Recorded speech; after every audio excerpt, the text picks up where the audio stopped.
For the national anthem.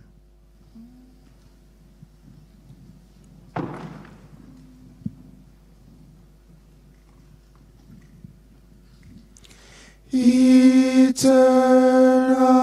Father, bless our land, guard us with thy mighty hands. Keep us free from evil powers. Be our light through countless hours. To our leaders, great defender, grant true wisdom from above. Justice, truth be ours forever. Jamaica land we love. Jamaica, Jamaica, Jamaica land we love. Teach us true respect for all. Stir response to duty's call. Strengthen us the we to cherish. Give us vision lest we perish. Knowledge send us, Heavenly Father. Grant true wisdom from above. Justice, truth be ours forever. Jamaica land we love. Jamaica, Jamaica,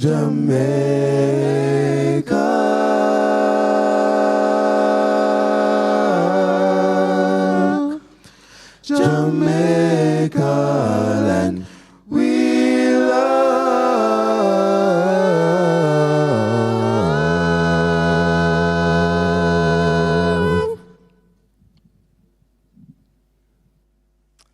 Good morning, ladies and gentlemen. And we thank the members of NCUSA. You may be seated. We thank the members of NCUSA. That's the Northern Caribbean Association Science Students Association. And we thank them very much for starting us off with here our renewal of the annual Science Symposium. And this year, we're featuring the Department of Nutrition as well. The Science Symposium is the college, it's hosted by the College of Natural and Applied Sciences, Allied Health and Nursing. And so during Research Week each year for over 20 years now. And this is a staple in the Northern Caribbean University life, where we showcase scientific research, not just from NCU, but from our sister institutions within the Seventh-day Adventist circle and outside of the circle in the national and international arena. And so each year, we are proud to have this gathering where we get a chance to share information, and we have discussions about the new information that we're seeing coming to the fore in the science arena. I don't see the data people here on force, but I know that they're on their way. I guess they are still putting together. I know that they have a number of treats for us that will be in the booths. So we expect others to come as we move along. But in the interest of time, we push forward. And this morning, it is my task to just connect with God for us as we look at science and the whole aspect of our theme.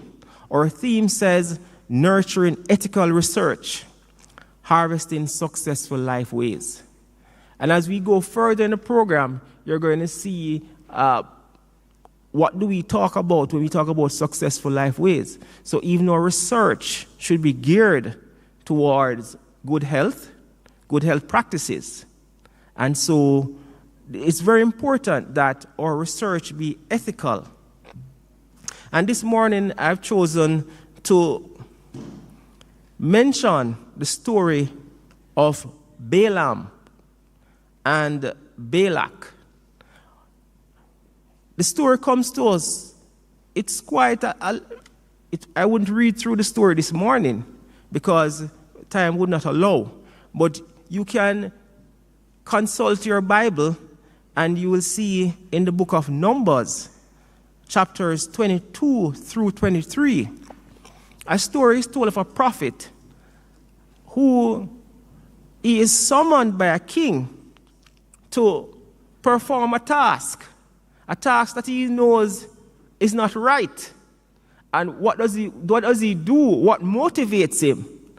And in the same breath, I will tell you this. As scientists, when we do our research, what motivates us to do our research? Now, let's look at what happened. So the Israelites traveled, and I read from the book of Numbers, chapter 22. And then the Israelites traveled to the plains of Moab and camped along the Jordan across from Jericho. Now Balak, son of Zippor, saw that Israel had come to the Amorites, and Moab was terrified because there were so many people. Indeed, Moab was filled with dread because of the Israelites. The Moabites said to the elders of Midian, the horde is going to lick up everything around us as an ox licks up the grass of the field. So Balak, the son of Zippor, who was king of Moab at the time, sent messengers to summon Balaam, son of Beor, who was Euphrates River in his native land. Balak said, a people has come out of Egypt. They cover the face of the land and have settled next to me. Now come and put a curse on these people, because they are too powerful for me. Perhaps then I will be able to defeat them and drive them out of the land. For I know that whoever you bless is blessed. This is supposed to be a man of God. So he said, I know that whoever you bless is blessed, and whoever you curse is cursed. So the elders of Moab and Midian left talking with them. The fee, they left to them what? The fee of divination. When they came to Balaam, they told him what Balak had said. Spend the night here, Balaam said to them, and I will report back to you with the answer the Lord gives me. So the Moabite officials stayed with him. God came to Balaam and asked, who are these men with you? So Balaam was a legitimate prophet because God spoke to him. In the same way that many persons, many scientists who are doing research, they're legitimate scientists. But what do they research? What motivates them? So they may know the standard protocols of investigation, but what are they investigating? What motivates them? They know the scientific principles, but what motivates them? What do they research? What do we research? So God came to Balaam and asked, who are these men with you? Balaam said to God, Balak, the son of Zippor, king of Moab, sent me this message. A people has come out of Egypt, covers the face of the land. Now come and put a curse on them for me. Perhaps then I will be able to fight them and drive them away. But God said to Balaam, do not go with them. You must not put a curse on those people because they are blessed. Now, as we are approached as we seek funding for research, is our conscience aroused at some of the things that we are asked to research? When I look around the world today and I see research with things like gain of function of some viruses, I see research where persons are now looking to viruses that were strictly affecting one species. And now we look at gain of function, having viruses being able to infect right across a number of species, even to be infectious to humans. Is this ethical research? Are we called to do those kinds of research? What motivates us? Is it prestige? Is it money? So as we are motivated to do research, we need to ask ourselves the question, what motivates me to do research? So God said to Balaam, do not go with them. You must not put a curse on these people because they are blessed. The next morning, Balaam got up and said to Balak officials, go back to your own country, for the Lord has refused to let me go with thee. But the story does not end there. As you read on, you will realize that Balaam is continually prodded. He is offered rewards, and so he eventually sells out his integrity. As scientists, do we have integrity? Is our integrity intact even after money is thrown at us? Even after positions is thrown at us? Positions are thrown at us? Prestige? Is our integrity still intact? So what motivates you? Money? Prestige? Are you motivated and by a code of ethics? Are you committed to ethical research? Are you committed to the preservation of humanity? What motivates you? NCU is a private institution, as are others around the world, like Loma Linda, right? And so, to a certain extent, we are immune to some government pressures. But even though we desire funding and we get funding, private institutions like NCU, we are in a unique, privileged position. I remember a few years ago when Professor Harris, is Professor Harris here as yet? No? I remember Professor Harris did some research that highlighted the level of toxins, cyanide in particular, that is found in many of the products from cassava. And that publication, it drew the attention of the government of Jamaica. And Professor Wright will tell you, we had a minister of government zoom down on us for meetings. But Professor Harris did not back down because his intent was not malicious. His intent was to highlight the fact that the levels of cyanide in some of the products, it was unacceptable. But he did not stop there, because as scientists, as we look at our ethical position is also to find solutions. So while the publication was out, which highlighted the levels of cyanide, Professor Harris was already working on the solutions.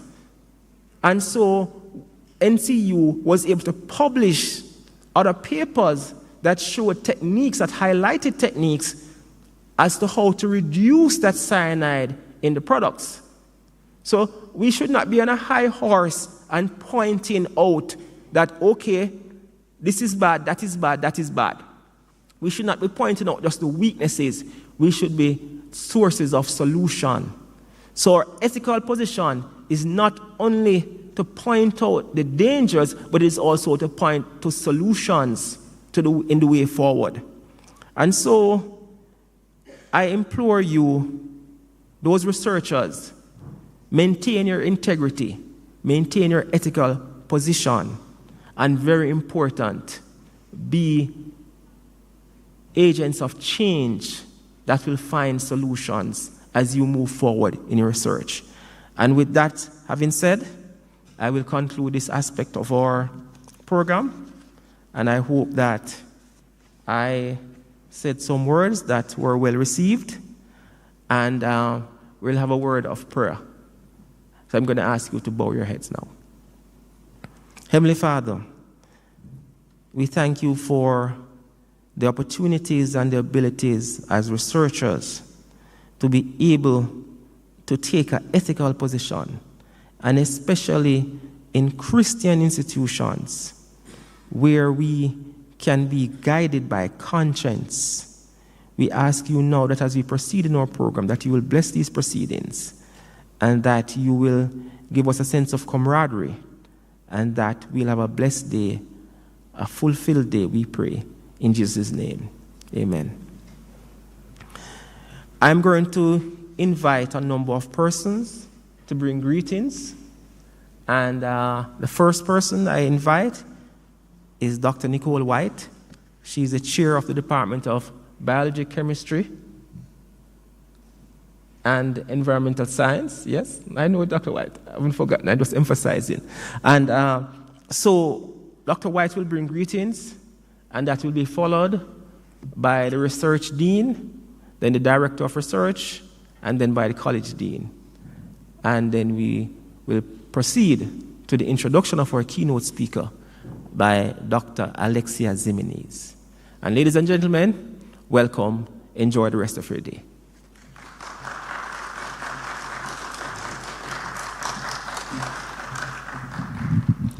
Good morning, everybody. Thank you for joining us today at our 24th staging of the SANS Symposium. I also want to welcome the Department of Nutrition and Dietetics for joining us this year. Hopefully it will be a good day for us to learn about science, and we're focusing on nutrition somewhat. So they'll have some displays later. I want to thank NCUSA for the beautiful rendition of the national anthem. I was very proud. I want to welcome our keynote speaker, Dr. Cassiano. Hopefully I pronounced that correctly. I want to thank all the other speakers, all the session chairs, and I want to welcome the students of NCU, and if there are any external attendees, welcome. Thank you for joining us today, and have a blessed day. Thank you.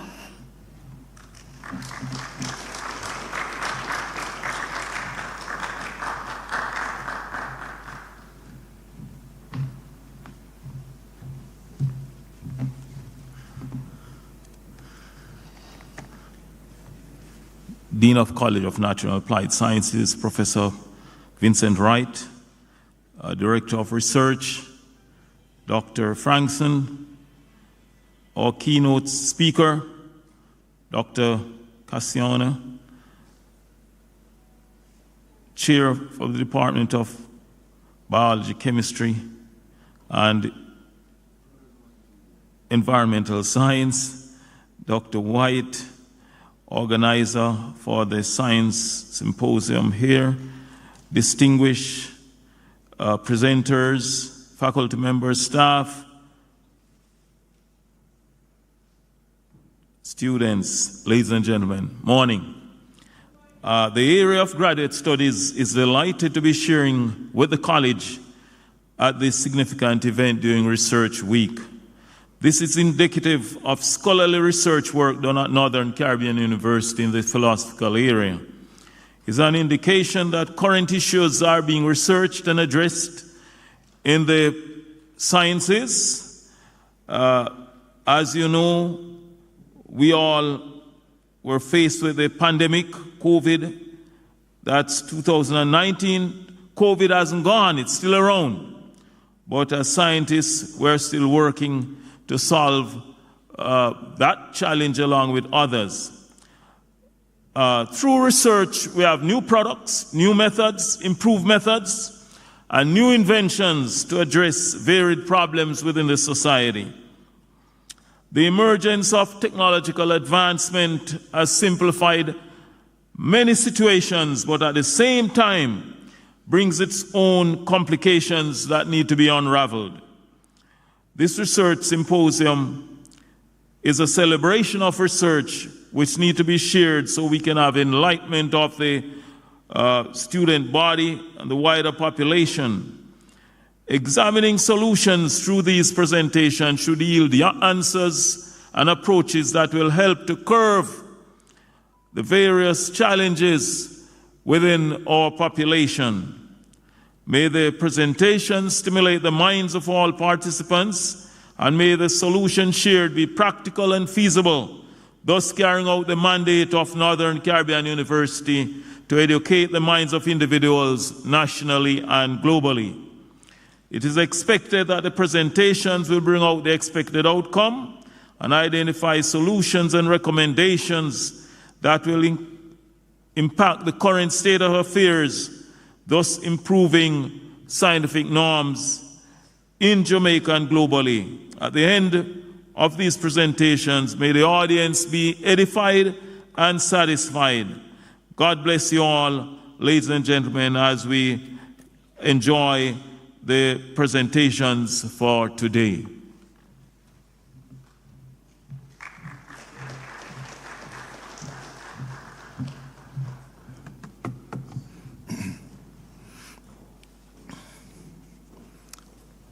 Dr. Wright, Dr. Sturridge, Dr. Cassiano, other guests, including soon-to-be Dr. Santiago Torres. Ladies and gentlemen, all here, faculty and students, welcome. We in the Office of Research and Statistics join our president in upholding excellence, as I know you do. We're told in Testimonies for the Churches, Volume 5, page 221, that excellence is knowledge we derive from experimentation. And I know she means good experimentation, the author. She quotes from the Bible and says, "Taste and see that the Lord is good." Some, yes, a large number have a theoretical knowledge, she points out. They have never tasted and learned by experience that the Lord is good. We're told in Volume 2, page 593, "Rejoice in the Lord always." She is promoting research and she's promoting joy. That tells us that she thinks research is a wonderful way to bring joy into your life. I know from experience what it is like to solve a puzzle with research and the joy that it brings. But rejoice in the Lord always, she says the apostle. Let it be your object to make those around you better. Regarding research, seeking especially riches which are imperishable. Noble research is an ethical quest toward such excellence. It is truly a mission-driven endeavor along a pathway which we in academia, among other things, deliberately walk habitually, even systematically at times, whether a qualitative or quantitative approach is elected, with clarity of purpose, determined to throw light on some issue or issues of uncertainty. That's what drives us a lot in research. We cannot see uncertainty and stay still, especially when it looks like behind solving that mystery is actually a good contribution to society. So you've gathered here today, and I want to say thank you to the colleagues within the College of Natural and Applied Sciences, Allied Health, and Nursing for collaboratively organizing this year's CNSA-sponsored research-related conference with NCU's Research Advisory Committee that emanates from this noble university's Office of Research and Statistics. Thank you also, Dr. Nanibala Paul, Associate Provost for Academic Affairs and Professor Paul Giles, who you just heard from, Dean of Graduate Studies, both here at NCU, for the wider support that you have afforded us as over the past 12 months, we worked persistently to see this day when today's symposiums at NCU's Gymnatorium takes place in lovely Mandeville in Jamaica by the providential hand of God. Thank you to God for declaring this all to happen by your power, God, laced with loving grace that is so consistent with the hope-filled plans you have for us as you remain resolute in giving us a future, as Jeremiah 29 verse 11 says. And we want to claim that promise in our life ways, which we hope will be successful life ways. So, greetings to you all who have joined us in person and virtually for this important conference, and I thank you for allowing God to lead you to join us in attendance today. Time-wise, this symposium is being put on halfway amidst several symposiums scheduled, among others, that have taken place or will take place as we stride through NCU's Annual Research Week 2025 this week. The one sponsored by NCU's School of Religion and Theology and another by the College of Humanities, Behavioral and Social Sciences, and yet another by the College of Business and Management have already taken place last week, Thursday, and yesterday, along with the opening exercise, which I know some of you attended. The next two, after this symposium here today, are on schedule to take place tomorrow morning as this year's Nursing Symposium, and in the morning on Thursday the 13th, the College of Education and Leadership will also put on theirs. Of note, in the afternoon of that Thursday, this coming Thursday, will be the official closing ceremony for that, and we hope it will be a well-spent annual research week that we have experienced as we bring it to a close. As you endeavor to attend as many of these research-related presentations that will be given during this week, and I must pause here and say how pleased I am that I'm seeing people from other colleges who are here, and I greeted them this morning with delight. This is wonderful that you are here. Please encourage your colleagues to come and share so that whether you're in social sciences or whether you are in education or whatever, religion, business, etc., you get not just the narrow education that you came for, but you have breadth to it. This is not a monoversity. This is a university. The universe is what we are preparing you for, focusing, yes, on the interests that you have particularly in mind. So, as you do that, I wish you all in attendance abundant success in all aspects of your life. Thank you.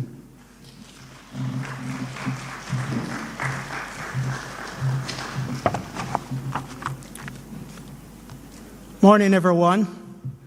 And I must add my commendation for those of you who have made it possible to be here today at our Science Symposium. The College of Natural and Applied Sciences, Allied Health and Nursing remains committed to advancing research, fostering innovation, and addressing real-world challenges. This report highlights the latest research initiative, achievement, and ongoing projects across the various departments within the college. These efforts are not only enhancing academic knowledge, but also making a significant impact on the surrounding communities, particularly in central Jamaica. The Department of Biology, Chemistry, and Environmental Science, we have embarked on an agriculture program which continues to play a central role in supporting the agriculture sector through research and community engagement situated within an agriculture belt. The college is uniquely positioned to address the challenges faced by local farmers. Our greenhouse technology and hydroponic training, we have trained over 250 persons in hydroponic, and we are still getting requests from community members with regards to training person. These initiatives aim to improve crop yield and promote sustainable farming practice. You see, the university is located in a farming belt, and we have to work closely with farmers in this particular area. We have recently embarked on apiculture and a tree planting program. The department will soon embark on apiculture, which is an initiative and a large-scale tree planting project to enhance biodiversity and environmental sustainability. You see, we are not only working with the people in this area, but we are also trying to enhance our environment. We have also embarked on a dairy production in collaboration with the dairy board. Our dairy operation will expand to include collaborative effort with local farmers to increase milk production. Additionally, we will offer short courses on dairy production, greenhouse technology, water harvesting, tree planting, and the responsible use of agriculture chemical. We are working closely with the environment to ensure that the environment is protected as well. Our research engagement continues, whereby we have a number of graduate students who are actively engaged in research and addressing local problems. Seeing that we are in an agriculture zone, we have to address some of our local problems. So we are working closely with a number of farmers. We have also looked at mined out bauxite land. We are also in a mined out area. So we have to work with what we have. We have worked over the years with medicinal plant and nutraceutical, and we'll continue to do so. The Department of Mathematics and Engineering, the engineering department is positioned for significant growth with a focus on sustainable energy and infrastructure development. Solar Energy Initiative, the department is spearheading a solar energy project to reduce electricity costs on campus, and this initiative will not only lower operational costs, but also provide students with hands-on experience in renewable energy system.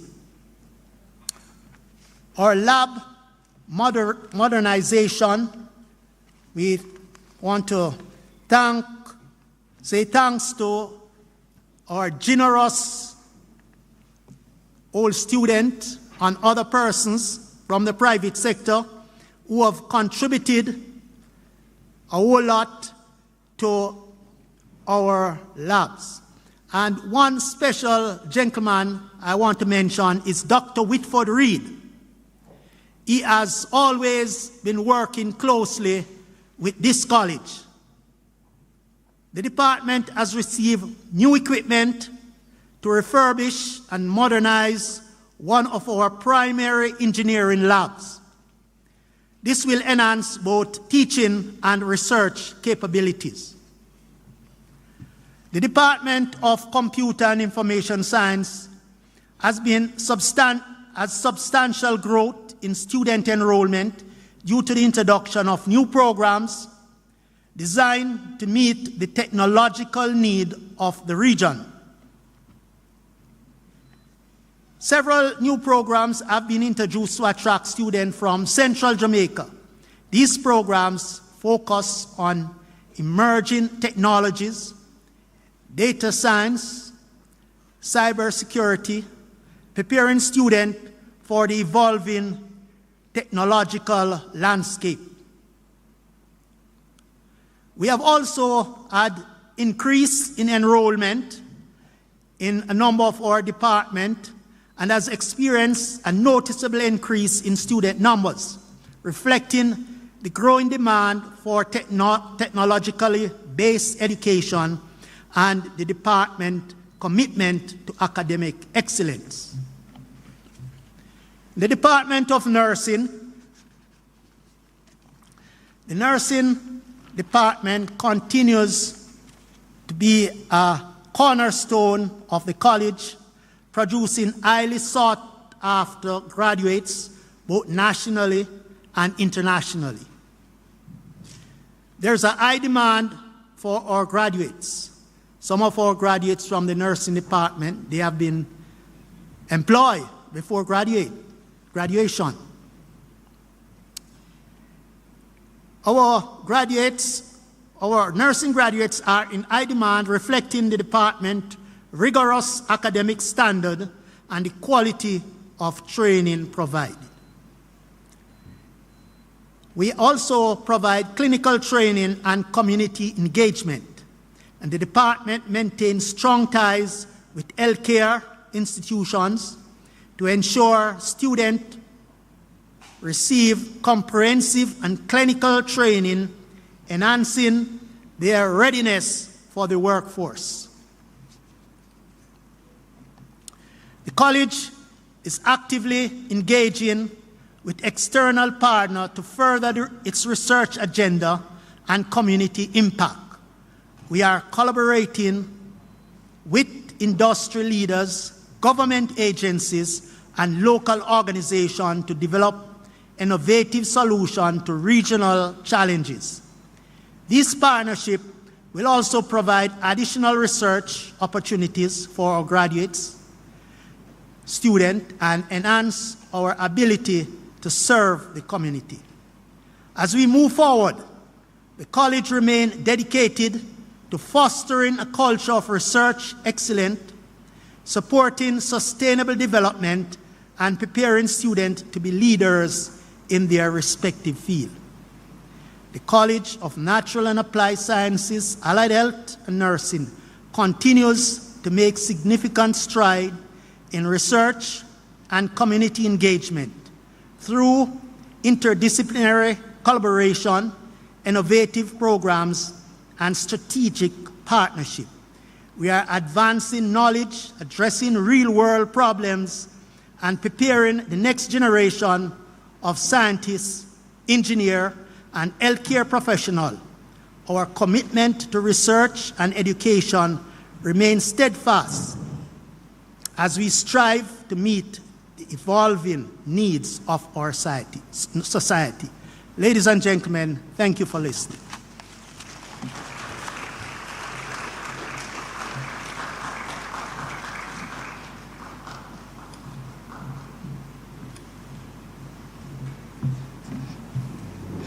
Good morning, everyone.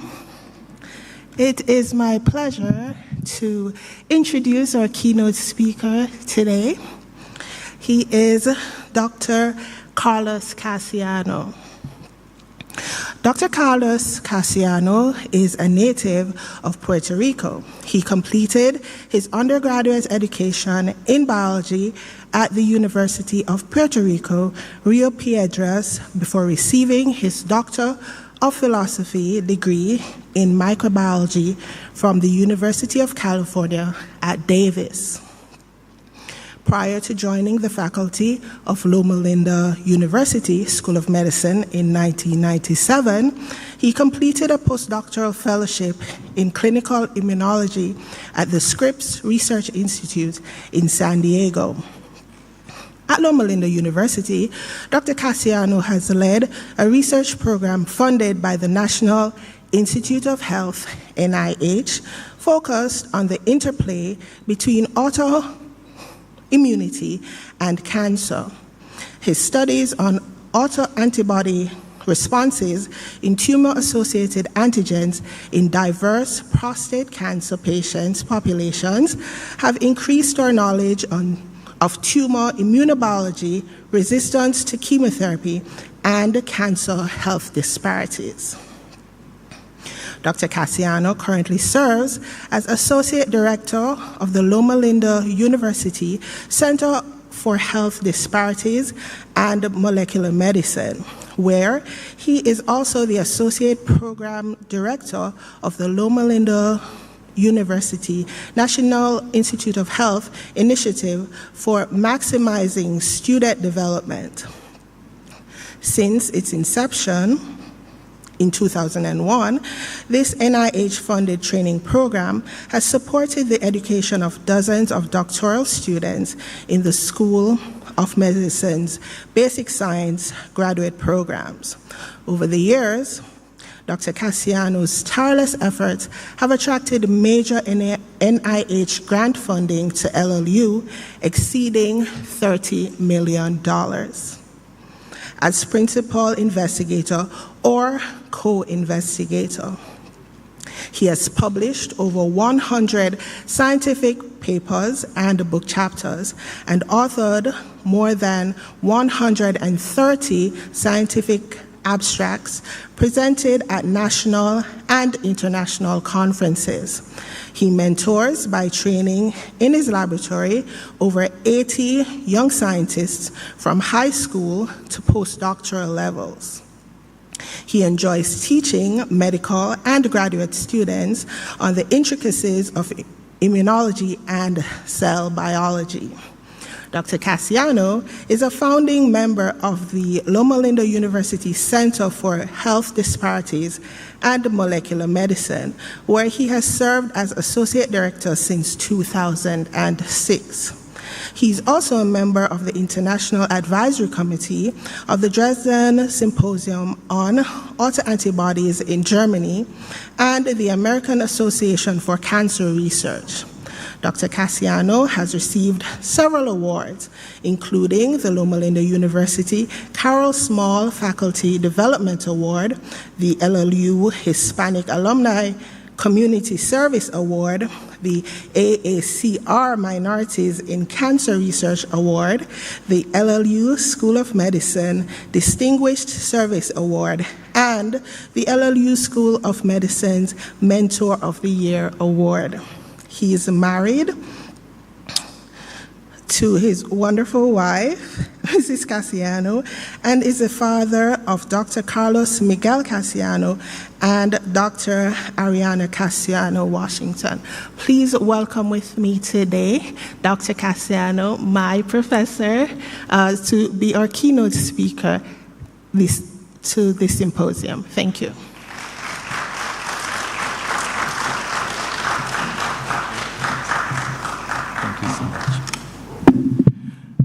Good morning. I would like to thank Dr. Siminis. She was one of our students there at Loma Linda. I'm glad to see that she's contributing, bringing her expertise to a Northern Caribbean university. I would like to also thank Dr. Lincoln Edwards and Dr. Tony Frankson for this kind invitation to come to NCU to speak here at this research week.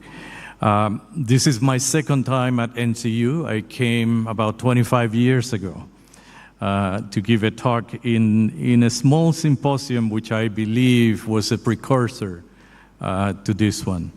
So I'm happy to be here. I am from Puerto Rico, and Mandeville reminds me of my hometown in Puerto Rico, Mayagüez, which is also the site for the Adventist University there in Puerto Rico. So thank you very much, and I'm glad to see all of you here, and thank you for coming. This is my first of 3 presentations I'm going to give this week. This one is going to focus on prostate cancer disparities affecting Black men. And I'm going to look at this from a multifactorial perspective. Tomorrow we're going to talk about diet and lifestyle factors that contribute to these disparities, not only in prostate cancer, but also in other cancer types. And then on Thursday, I'm going to give the closure, one of the closure presentations, where I'll talk about lessons learned during my journey as a scientist. My presentation has 3 parts, and I don't see the slides here. I see it there, but the audience, oh, here it is. So I'm going to talk first about prostate cancer progression, treatments, disparities, and the multifactorial nature of prostate cancer disparities. And then I'm going to talk about some of our research related to stress, glucocorticoid signaling, and prostate cancer disparities.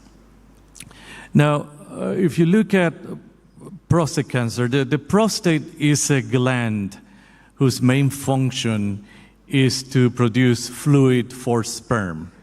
It's a very basic function, but a very important function. It lies right below the bladder.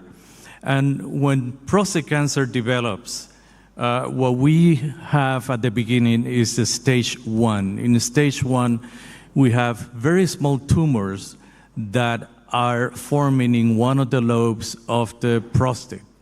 As the prostate cancer goes to stages 2 and 3, the tumors start disseminating in both lobes of the prostate. And then in stage 4, the tumors begin to metastasize to the nearby lymph nodes, and from there they go to the bones. And what you can see at the right hand of the image is a PET scan, a PSMA PET scan, showing little black dots, and those black dots, those are metastatic tumors that are invading the bones and invading other parts of the body. Also, the grading of prostate cancer is based on what we call the Gleason score.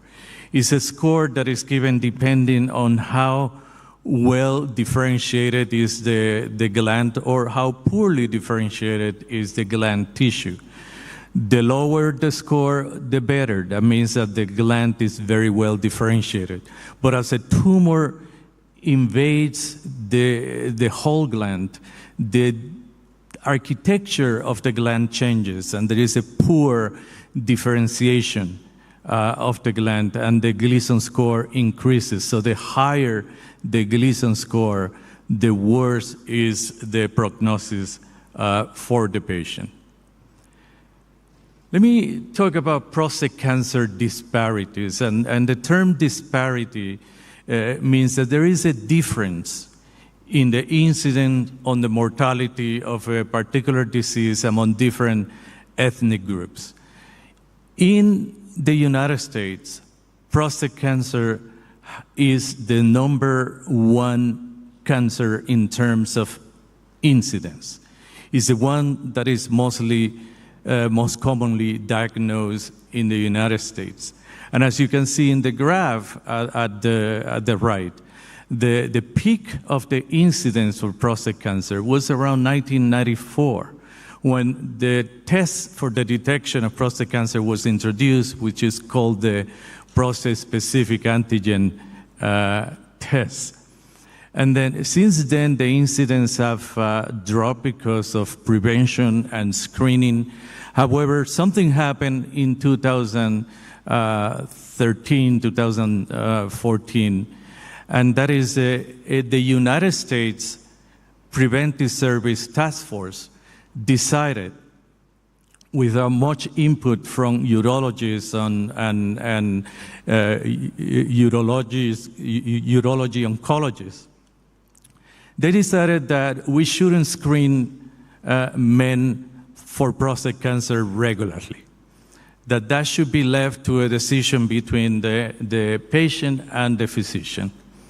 And what happened was that the incidence started going up again, particularly in black men. This decision was slightly corrected. Other American associations have indicated, no, we should start screening earlier, and particularly for black men, and this is the current recommendation, for black men, the screening for prostate cancer should start around 45 years old. And if the black man has a history of prostate cancer in the family, it should start around 40 years old. Those are the current recommendations. In terms of mortality, prostate cancer in the United States is the second deadly cancer in men after lung cancer. Now let's look at disparities in prostate cancer. As you can see in this graph for both incidence and mortality, the blue triangles at the top of the graph, that's the mortality for black men. And as you can see, very high mortality, very high incidence. Actually, the incidence of prostate cancer in black men is about 1.7 higher than in white men, about 3 times higher than in Asian men. The mortality is about 2 times higher in black men compared to white men. And then you see at the bottom of the graph the incidence for Hispanics, and people have concluded that prostate cancer is not such a big problem with Hispanics because they have low incidence and low mortality. But when we separate the Hispanics between the different subgroups, Puerto Ricans, Cubans, Dominicans, South Americans, what we see is that Puerto Ricans have very high incidence and very high mortality of prostate cancer, followed by Cubans and some Mexican populations. So the low incidence and mortality for Hispanics that you see in the graph is when it is combined, but not when we separate them by different subgroups. Now, these disparities are global. Actually, if you see in the blue graphs, you see that the darker blue, that's where the incidence is higher. The lighter blue, that's where incidence is lower. And you can see that the incidence is higher in the United States, in Australia, in Europe, in South America. But when you look at the mortality, which is the orange-red graph, you see that in Africa, for example, particularly in Western Africa, while the incidence is low, the mortality is high. And then you see in the United States, where the incidence is high, the mortality is relatively low. And what this reflects is a problem of screening and access to healthcare in some of the West African countries, but also the Caribbean. You can see that the Caribbean is very dark red, indicating that there is a very high mortality of prostate cancer in the Caribbean. And the Caribbean region has the highest incidence and mortality of prostate cancer in the entire world, followed by West Africa. Now, the question is, how about Jamaica? Well, Jamaica is in the top 10. It's not number 1 in terms of incidence. I believe the number 1 is Barbados. But when you look at the mortality of prostate cancer, then you have Barbados, and you have Haiti, and then you have Jamaica in 3rd place, meaning that prostate cancer is a huge problem here in Jamaica, is the number 1 killer here in Jamaica for men in terms of cancer. Why is that? We still don't know, but there are several factors that are contributing to this. A lot of health historians have noticed that countries with a history of the transatlantic slave trade have higher prostate cancer incidence and mortality. Those countries that are in West Africa, in the Caribbean region, they have the highest mortality, the highest incidence of prostate cancer in the world, suggesting that there might be a genetic factor that is associated with these disparities. If you look at the worldwide prostate cancer mortality map, those are the ones in green. So the whole Caribbean region lights up in green. The whole West African and Sub-Saharan African region lights up in green, after lung cancer, which is lighting up in blue. Now, these disparities are the result of the interplay between many different factors. You have factors that are more health-related, like access to health care, low socioeconomic, lifestyle, diet. We're going to talk a little bit about that tomorrow. But then we have more biological driven factors, such as mutations, genetic mutations, and other biological differences in the tumors between black men and white men. You have psychosocial stress, and I'm going to spend the rest of my talk talking about the role of psychosocial stress and glucocorticoid signaling in prostate cancer. Many different factors contributing to these disparities, and when you put them together, all these factors, they result in high incidence and high mortality of prostate cancer, particularly among black men and certain Hispanic men like Puerto Rican and Cuban men. Now, how about psychosocial stress? And I want to bring this topic because it's beginning to get a lot of attention in the cancer literature, particularly in the prostate cancer literature. There have been several studies that indicate that black populations living under a lot of chronic stress, under neighborhoods that are plagued by low socioeconomic and violence, these populations exhibit higher levels of glucocorticoid signaling. They also exhibit higher levels of methylation in the glucocorticoid receptor, which alters the function of the glucocorticoid receptor. And there was a study that came from Chicago last year, and that study demonstrated that men living in violent neighborhoods in Chicago, when they go to the clinic and their tumors are examined, those tumors have high levels of glucocorticoid signaling and genes that are controlled by glucocorticoid signaling compared to tumors from men living in peaceful neighborhoods. So glucocorticoid signaling seems to play a very important role in cancer prevention, and I'm going to show you some data about the role of glucocorticoid signaling in prostate cancer. Now, you know that glucocorticoid signaling happens through the hypothalamus, pituitary, adrenal axis, where there are hormones that are being released from the hypothalamus that stimulate the pituitary, that stimulate then the adrenal glands, leading to the production of cortisol. So when we are under a lot of acute stress, like my student, she's preparing, Crystal, she's preparing for her presentation. Crystal is now under a lot of acute stress. I was under some acute stress this morning, but I'm fine now.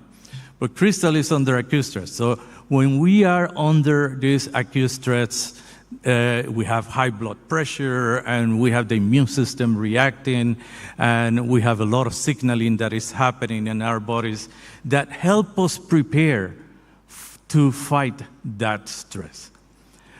But imagine that that stress is constant, that is chronic, that is happening all the time because of violence, because of low socioeconomics, because of problems in the neighborhood, because of problems in the nation, because of racism, because of discrimination.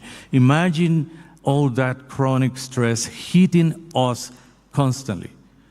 What happens is that glucocorticoid signaling becomes permanently activated. There are changes in immune function. And if we develop tumors, that glucocorticoid signaling, what it does, it alters the expression of genes in the tumors.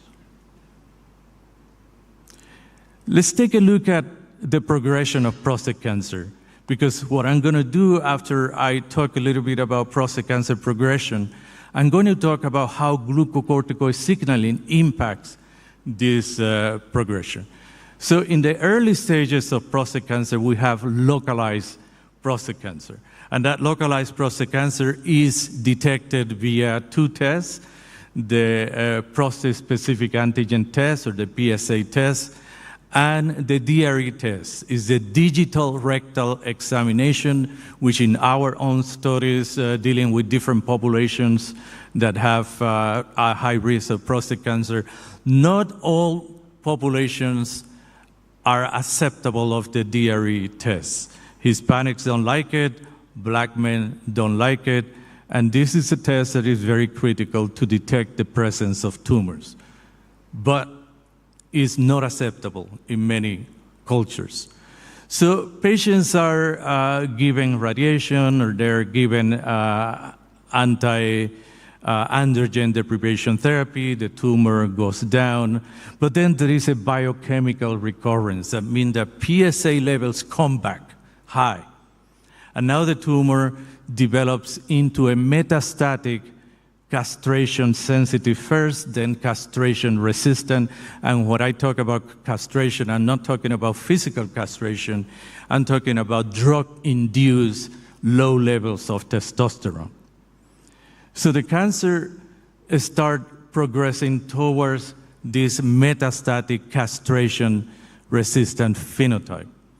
So the patients are given anti-androgen signaling drugs, particularly one that is called enzalutamide, the other one is called abiraterone.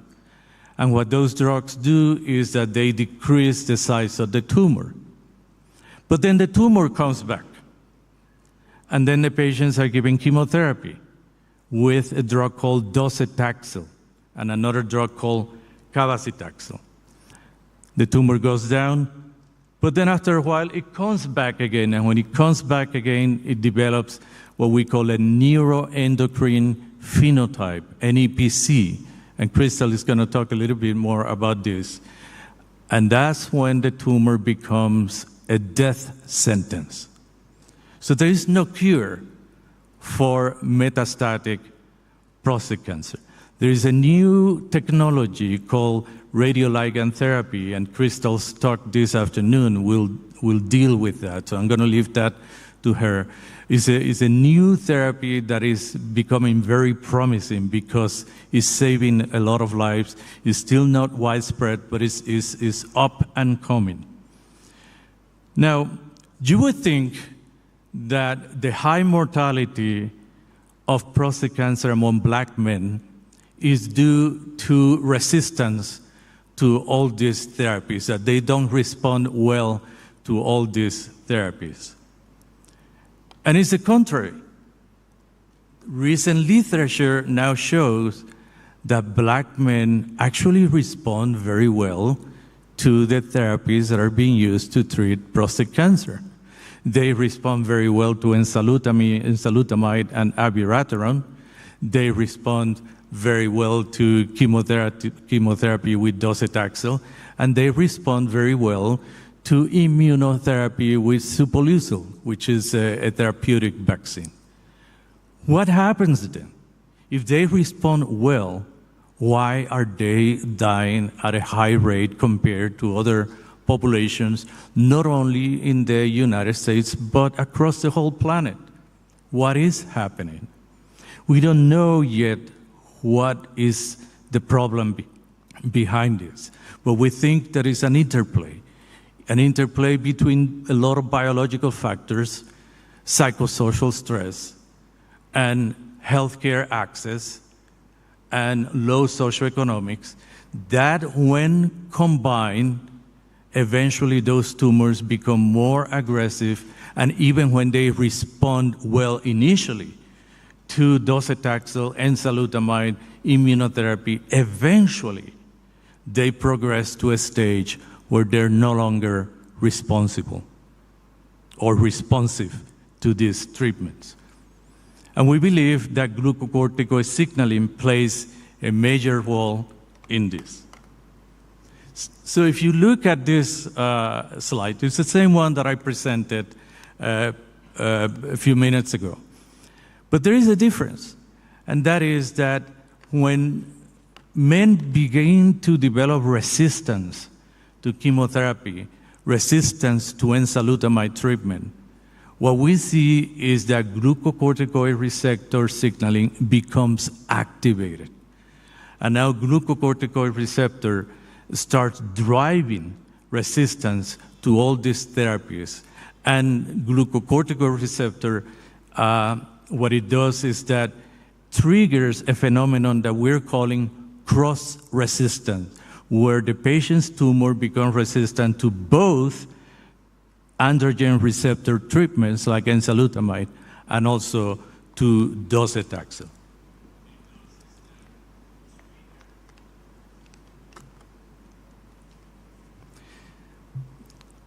It was about 12 years ago when the group of Charles Sawyers discovered the role of glucocorticoid signaling in prostate cancer. We're going to call glucocorticoid receptor GR from now on. What they did, and you can see that in the left side of the slide, is that they treated mice that had been castrated, treated them with enzalutamide, and what they found is that as androgen receptor, which is the main driver of prostate cancer, becomes downregulated, glucocorticoid receptor, or the GR gene, became upregulated. And then these mice began to develop tumors. And I said, it's not possible because tumors of the prostate are driven by androgen receptor signaling. But now you had GR signaling driving these tumors. When they look at patients that have been treated with enzalutamide, they realize that these patients now had high levels of GR signaling. And not only in their tissues, but also they could see that in the cancer cells, GR signaling was high elevated. Then another group, the group of Isibai, they treated prostate tumor cells in culture with enzalutamide, and after 30 days or so, the tumor cells became resistant to the enzalutamide and began showing elevated levels of GR. And this led to the hypothesis that there is a GR bypass. That means that when you inhibit androgen receptor with enzalutamide and other androgen deprivation drugs that are used for the treatment of prostate cancer, you shut down partially the androgen receptor signaling, but you activate the GR signaling. So by trying to suppress androgen receptor, which drives prostate cancer, what you're doing is activating the backup receptor, GR, which then drives prostate cancer progression into a very aggressive stage after you inhibit androgen receptor. And what happens is that activated GR goes to the nucleus and activates a lot of genes that are associated with tumor aggressiveness, with chemo resistance, and with tumor growth. Another group in the Netherlands also decided to look at the role of GR in prostate cancer, and they show, and you can see that in the left of your slide, they show that men that have been treated with docetaxel, chemotherapy for prostate cancer, and have developed resistance to chemotherapy, now had very high levels of GR. And we reproduced that in our lab. You can see the graphs in the right side. We did Western blotting analysis, we did imaging, and what we show here is that in cells that become resistant to chemotherapy, glucocorticoid receptor signaling goes up. So now we have a problem, because for many years we have been treating men that have prostate cancer with androgen deprivation drugs to lower the amount of androgens, to prevent androgen receptor from driving tumor aggressiveness. And now that we have achieved that, what we're doing now is activating glucocorticoid receptor, which acts as a backup to androgen receptor. And now the glucocorticoid receptor is driving the tumor towards aggressiveness. And then you ask the question, well, then why treat it? Why treat prostate cancer if we're going to cause this problem? Well, if you don't treat it, the person is going to die between 2 and 3 years. If you treat it with these drugs, you are going to prolong the life of the patient for several years. So no treatment is not an option, because by denying treatment, the patient is going to die a very horrible death very soon. So we decided to take cell lines, and here we have Western blots with 4 different prostate cancer cell lines. What we did is we treated these cell lines with glucocorticoids. We added dexamethasone and we added cortisol to the cell lines, and we look at what happens with a protein called LEGF. LEGF P75 is a cancer-associated protein that has, in our lab and other labs, that have been linked to chemotherapy resistance. So when we added cortisol and we added dexamethasone to 4 different cell lines, we saw a dramatic and significant, statistically significant increase in the levels of LEGF, suggesting that LEGF is regulated by glucocorticoid receptor signaling. So in the next series of experiments, we took also another 4 cell lines, and we did a genetic knockdown of GR. So the gene for GR, we knock it down. And you can see in some of the Western blots at the top, the GR protein. You can see the black band. And I don't know if I can point to that here. Okay, can you see this here? No, I don't see it. Anyway, you can see at the top the black band, GR, but when we knock down the gene, GR disappears, which is what we expected. But what we found was that when we knock down GR, this LEGF protein also disappeared. And this suggested to us that this LEGF protein is regulated by glucocorticoid signaling. And then we observed something really interesting. We had some cell lines that are overexpressing GR because they are enzalutamide resistant. And what we found out is when you drive these cell lines towards enzalutamide resistant, not only GR goes up, but LEGF also goes up. And now we have 2 proteins linked to therapy resistance that are being driven up by the presence of enzalutamide. Not only that, but we also observe, and these are the graphs to your left, we also observe that these cells that are enzalutamide resistant are also resistant to docetaxel. So now you have a tumor cell that is resistant to the two main treatments that are given for prostate cancer, enzalutamide and docetaxel, and that mimics what is happening with patients after undergoing these treatments. And typically when patients reach this stage where they're cross-resistant to enzalutamide and docetaxel, that's when the patients prepare to die. And hopefully radioligand therapy, which Crystal will be presenting this afternoon, will help prevent some of those deaths. So in another series of experiments, we did what we call a clonogenic assay. These are assays where we grow cells in plates, 6 well plates, and you can see the 6 wells in the plates, and all the dots that you see, those are colonies, that these cancer cells are forming colonies.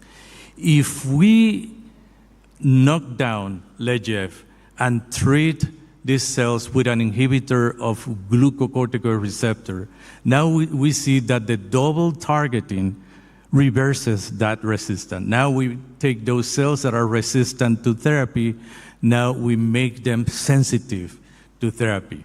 And these are some of the experiments that we are now conducting in the lab. How to reverse that resistance to enzalutamide and that resistance to chemotherapy in the lab, and later take that to the clinic to reverse that resistance in the clinic. Another series of experiments that we're doing is conducting RNA sequencing studies. And these are studies where you isolate the RNA from the tumor cells and you do a global sequencing, and that tells you which genes are being upregulated and which genes are being downregulated. So what we decided to do is we knocked down GR and we knocked down VEGF, and we did RNA sequencing, and we got thousands of genes or hundreds of genes upregulated and hundreds of genes downregulated.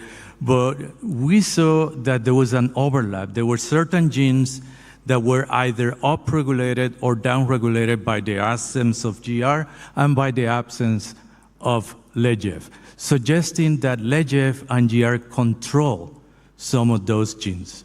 And those genes are associated with cell cycle regulation, they're associated with oxidative stress responses, and they are associated with apoptosis and also immune regulation. So we are now mining this data to determine how does glucocorticoid receptor combined with VEGF alters gene expression in prostate tumor cells. And more recently, my student Pedro Ochoa, he's not here today, he decided to do something interesting. He took data from enzalutamide resistant cells, RNA sequencing data, and he took RNA sequencing data from docetaxel cells, and he did a bioinformatic analysis, and he found that there were 46 genes that overlap. So if you take docetaxel resistant cells and enzalutamide resistant cells and analyze their gene profile, there are 46 genes in common in those cells that are resistant to these two drugs. And he decided to do an analysis of those genes. And there was one, and that's the one that is, you can see in the red arrow, Hishop protein 27. That gene caught our attention because that gene is regulated by the VEGF protein that we have knocked down previously. So we decided to ask a question, would it be possible that cross-resistant to docetaxel and enzalutamide may be driven in part by Hishop protein 27 through the upregulation of GR and VEGF?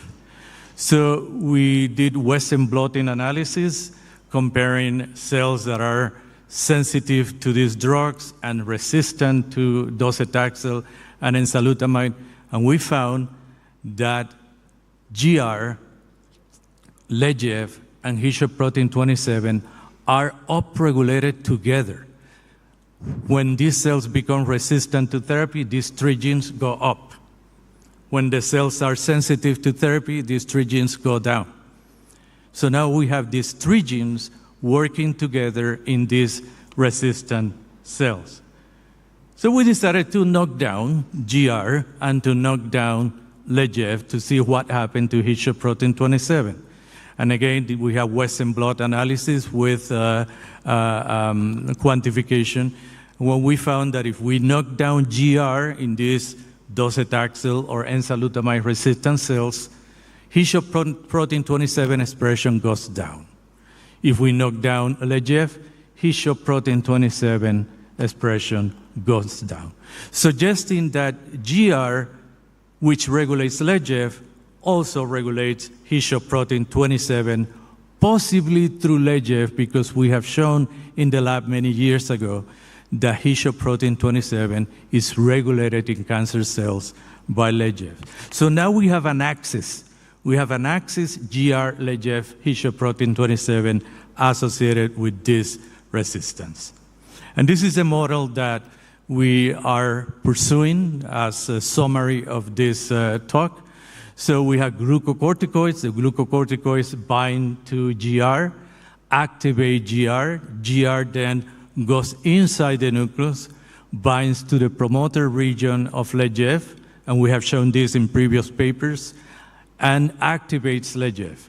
Then LEGF binds to GR, binds to other transition factors, and activates HISHO protein 27, and HISHO protein 27 being a master regulator of resistance to therapy, we believe that HISHO protein 27 in association with other genes is driving that cross-resistance to enzalutamide and docetaxel. And what we're doing now is looking at inhibitors that we could use to block GR, block LEGF, and block HISHO protein 27 simultaneously. And my student, Pedro Ochoa, he has some really good data with these inhibitors, suggesting that when we combine inhibitors against these 3 proteins, the resistant cells now become sensitive to therapy. So, in conclusion, prostate cancer presents a major cancer health disparity impacting Black men in both incidence and mortality, not only in the United States, but also in the Caribbean and worldwide.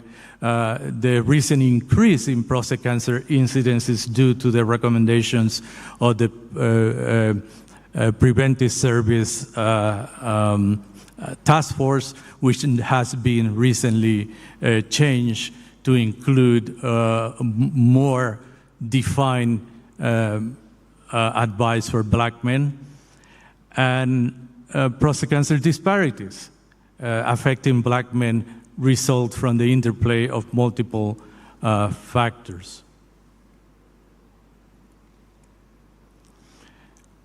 One of these factors is cumulative chronic stress, which leads to the activation of a glucocorticoid receptor, which also leads to the activation of oncoproteins associated with therapy resistance, such as LEGF and HISHO protein 27. So we're now conducting 2 different sets of studies in the lab. One of them, we want to know if these 3 genes are co-upregulated in patient tumors. So we have partnered with a company called Caris Life Sciences. They have an AI-driven technology that we can test simultaneously thousands and thousands of databases for patients and determine if these 3 genes are being upregulated. We already have data.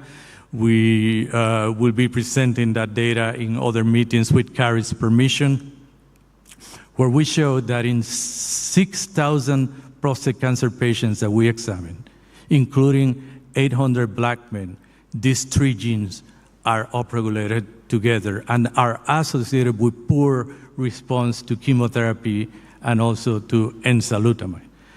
And as I said previously, another side of our work is evaluating different inhibitors against these proteins to determine if blocking the function of GR Hishop protein 27 and LGF will resensitize these cancer cells to enzalutamide or to docetaxel. We have already shown that in vitro in cell lines. The next step is to show it in animal models, and then after that in clinical trials with humans. Thank you so much, and I would like to thank everyone in my lab and all the funding that we have from the federal government. Thank you very much.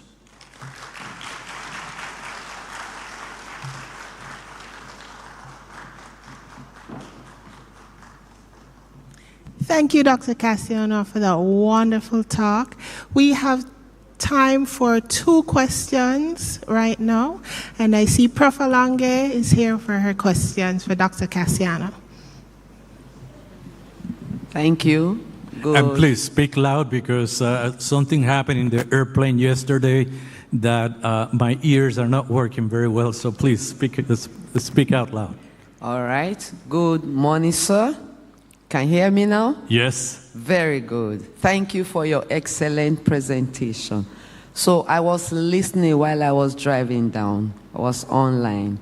And while you were making that presentation, giving us the statistics from the different population, I thought to myself, if the black men do not like the digital testing that will give you the screening to enable you know if you have the level of your PSA, so what should we do? Shouldn't there be another methodology that could assist in testing, since they don't like that type of testing? Yes, that's a very important question. What should we do? And that's part of my topic tomorrow. Tomorrow, in my talk, I have a series of recommendations of what we need to do. What we have done in the United States, both in Los Angeles and in New York, is that we have decided to have targeted health fairs that are specifically focused on black men health. Because churches and institutions do these huge health fairs that they test a lot of people, they do many different examinations. We have decided that if we want to improve the health of black men, particularly the education and screening of prostate cancer, we need to design a health fair that it is specifically for black men and that is specifically focusing on the issue of prostate cancer. And we have done several through churches. We have found that churches are more receptive to these fairs than the community. And in these fairs, what we do is we provide prostate cancer education, talk about screening. But then the men kept asking us, but I want to know my PSA levels. What should I do? So we decided to buy a PSA testing machine. Costs in the United States about $10,000 plus supplies. And we decided to, as part of the health fair, to have a mini lab, and members of my lab were the clinical technicians in the lab. And we took blood samples from the participants, and we tested the blood samples for PSA right there in the fair and gave them the values. I remember one man that was very scared to get the PSA testing, and his wife kept pushing, you have to get tested, you have to get tested. And he decided to be the last man to be tested. And he was scared to death because he thought that his PSA was going to be above 4, which is the borderline for prostate cancer. And when we gave the results, he opened the envelope, his value was well below 4. And he ran to the parking lot, yelled at his wife, honey, I don't have prostate cancer. And it was a lot of joy at that moment. So that's one possibility. The machine that we purchased was many years ago. I'm pretty sure there are other machines today that can do the same job for less amount. But that is very important for the men, to know their PSA value at the time. If you don't have access to such a machine, then the idea will be to refer the men to a urologist if they are at high risk because of family history, symptoms, or because there is a suspicion that they may have prostate cancer. Thank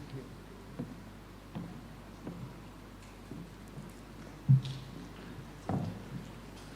Morning, sir. Thank you for that very informative presentation. Thank you. I have a question, but it's a little complex. It's in 3 parts, but I'll keep it simple. First, the Jamaicans have a high level of happiness, even though they're poor and suffering, many of them. And I don't believe that the socio-cultural situation is affecting Jamaican men as maybe the Americans. We are not dominated. We don't have that kind of racism here, for one thing. And so therefore, that's my view, subject to scientific statistics, which I have not seen. So I'll hold that view until I see the statistics showing that Jamaicans are in that group that the Americans are in. And the second question is they are digital. I don't think Jamaicans are afraid of digital examination. Is any male here afraid of digital examination? Any Jamaicans? Put your hand up if you're afraid of it. They don't like it? We Puerto Ricans don't like it either. So. Well, I don't mind it. And I've had it several times. Okay? With the little finger. That's important. Okay. And, sorry. And finally, the PSA level of 4, okay? I don't know if you considered BPH, benign prostate hyperplasia, all right? My PSA is about 8, and I do not have prostate cancer. All right? That's double times 4. And so I'm just saying that it's not just a blanket statement of 4, because when your prostate gets big like mine is, you're going to have a lot of, those antigens. Thank you. And you have brought some important issues that include cultural issues. For example, the digital rectal examination is not well accepted by men worldwide, especially in the Caribbean and in Africa. We have published several studies looking at perceptions of prostate cancer screening between African American men living in the United States, Caribbean men, and West African men. And we do see differences in how they perceive the different testing, their attitudes toward testing. And I can say that digital rectal examination is not widely accepted here in the Caribbean, not only in Jamaica, in Puerto Rico and other Spanish. Well, it's painful. countries. It's painful. Yeah. Maybe that is the pain they're afraid of. Very maybe. Uncomfortable. And in our surveys, a lot of men, particularly from West Africa and the Caribbean, a lot of men feel violated and they feel that they lose manhood through that test. So it's not a culturally sensitive test, and we need to find other ways to detect prostate cancer in addition to that and the PSA testing. But you brought many other issues in terms of the PSA levels. The cutoff of 4 nanograms per mil, that's based in the United States. But listen to this. In the United States, black men with PSA of 2 often have aggressive prostate cancer. A PSA above 4 may not necessarily be associated with prostate cancer. It could be associated with a benign prostatic hyperplasia, or it could be associated with prostatitis and other infections of the prostate. But what I would like is to encourage you here in Jamaica to do your own studies about the Jamaican population. because I have talked about studies mostly looking at the African American population, but do your own studies. Study your own population, and once you study your population, then you can have better treatments and better interventions. Let me just add a little something here to just say that as a physician, I know that several of our Caribbean men, Jamaican included, are not accepting of the digital rectal examination. And we are doing several bits of work here that are actually turning out to be very good publications. So continue to read those, please, and keep up, because this is cutting-edge work that we neglected for decades after a very bad study that was done 2 decades ago that showed that we were the #1 in the world, but it was a flawed study, and badly flawed study. And better studies, sub-studies are being done. But the study that we really need, we cannot find any funding for it, because the entities that have the money are playing politics with it. But that is coming. So stay tuned. Thank you. Thank you, Dr. Cassiano, and thank you for your question. We now invite Ms. Charles, our NCUSA president, to present a gift to our speaker.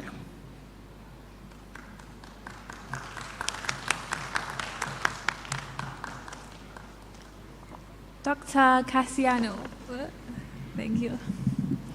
On behalf of the College of Natural and Applied Sciences and Allied Health, we thank you for delivering such an informative presentation. And as a token of our gratitude, we give you this gift. We hope that it serves as a small reminder of our appreciation of your time, effort, and valuable contributions.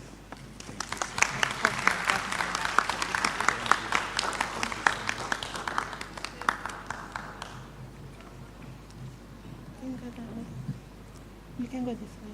Thank you, sir. Another round of applause for Dr. Cassiano. Next, we will have our musical item presented by Nikara Banze and Ulrich White.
Good morning,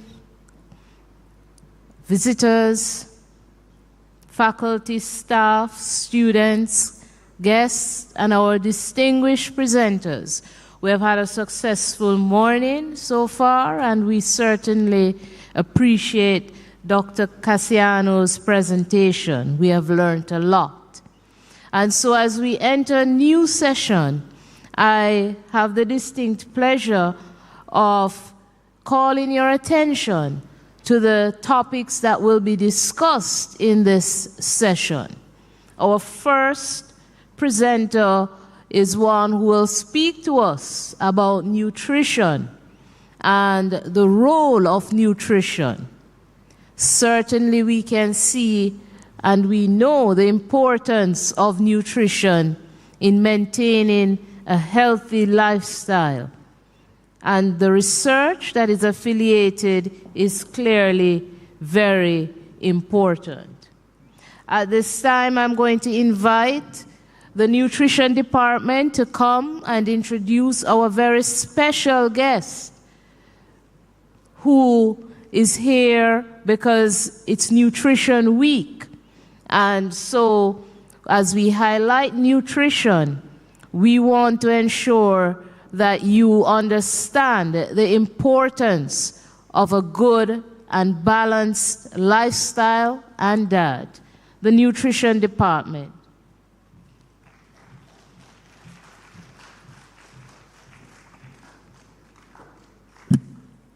Good morning.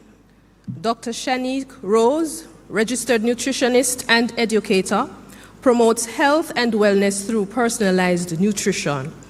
With over 10 years of experience in the field, Dr. Rose has dedicated her career to helping individuals achieve their health goals by providing expert guidance on balanced lifestyle and eating habits.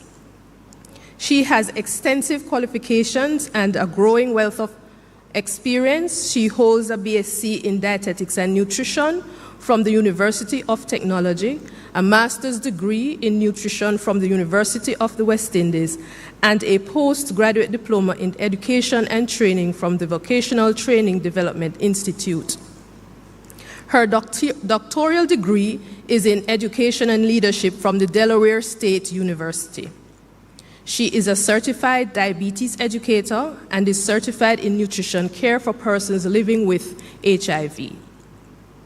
She is also a trained yoga instructor who believes that daily movement is medicine to the soul.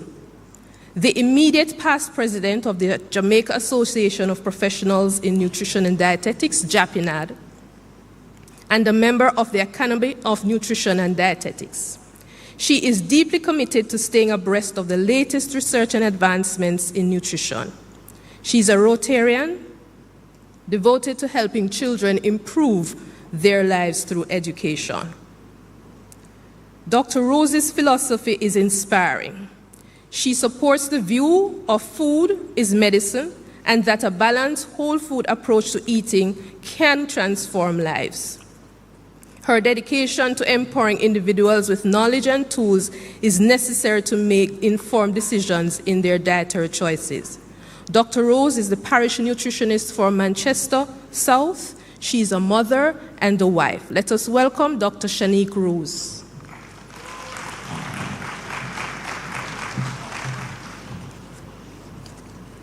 Thank you, Ms. Shani Jones, a very good friend of mine, for such a wonderful introduction. Good morning, everyone. It is truly a pleasure to be here at the Northern Caribbean University for this special occasion. I would like to extend my gratitude on behalf of the Manchester Health Department to the Department of Dietetics here at NCU for inviting me to do this presentation and for assisting with putting on this fair. I want to also acknowledge the faculty, staff, and students present. Thank you for taking the time to engage in this important discussion because nutrition is an important part of our overall well-being.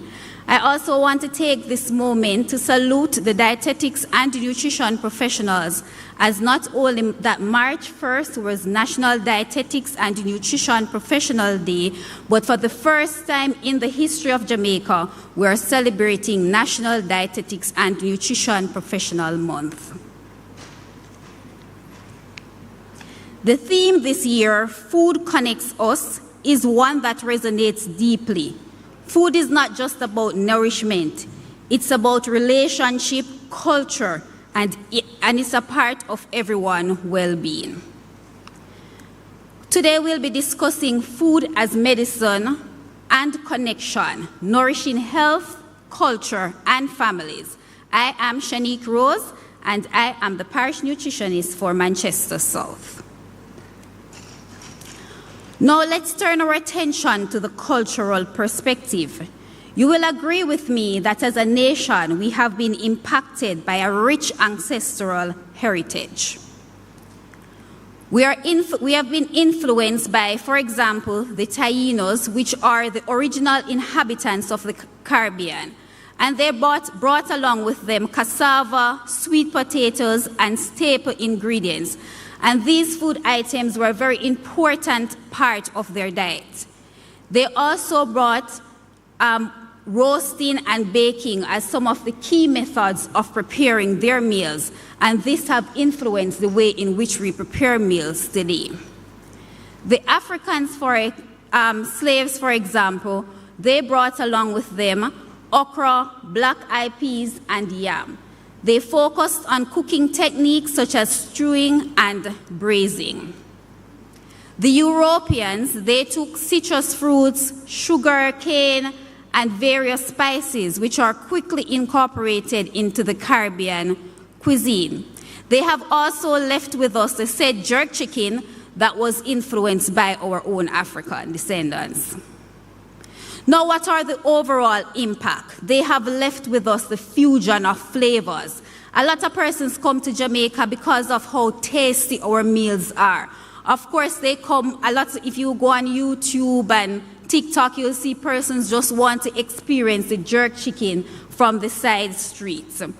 It has impacted our cultural heritage, and we have been left with a rich nutritional diversity. How do we use it is what is important. They have left us with the knowledge of the importance of fruits and vegetables, as well as proteins and whole grains. Now, food connects us. I want for you to take just a moment to think of a meal that you have had. How did this meal make you feel? And in this, I want you to think about one of your favorite meals. Where did you have it, and who did you have this meal with?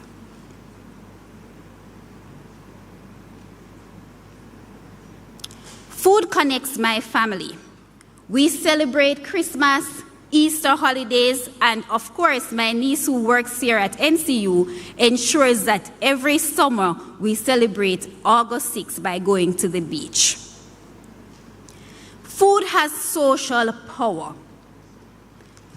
Food and relationship food has a relationship, and this helps to build families. Family meal fosters connection. There are several researches, one in particular that was done in the United States, that indicates that a family having dinner together is one of the only times that family will sit and eat together because of how busy they are. Food has an impact on community engagement. A lot of times when we're having events in our community, if food is not a part of it, of course we don't want to go. Food causes us to feel a sense of belonging, and it helps us with offering mutual support. We use food as a part of a lot of our celebrations. So as I mentioned before, Easter, summer, Christmas holidays for persons who celebrate Christmas. Food also has an impact on our health. Now, what are some of the roles of food in health? Food provides therapeutic benefits, and it can support our overall well-being. And this has been from ancient days. We can think about what we hear about turmeric and its anti-inflammatory properties, garlic and its immune boosting properties. This morning I was speaking with a friend, and when I asked him, what are you doing? He said, I am having a cup of garlic tea. And this we know has been passed down from our history. We also know about ginger and its benefit in digestive health. And of course, the emphasis we continue to place on eating our leafy green vegetables because they are high in minerals, fibers, and vitamin. So essentially, we know that our food support our overall health. Now, there is a nutrient synergy when it comes on to food. Because of the amount of vitamins, the minerals, and the fact that they're high in amino acid and antioxidant that supports our daily cellular processes, it's important for us to pay attention to what we eat. Food also have bioactive compounds that helps to build us. It helps with our gut health. For example, fermented foods and probiotics, they play a key role in maintaining a healthy gut microbiome. Now, what is happening in the 21st century? You will agree with me, based on what was said before, that our ancestors has left us with a rich heritage, right? However, there is a modern shift, and life has become more complex. People are dying around us every day. I know you heard the presentation earlier about prostate cancer, and once it starts to metastasize, what will happen to us, right? Or to the males in particular. Now, globalization, urbanization, and modernization have introduced a wide array of processed and convenient foods into the Caribbean food scene. Interestingly, the advertisements that we see every day impacts the way we eat. Whether or not we plan to do it, if you are not strong, by the time you get into Mandeville Town Center, if your stomach is not full and you have no lunch kit, I'm sure you're going to grab fast food.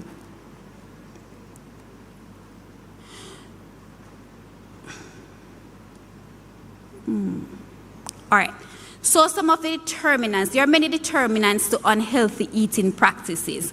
A study done by one of the professors at the University of the West Indies spoke to limited time to prepare meals. So mothers are going out to work, fathers are going out to work.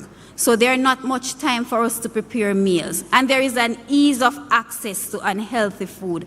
Of course, whether or not we want to accept it, we might not be feeling it, but there is economic determinants. A lot of persons work minimum wage, and that it is very difficult for them to buy and prepare healthy meals. So what are the health impact of how we are eating today? So basically, we are eating more fast food because of the determinants. What are we seeing? We are seeing rising obesity, right? So we are having more high-calorie food, and of course, they are low in nutrients. And so this is impacting the Caribbean and Jamaica in particular. There is a rise in type 2 diabetes and other metabolic syndromes. It is also impacting our cardiovascular health, and we're seeing an increase in hypertension. 2 weeks ago, we went to a community in Mandeville called Comfort, and there were 30 participants in the survey, and all 30 persons had elevated blood pressure. Most of them did not know. So we are seeing a rise in hypertension. And of course, we can speak to nutrient deficiencies in the foods that we're eating. Now, in the Jamaica Health and Lifestyle Survey of 2016 to 2017, it shows that overweight and obesity is at 54%, and it's higher among females than males. 1 in 3 Jamaicans are impacted by high blood pressure, 1 in 8 Jamaicans had diabetes, and there is a decrease in physical activity. We're also seeing, based on the Jamaica Health and Lifestyle Survey, that persons are consuming more processed foods and sugary drinks, and this is contributing to more chronic non-communicable diseases. And these conditions now have projected implications. In years to come, we are going to see, we have begun to see it already, increase in mortality rate. We are going to see lower quality of life, and there is a higher health of mental health issue, higher rate of mental health issues. I mean, in the workplaces, persons are just not happy anymore, and so you have to be constantly out there encouraging persons to take care of their mental health, and how we eat impact our mental health. Of course, cultural implications, we're losing our rich cultural heritage. Social implications, and the already burdened healthcare system is going to become further burdened. It's urgent, it's an urgent matter. And as a people, as a nation, we need to act now, not for ourselves only, but for those before us, our grandparents, our parents, and of course, most importantly, our children, who are the future of our world. Now, it's important for us to eat a balanced diet based on what we have heard before. And according to the World Health Organization 2025, a balanced diet provides essential nutrients, and that includes carbohydrate, protein, fats, vitamins, minerals, and this should be in the correct proportion to promote optimal health. Now, a balanced diet supports various bodily functions, and it helps to maintain healthy weight. It reduces our risk of chronic diseases, and it promotes our overall well-being. Now, what are some tips for a balanced diet? 50% of what we eat on a daily basis should be our fruits and vegetables.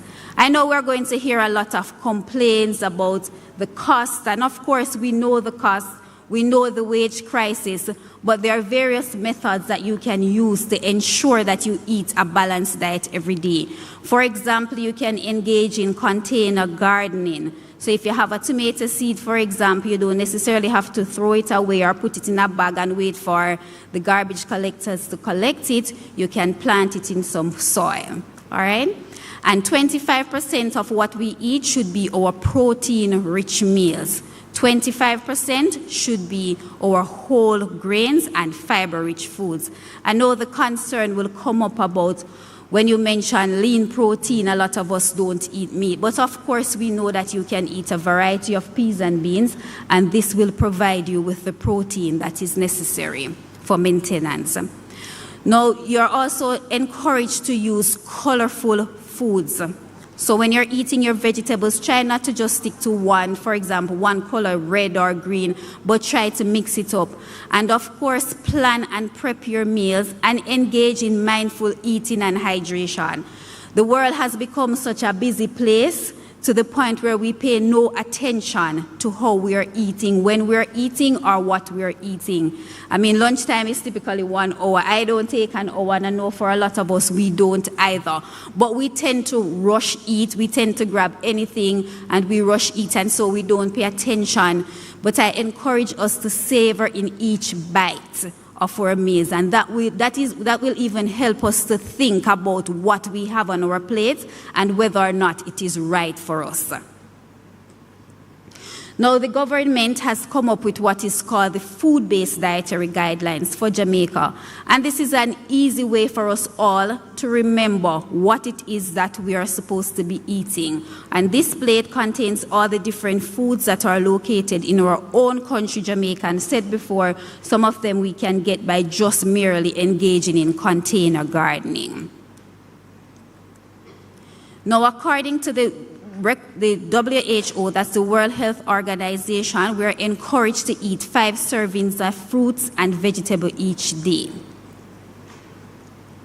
So what is an example? I know there are different references that we can use for serving size, but for example, the World Health Organization stated that a serving of pumpkin is equivalent to 1 cup of pumpkin. So you're encouraged every day, and pumpkin, for example, is one of the most cost-effective vegetables, right? A serving of fruit, for example, is a coconut water. A lot of us, when we're drinking coconut water, we just drink it like we're just enjoying coconut water, but we have to also remember that it is a fruit and it is contributing calories. So it's important for us to measure our servings as we eat on a daily basis. Now, so in summary, the diets of Jamaicans are at a crossroad. And while modern influences such as the American diet, have led to us consuming increased amount of processed foods, convenience foods, and overall we'd say eating unhealthily, and now we're seeing a burden on the healthcare system. It is time for us to pay attention to what we're eating by just starting where we are. We don't have to think about going out there and spending a lot of money to start eating healthily. Start simple and start by just practicing one thing each day or each week. So you could say to yourself, this week I am going to start by eating a serving of vegetable every day. And it doesn't have to be broccoli or cauliflower. It can be as simple as a serving of pumpkin. Now I just want to remind you all, as the Ministry of Health always emphasize, love your body, treat your body right, eat healthily, and engage in physical activity. And these are some of my references, and thank you again for inviting us.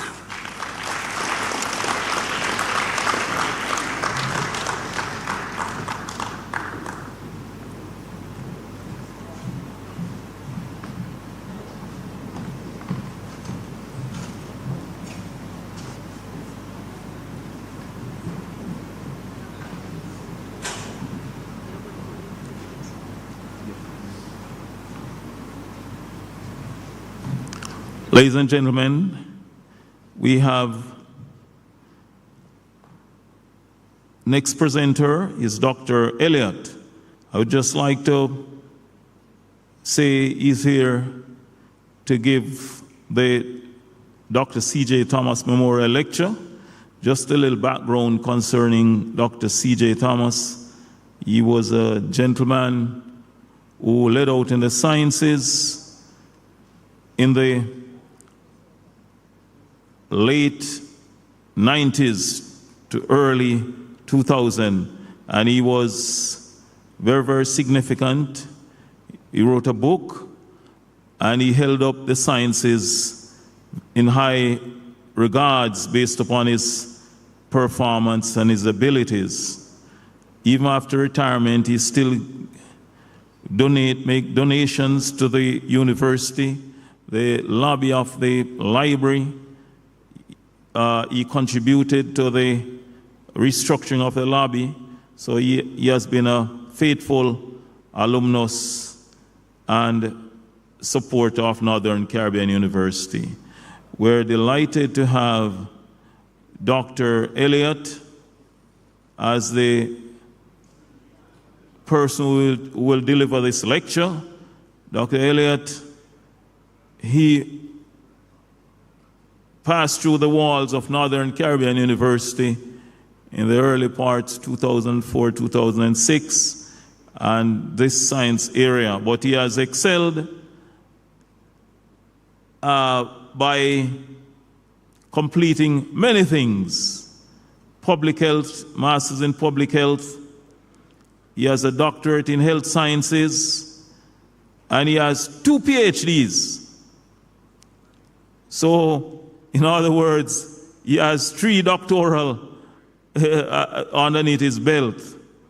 He is an adjunct professor here on our public health area, and he has currently is the program director for the School of Public Health program at the University of Technology.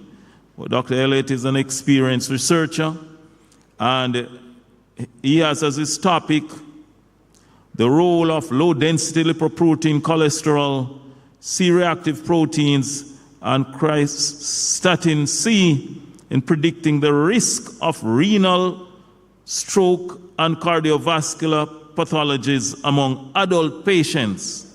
Ladies and gentlemen, put your hands together and welcome Dr. Elliott to his presentation.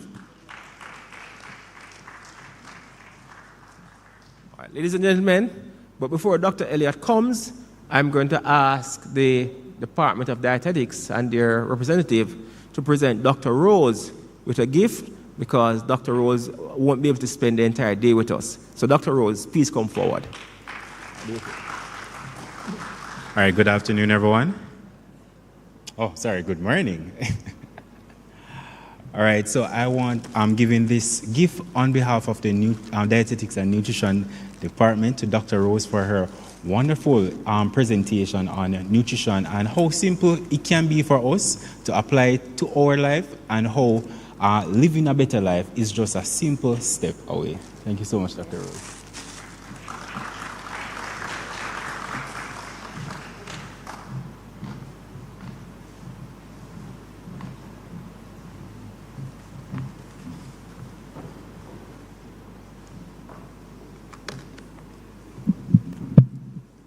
Good morning, everyone.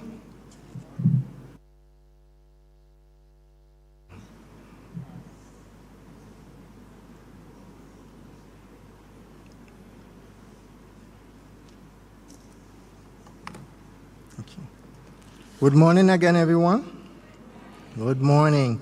I am privileged to be invited here at the Dr. C.J. Thomas Memorial Lecture. Today's theme is nurturing ethical research, harvesting successful lifeways. But before I get into that, I want to pay homage to a couple of persons here that have groomed me throughout the years. And the Professor Giles has mentioned that I've passed through this university in the early years of 2004 to 2006. But I just want to pay homage to him, Professor Wright and Professor Giles, have having groomed me over the years and make me into the person I am today. I look around right now and I do not see Professor Wright, but Professor Giles, would you please stand and be acknowledged, and thank you so much. I want to also thank those individuals putting this symposium together. Professor Storage to my left, thank you so much for helping putting this presentation, this symposium together. Dr. Zimenez, I saw you in the back there. Thank you so much for your kind assistance. To Mr. Miller, thank you so much for your hard work, distinguished members and students. Thank you so much. Lifestyle that prioritize integrity and accountability can result in innovative discoveries while cultivating a culture of respect among researchers. By fostering ethical research practices, we strengthen the credibility of our findings and ensure equitable distribution of beneficial effects across the population. Before we move into that, I just want to do a scripture here, 1 John 4, verse 1. Beloved, I do not believe every spirit, but to test the spirit to see whether they are from God. For many false prophets have gone out into the world. Today we are looking at the role of biomarkers in predicting renal disease and stroke and cardiovascular pathologies. Cysteine C and C-reactive protein called CRP and low-density lipoprotein LDL-C are biomarkers that play a significant role in predicting cardiovascular disease, CVD, renal and stroke-related illness. Their association with disease risk is well known, well established, and well documented in epidemiological and clinical research. Let's look at some epidemiological notes. Stroke, approximately 7,300 Jamaicans experience stroke, resulting in 2,400 deaths each year. Strokes tend to occur a decade earlier compared to developed countries. CVD, 30% of local deaths is attributed to at least one cardiovascular condition. Hypertension affects approximately 34% of adult population in Jamaica. Diabetes, 11 to 12%, and high cholesterol, 11%. Renal disease, chronic disease affects 10 to 12% of Jamaicans. Renal disease is more prevalent in persons ages 45 to 64. Renal failure is considered the most expensive disease in Jamaica, with dialysis costing around $15,000 per session. These statistics underscores the urgent need for early detection and prevention.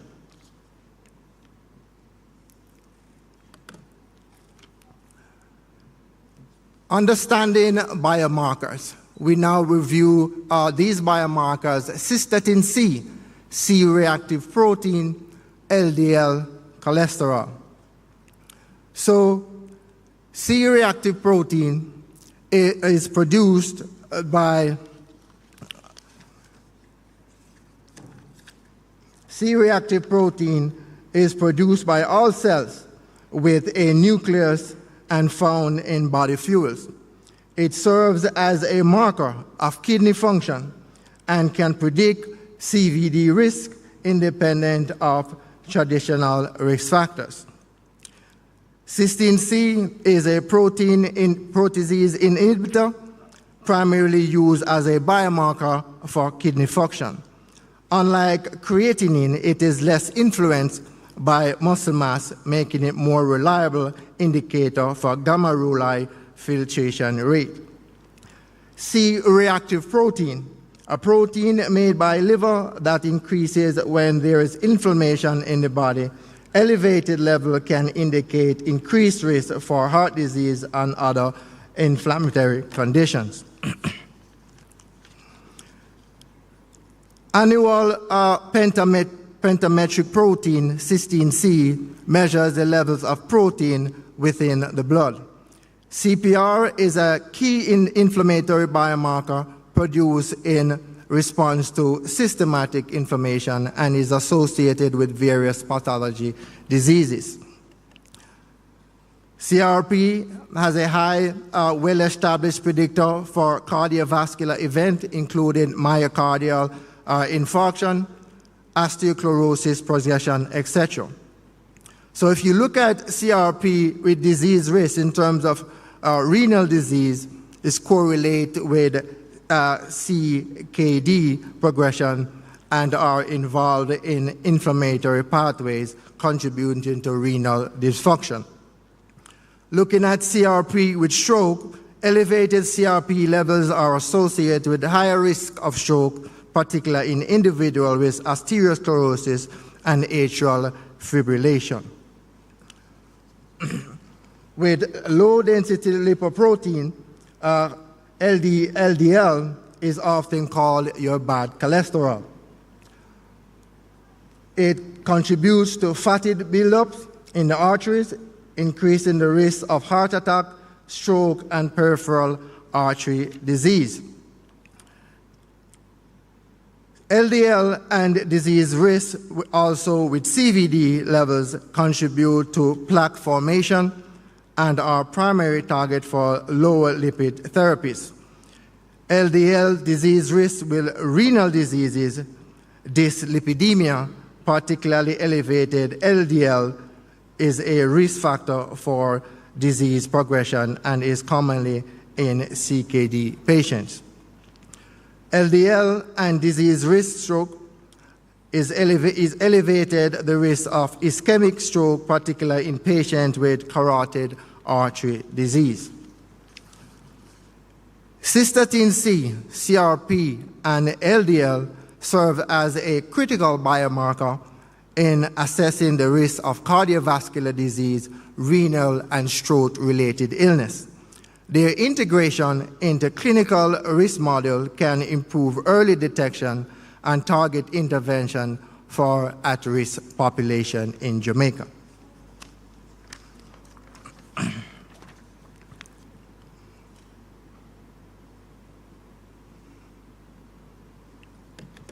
Some of the objectives we look at today and the study and background. While biomarkers like LDL and CRP and cysteine C have been extensively researched overseas and locally, their ability to predict renal disease, stroke, and CVD, their comparative prognostic significance and uniformity across genders have not been thoroughly explained.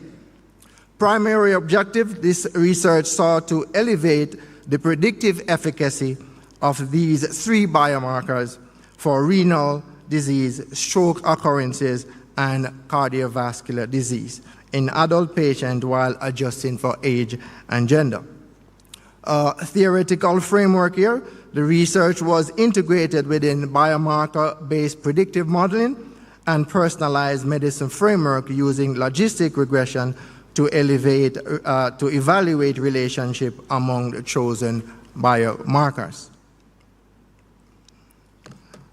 The methodology and research design, participants and data collection. In the research design, I looked at the quantitative retrospective study in cohort approach to investigate how baseline value of these three biomarkers predict cardiovascular disease, stroke occurrence, and renal illnesses. We looked at those individuals. We follow up those evaluations conducted over a 6 to 24 months period.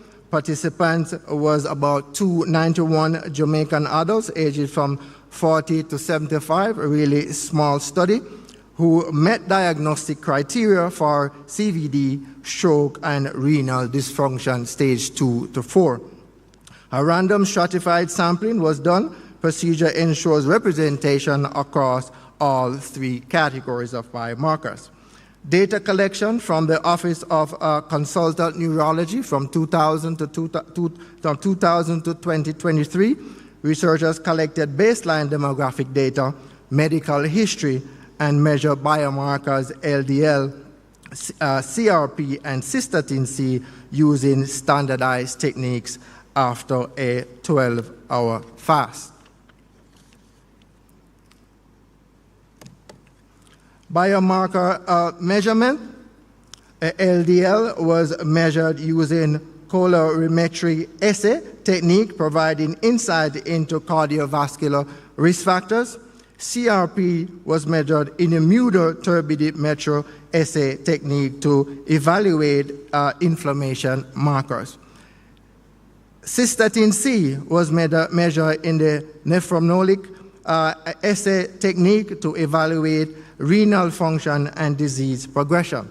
All biomarkers examined in the morning after a 12-hour fast to ensure consistent inflammatory and cholesterol reading across participants. The statistic analysis approach, a binary logistic regression was employed, looking at 5% margin of error on a 95% confidence interval. This approach allows us, the researcher, to evaluate how well each biomarker predict the disease outcome while controlling for demographics such as age and gender. Multiculinary testing was also done, looking at the various inflation factors. All VIF was under 10, looking at all biomarkers as well, indicating no multiculinarity across predictors. Gender stratified analysis to determine if predictive relationship differs between males and females. The researcher performed a gender stratified analysis for each biomarker and disease outcome, comparing odds ratio and significance levels. In looking at your gender stratified analysis, gender stratification revealed consistent patterns across male and female subgroups. For renal disease and stroke occurrence, none of the biomarkers shown significant association in each gender group, mirroring the overall findings. For cardiovascular disease, both cystatin C and CPR emerge as significant predictors with identical odds ratio in males and females. This consistency across gender underscores the robustness of these biomarkers as predictors of cardiovascular risk, independent of gender differences. For renal disease prediction, For renal disease prediction, the model explained only 1.6% to 2.5% of the outcome variation, looking at Cox and Snell R-square and Nagelkerke R-square, indicating minimal predicted power. None of the biomarkers show statistical significance association with renal disease risk. High cystatin C levels were associated with lower odds of renal disease, but this effect was statistically significant. Similarly, LDL showed negligible effect, while CRP correspond with non-significant decrease in odd ratio. Result from a stroke occurrence prediction. Stroke prediction model shows minimal improvement from the overall renal disease model to 1.7 to 2.7% of outcome variation of Cox and Snell and Nagelkerke R-square. None of the biomarkers again emerge as statistically significant predictor of stroke occurrence. Cystatin C show a negative relationship with stroke risk, but the substantial uncertainty in the estimate of the CI looking at the findings suggests that additional or alternative variables may be necessary to improve stroke prediction accuracy. Results from cardiovascular disease prediction looking at cystatin C showed a positive relationship with CVD. For every 1 unit in cystatin C, the order of CVD increased by more than 4 times. For LDL, not a significant predictor, the coefficient was close to 0 with a confidence interval including 1, which reinforces the lack of meaningful relationship with CVD. In looking at C-reactive protein, another biomarker emerged as the strongest predictor for CVD. For each one unit increase in CRP, the odds of CDV more than doubled, with the relationship being statistically significantly robust. The CVD model explained between 5.8 and 9% of outcome in variation, looking at Cox and Snell and Nagelkerke, showing improvement over previous model, but still leaving substantial variability unexplained. Looking at some clinical implication and integration, the risk identification biomarkers can enhance risk assessment by providing objective data that supplements clinical evaluation. CRP identified inflammation aspect of CVD, while cystatin C helps identify those individuals likely to develop chronic disease risk. When looking at disease monitoring, longitudinal monitoring using biomarker can improve chronic disease prevention. Cystatin C offers early detection of kidney impairment than traditional markers like creatinine. Treatment optimization. Biomarkers can guide personalized treatment approaches. For example, anti-inflammatory medication may benefit patients with high CRP levels, while cystatin C can improve medication doses in renal impairment. Despite their potential barriers to biomarkers, integration into cost, limited access to advanced testing, and fluctuation into biomarkers levels due to transient physiological changes. Standardized testing procedures, physician education, and healthcare infrastructure investment are needed to address these challenges. In looking at clinical outcome monitoring, cardiovascular events, monitoring the incidence of MI, myocardial infarction, stroke, and the major cardiovascular event as documented in hospital records. Looking at stroke occurrence, tracking the incidence of recurrent stroke or other cerebral vascular events throughout the follow-up period. Looking at renal disease, we assess the progression of chronic disease, CKD, through changes in estimated glomerular filtration rate, serum creatinine, and urea albumin to creatinine ratio. In conclusion, we look at the conclusion and recommendation of key findings within the study. Key findings: this study found that cystatin C and CRP are significant predictors of cardiovascular disease risk, with elevated levels associated with increased risk. However, none of the biomarkers significantly predict renal disease or stroke occurrences, and LDL did not contribute significantly to any outcome prediction. Future research, prospective cohort studies are recommended to validate these findings and to overcome limitations of retrospective data.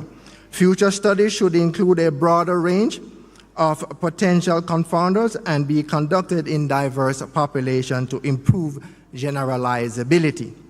Clinical practice, routine screening of cystatin C and CRP should be considered for cardiovascular risk assessment, especially in high-risk patients.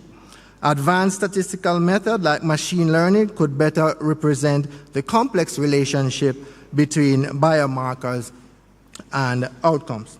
This research underscores the potential utility of cystatin C and CRP as biomarkers in cardiovascular risk assessment and highlights the need for further investigation to identify additional predictors for renal disease and cardiovascular diseases.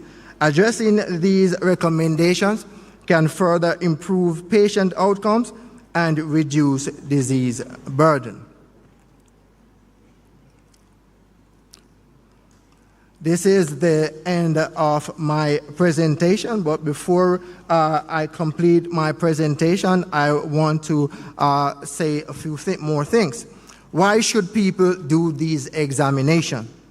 People should undergo these examinations for these biomarkers, specifically cystatin C, C-reactive protein, and low-density lipoprotein, because these biomarkers provide early detection and risk management for cardiovascular, renal, and stroke-related illnesses.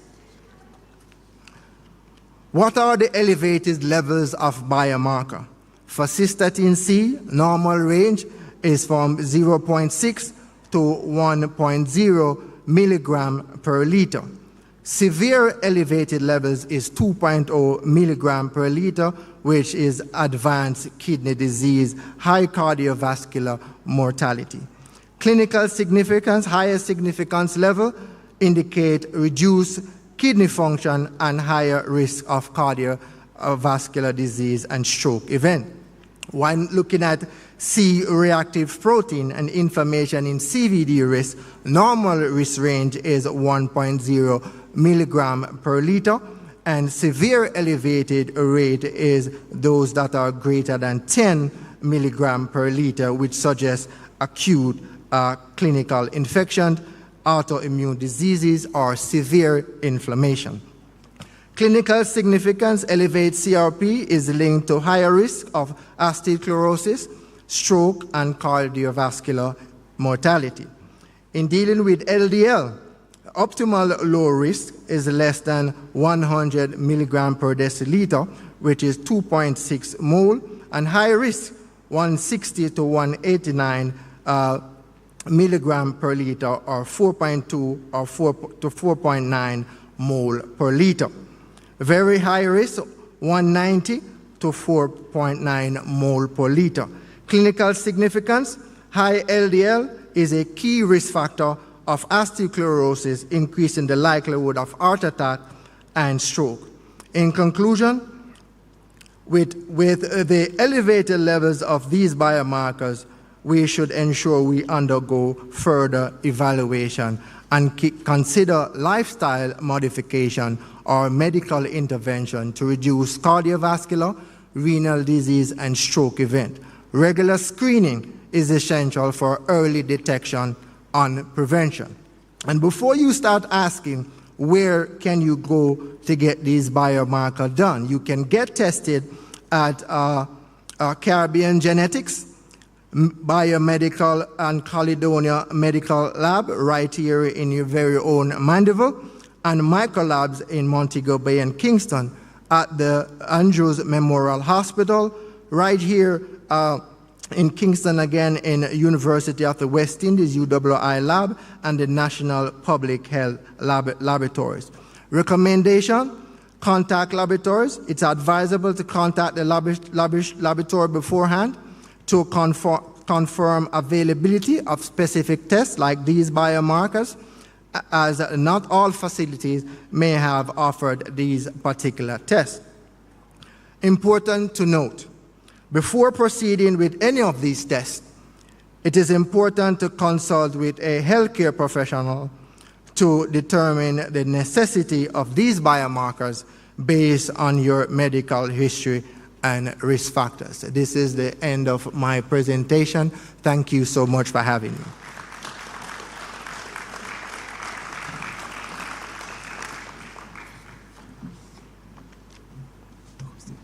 So we thank Dr. Elliott for his erudite presentation. And at this time, we'll invite 2 questions in the interest of time. We'll invite 2 questions if persons wish to do so for Dr. Elliott. Any questions? Was a clear presentation? And Dr. Elliott was kind enough to even give you the names of labs that you can do your test. And so, no questions. Dr. Elliott, could you just stand beside me, please?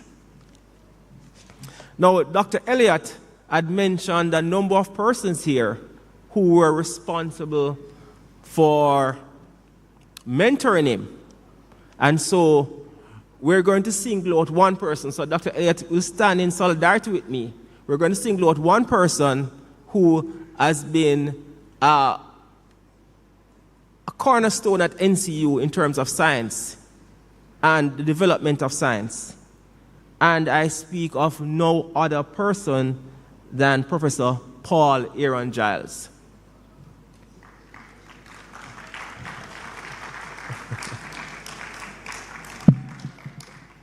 Sir, if you could stand with us.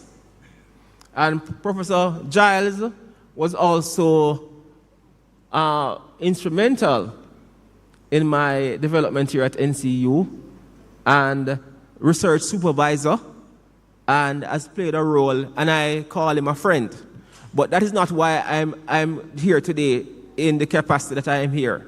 Not as a friend. No favors, Professor Giles. You have earned what I am about to do.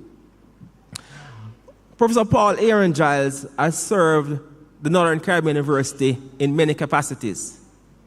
He was department chair, then the Department of Biology, Chemistry, and Medical Technology from 1996 to 2003.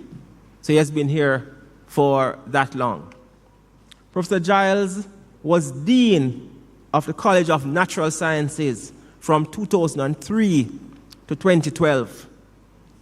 He served as Associate Vice President of Graduate Studies and Research from 2012 to 2016. He served as University Provost from 2016 to 2018.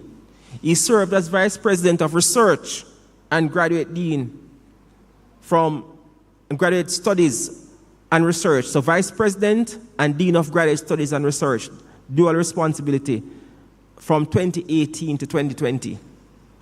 He currently serves as the Dean of Graduate Studies from 2020 to present. It was during Professor Giles' tenure as chair for the Department of Biology, Chemistry, and Medical Technology that Science Symposium was born. And it's out of Science Symposium that the Research Week was born. So Professor Giles is the architect of what we are experiencing here.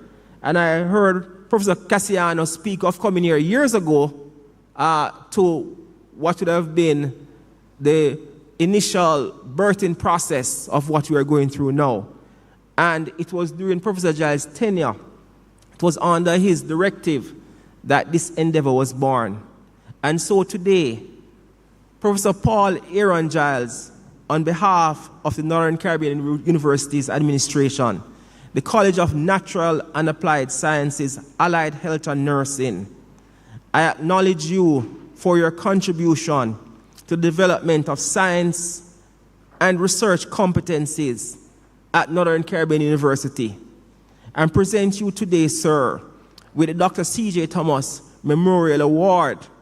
This is the 11th day of March in the year of our Lord, 2025. And may I shake your hand, sir? And this is just a token of our appreciation. Professor Giles. The other way.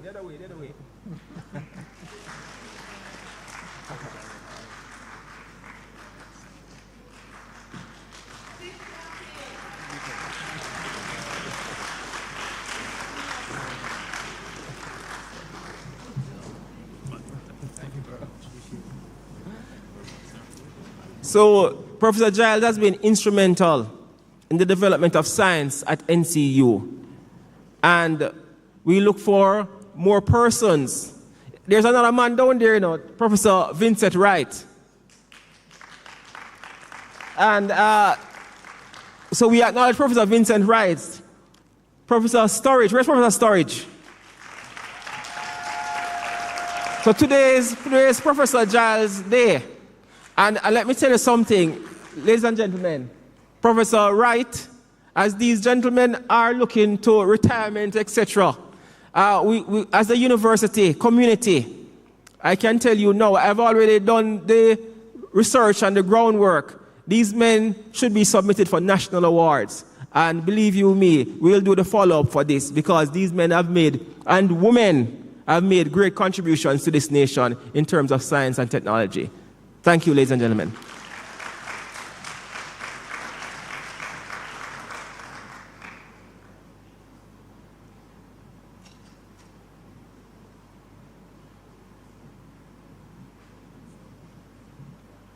All right, ladies and gentlemen, this is where we're going to break for the lunch break. And so we are going to invite persons, students. We have some snacks that we're going to be allocating. We'll put them on a table. So for the students, you please feel free. We have water, we have snacks. For our presenters or faculty, we will be retreating to the Thai Center, where we will have lunch. Also, for our workers.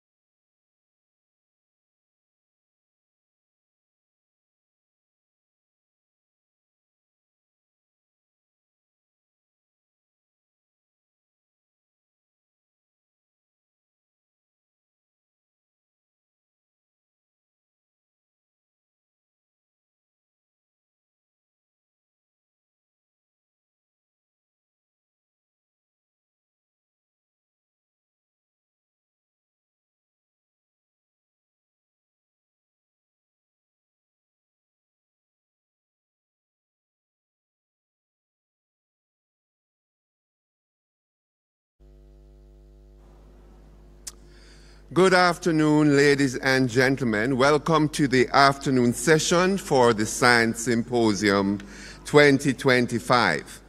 If you were here this morning, we are so glad that you're back with us. However, if you are just joining us, both in person or if you're online on the YouTube platform, it is indeed our pleasure to have you with us. We have several presenters this afternoon. And in the interest of time, I'm going to ask the presenters to be mindful of the time constraints as we are starting a little late. Our presenters will cover diverse topics such as ethics, cancer, nutrition, mental health, sustainability, and environmental management. So you name it, we have it. My name is Max Wellington, and I will be the chair for this afternoon session. Without any further ado, I would like to invite our first speaker for the afternoon session to come and address us. A noted epidemiologist, a biostatistician, bioethicist, Dr. Morton Frankson, MD, MPH, is currently the Director of Research here at NCU. And we are so glad to have him address us at this time. Dr. Frankson.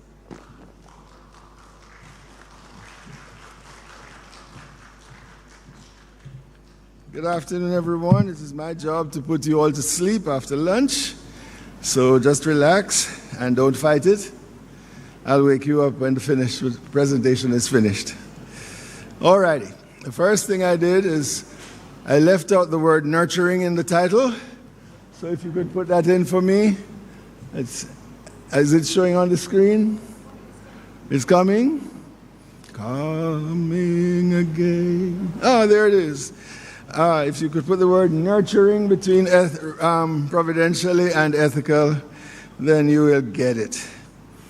Well, this afternoon I would like to enlighten you on the fact that when it comes to research and its ethical conduct, God is in the midst of it.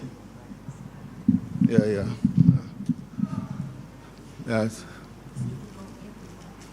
Yes. Yes, indeed. Wow, look at that. Okay, so at great cost, research is most necessary to increase science, that body of information, because the word science just means to know, for improvements in technology, healthcare, engineering, management, politics, you name it. And it is best done by God's providential guidance. I'm reminded of the first clinical trial that was recorded. It was the one done, it was quite a large study actually. It was not a balanced study. On one side, one arm, the experimental exposure arm, there were 4 men recently captured, 4 young men, and on the other arm, many other young men. The exact number is not stated, and it was a study that was not randomized. It was a study that was conveniently in a natural setting of those who chose to eat what was called zeroim, the pulses and the grains, etc., that would be offered during their captivity, versus those who did not, a large majority. But it was a powerful study. And it was a powerful study not just because of its scientific design, it was also a powerful study because God was in the midst of it. And the results were clear after so many days as the findings were revealed from the measurements. Some of it was self-reported, some of it was psychological and intellectual evaluations, and some of it was also biometric, as best as they knew biometrics those days. And they looked fairer and fatter, and they were more wonderful in every way than the others, the 4 that is, compared to the others in the comparison group. It was in 10 days, and you could see outcomes that were that remarkable. This is not just an ordinary outcome. This is an outcome where God intervened to make an intervention that he wanted to make. And when he came as the Son, Jesus Christ, he would stay one place and heal somebody way down the road if the Father was willing. Somebody would touch the hem of his clothes and their bleeding would stop. I don't know what it was from, whether it was endometriosis or whether it was menorrhagia of some other kind, or fibroids irritating the lining of the endometrium, whatever it was, it stopped.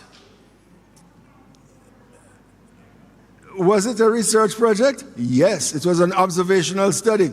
Those who observed had all the data they had to make sense of it and either believe or not believe. And wherever they believed, he was able to do wonderful works for them. It cost God a lot to provide evidence that we should actually be moral agents. We're not just robots. We're not just academic performers. We are actually his children. He wants us to discover, he wants us to do good politics. He told Adam and Eve to dominate, to have dominion over the earth. And he wants us to use that. The word government and politics go hand in hand when it is done well. We contaminate the word and call it corrupt politics. In fact, we don't even bother to, we just refer to politics now as being corrupt. But that's not the original intent. It meant good governance. And God wants us to be like that. Well, he wants us to do it in such a way that righteousness runs right through it. In other words, the right things must happen to us, right us. And basically, that's one of the reasons why we do research, so that we can have righteous things to offer to people. So we can understand his righteous ways in the way that we are made and function. Marvelous and wonderful are his ways. It costs God a lot. And sometimes the little part we have to contribute deceives us into thinking that it is cheap to do things properly. Everything that we do properly costs us a lot. If a society decides that it wants to stop smoking as an experiment to see if stopping smoking actually will improve your health, it's far more expensive than asking the society to smoke. They'll just die of something, whether it's emphysema or chronic obstructive disease of another nature, bronchitis and so forth, or whether it is one of the 1,000 chemicals poisoning the brain or the myocardium, and a heart attack, a myocardial infarction starts, or cancer, or one of those other maladies. If the society decides to do an experiment on itself by stopping smoking, it's going to cost them for the rest of their lives, because they're going to live so long that they better have good health insurance. They better have good pieces of land to pass on to their children, etc. Prevention is very expensive. Research has showed us that. So, that's that. But that's not a problem to God, because he owns everything. And the longer you live, is the greater you get a chance for him to share what he has with you. So, it's not a problem to him. It's not like it's a false advertisement that he's doing.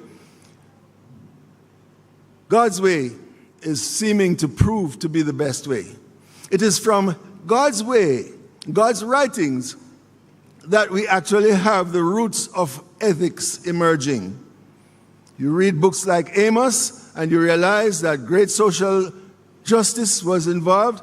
Look out for the fatherless, look out for the orphans, look out for the poor, etc., and make their lives better. Don't do injustice. You read the first 5 books of the Bible, the Pentateuch, and you see them having some laws, some of them scary, to prevent you from doing problems in the first place. Prevention and ethics have mushroomed out of what is God's plan. That plan is what we call his providential will. His providential guidance is really what has brought us to the point where we now can do research and do it in a way that makes it look like we did something fair to society. something respectful to society. And whenever we see a breach in that, something goes wrong in us, and we get on edge because we just know with something that He has planted in us that things should bring benefit to us. Things should be not harming us. Things should be fair. And whatever it is, we are made in the image of God, so it should be respectful as we press along.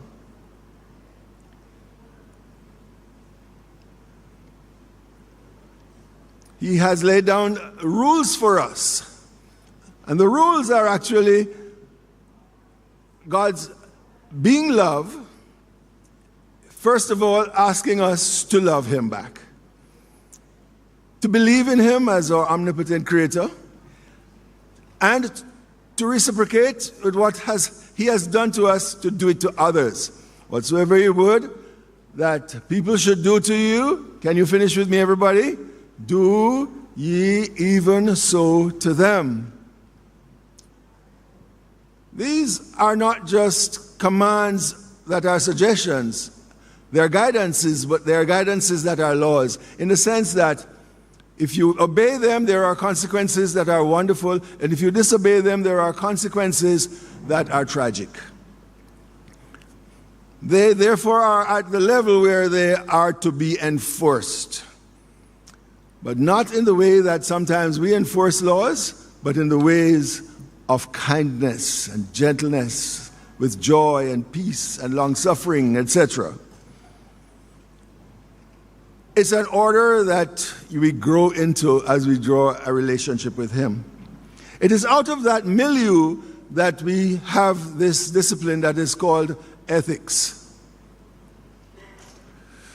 Ethics is the study of the fundamental principles that define values and determine moral duties and obligations. It's the science or the study or the acquiring knowledge of what is right and what is wrong. In other words, morality. What is good and what is bad. What is just and what is unjust. What is righteous and what is iniquity. It's a set of moral principles and or values that after we now engage with our higher power, our higher being that is so loves us, we pick out through the study of that codes that we live by. And they now become principles of conduct governing an individual or a group. And it concerns us having really healthy relationships with each other. One person alone cannot have ethics. I have ethics with my wife because we are now two people. It's a marital ethics. So there's no such thing as my personal ethics. You have your personal preference. But you only have your personal ethics if you really understand what ethics is about, if you have somebody to relate to. Because ethics is about relationships that are good and right. Ethical considerations cover all aspects of research, but they are foregrounded when the subject of the research is animals or human beings.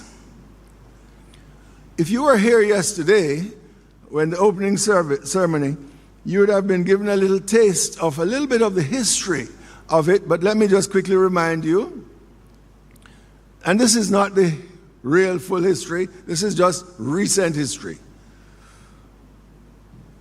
In World War II, atrocities were done by the offending party to a vulnerable group of people.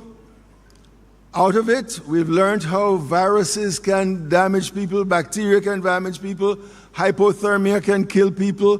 What is the best time to close a wound? You know, if you get a wound, you need to close it properly, clean it and close it by 6 hours, because after that, it's called the golden window, you'll have to add antibiotics because the cleaning might not take all the bacteria Some might have housed itself deeper into the tissues that even after you close it, it now becomes an abscess. Because the fight with the white blood cells would be such that too many of them would be sacrificed, and then they become what is known as pus, a purulent exudate, or loculation. It didn't sit well with us.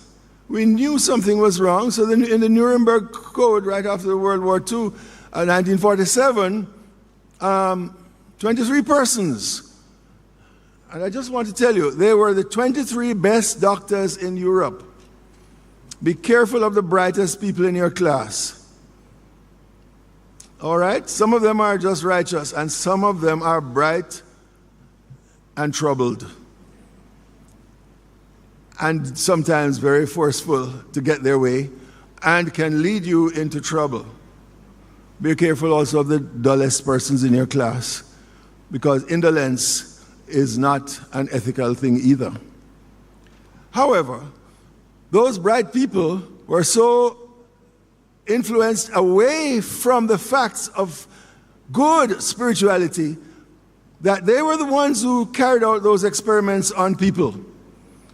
And out of it, the Nuremberg trial, came the basics of international ethical codes on how to do research as we do it now in modern times. And this thing happens in a context where we had just previous to that, maybe 50 or so years ago, talked about the scientific method with Koch and Pasteur and others that were blazing the trail to help us to see how to evaluate evidence honestly. And penicillin was recently developed as a treatment for against certain bacteria, even into syphilis, etc. And a respect for people that comes from all religions in this world.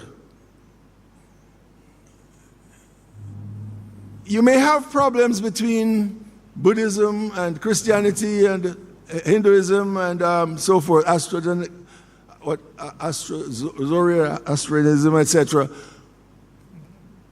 because of doctrinal teachings differences. But when it comes to the moral codes, we share far more. We're more in harmony on those across the different religions of the world than you would think. All the religions of the world tell you basically that you should respect people. And you should make sure that this, among other things, are essential tenets that we must operate by.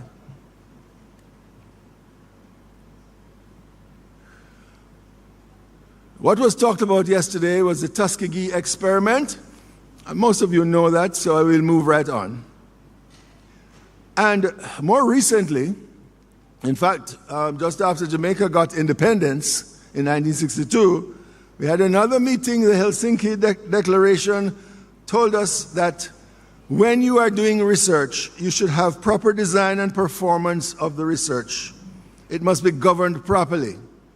Research is not just, I have an idea, let's go and test this out.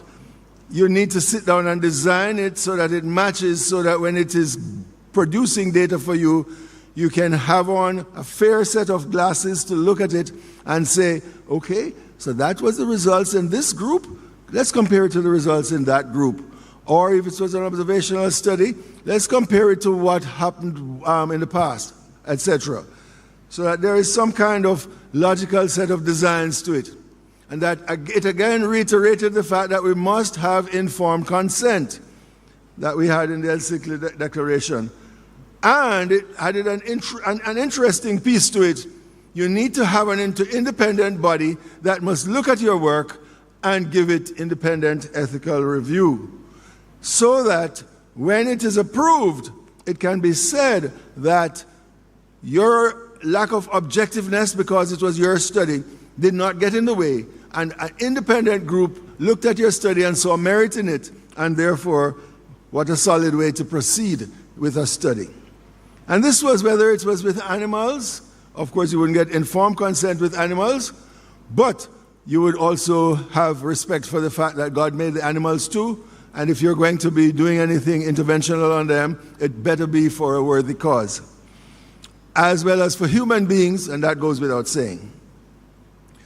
The Council on International Organizations of Medical Science, SIOMS, has done a reiteration of all of that, and they have also made sure that in organizations like the World Health Organization and UNESCO, they are advancing the cause of bioethics in regular biometric research and also in community-oriented research, such as epidemiological studies and so forth. The Belmont report came out just after, 2 years after I graduated from medical school, and basically with that, it added two more concepts. One is that the research, especially if it's on human beings, but also on animals too, should bring benefit to those subjects. We'll call them subjects for now. These days, when you're dealing with human beings, we're being asked to be politically correct and don't call them subjects because they even have to now be consented. And subjects are not usually granted the right to be consenting and feeding back and giving you permission. Your rats, your guinea pigs, etc., they fall in that category where you're not seeking consent from them.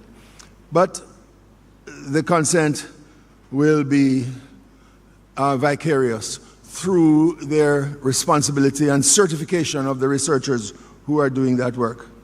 Respect for persons, beneficence, meaning this thing must bring benefit.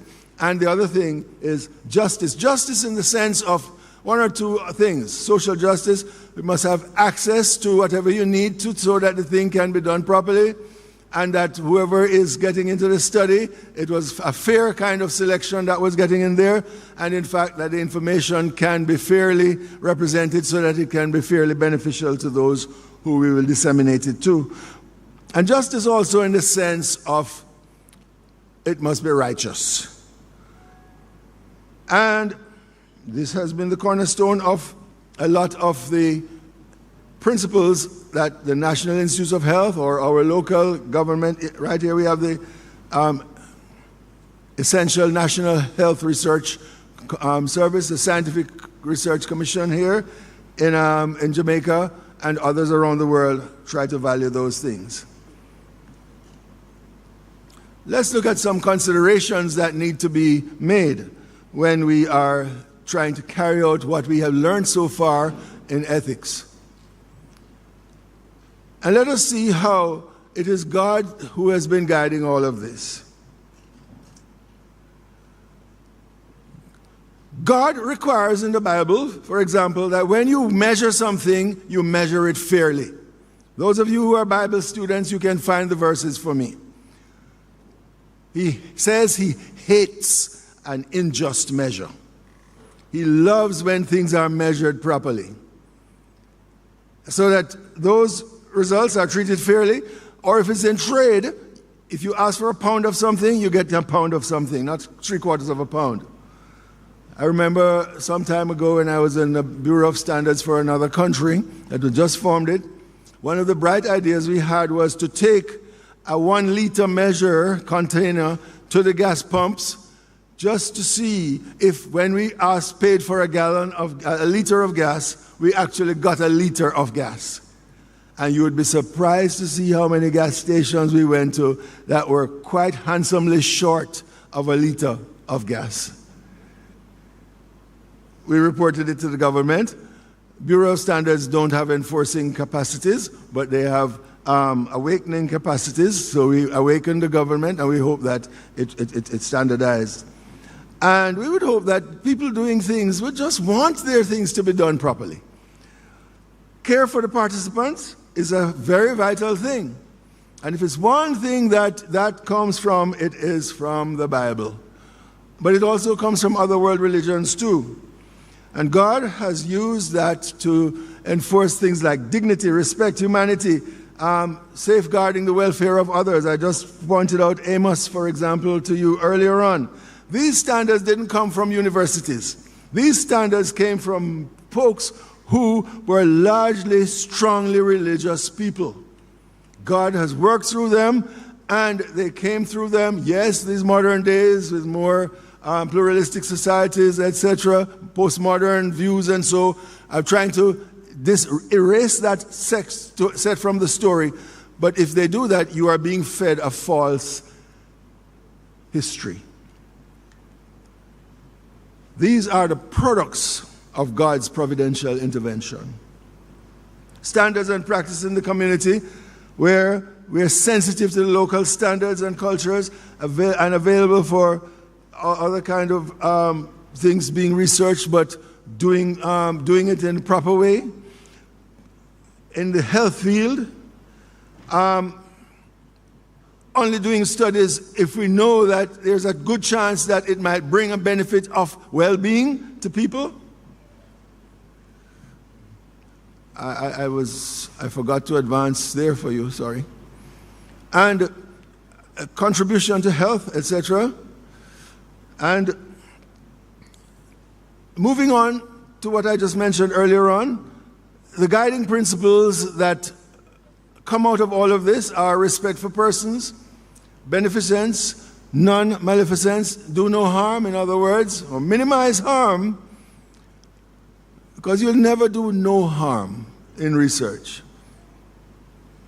Some of you, dear folks, if I give you a questionnaire now and I ask one on the questionnaire, please tell me your age, you might feel offended.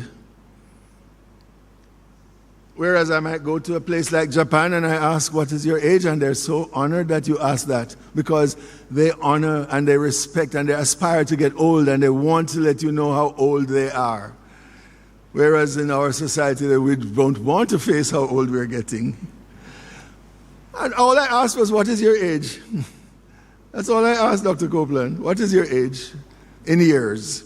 I didn't even ask it in months, days, minutes, and seconds. So there is no such thing as research that does absolutely no harm, guaranteed. But everybody would agree that asking what is your age is so important, and it's going to, in fact, be an offense to so few or so rare an amount of people that it's worth the risk to ask, what is your age? On that same questionnaire, if I put, what is your monthly income? Some of you would be very comfortable with that. I can tell you, others of you would be, why they want to know that? What they want this information for? I actually have had that experience in a few times. And that's one of the questions on a questionnaire that about 50% of the people do not answer. Even though we tell them, do not put your name on the questionnaire. So we have come to live with hoping that it's a random enough sample of people who told us their income that we could get their median income, for example, from that.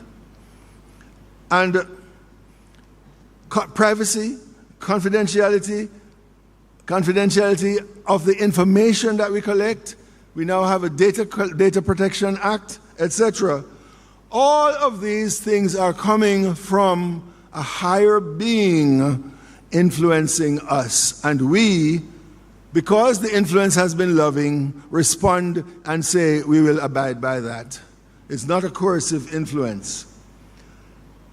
Justice, I mentioned what that was about, but I especially want to let you know now that there are vulnerable groups.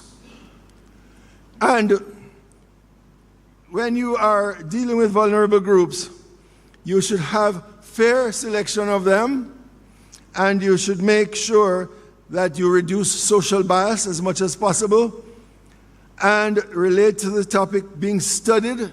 Don't try to build another study within the study. Just say, why don't we kill two birds with one stone? It mightn't be the right thing to do. One or two bright participants might pick it up and might feel offended. And they could be right because you are not upfront honest with them. When you have people who you know will be benefiting from this study, make sure you have representation in your study of such people in the actual sample that is being used. You cannot, for example, go and study prisoners, because prisoners, what are they doing? They're just eating up the government's food every day. At least let us do some experiments on them. No, it's not only prisoners that the results are going to benefit. So you have to do it with a mixture from society. And you will find that you'll get out of trouble because fairness in selection was what took place. And there should be fairness not only in selection, but fairness also in the benefits that one can receive from such things. So here are some of the vulnerable population folks. And there they are, from prisoners right down to the disadvantaged economically, mentally ill, fetuses, children. Unfortunately, because of those groups being vulnerable populations, those groups, we do the least amount of science on them. Because most scientists want to just not bother with what is necessary to get consent, etc., to do them. Plus, who wants to do a lot of research on a pregnant woman? She could be carrying twins, triplets, quadruplets, octuplets, or just a child. You don't know? The first 3 months of life, we don't even know how many children she's carrying with her.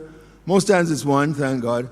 But the child didn't consent, and she wouldn't consent to have that child also be exposed to whatever she's going through, most times.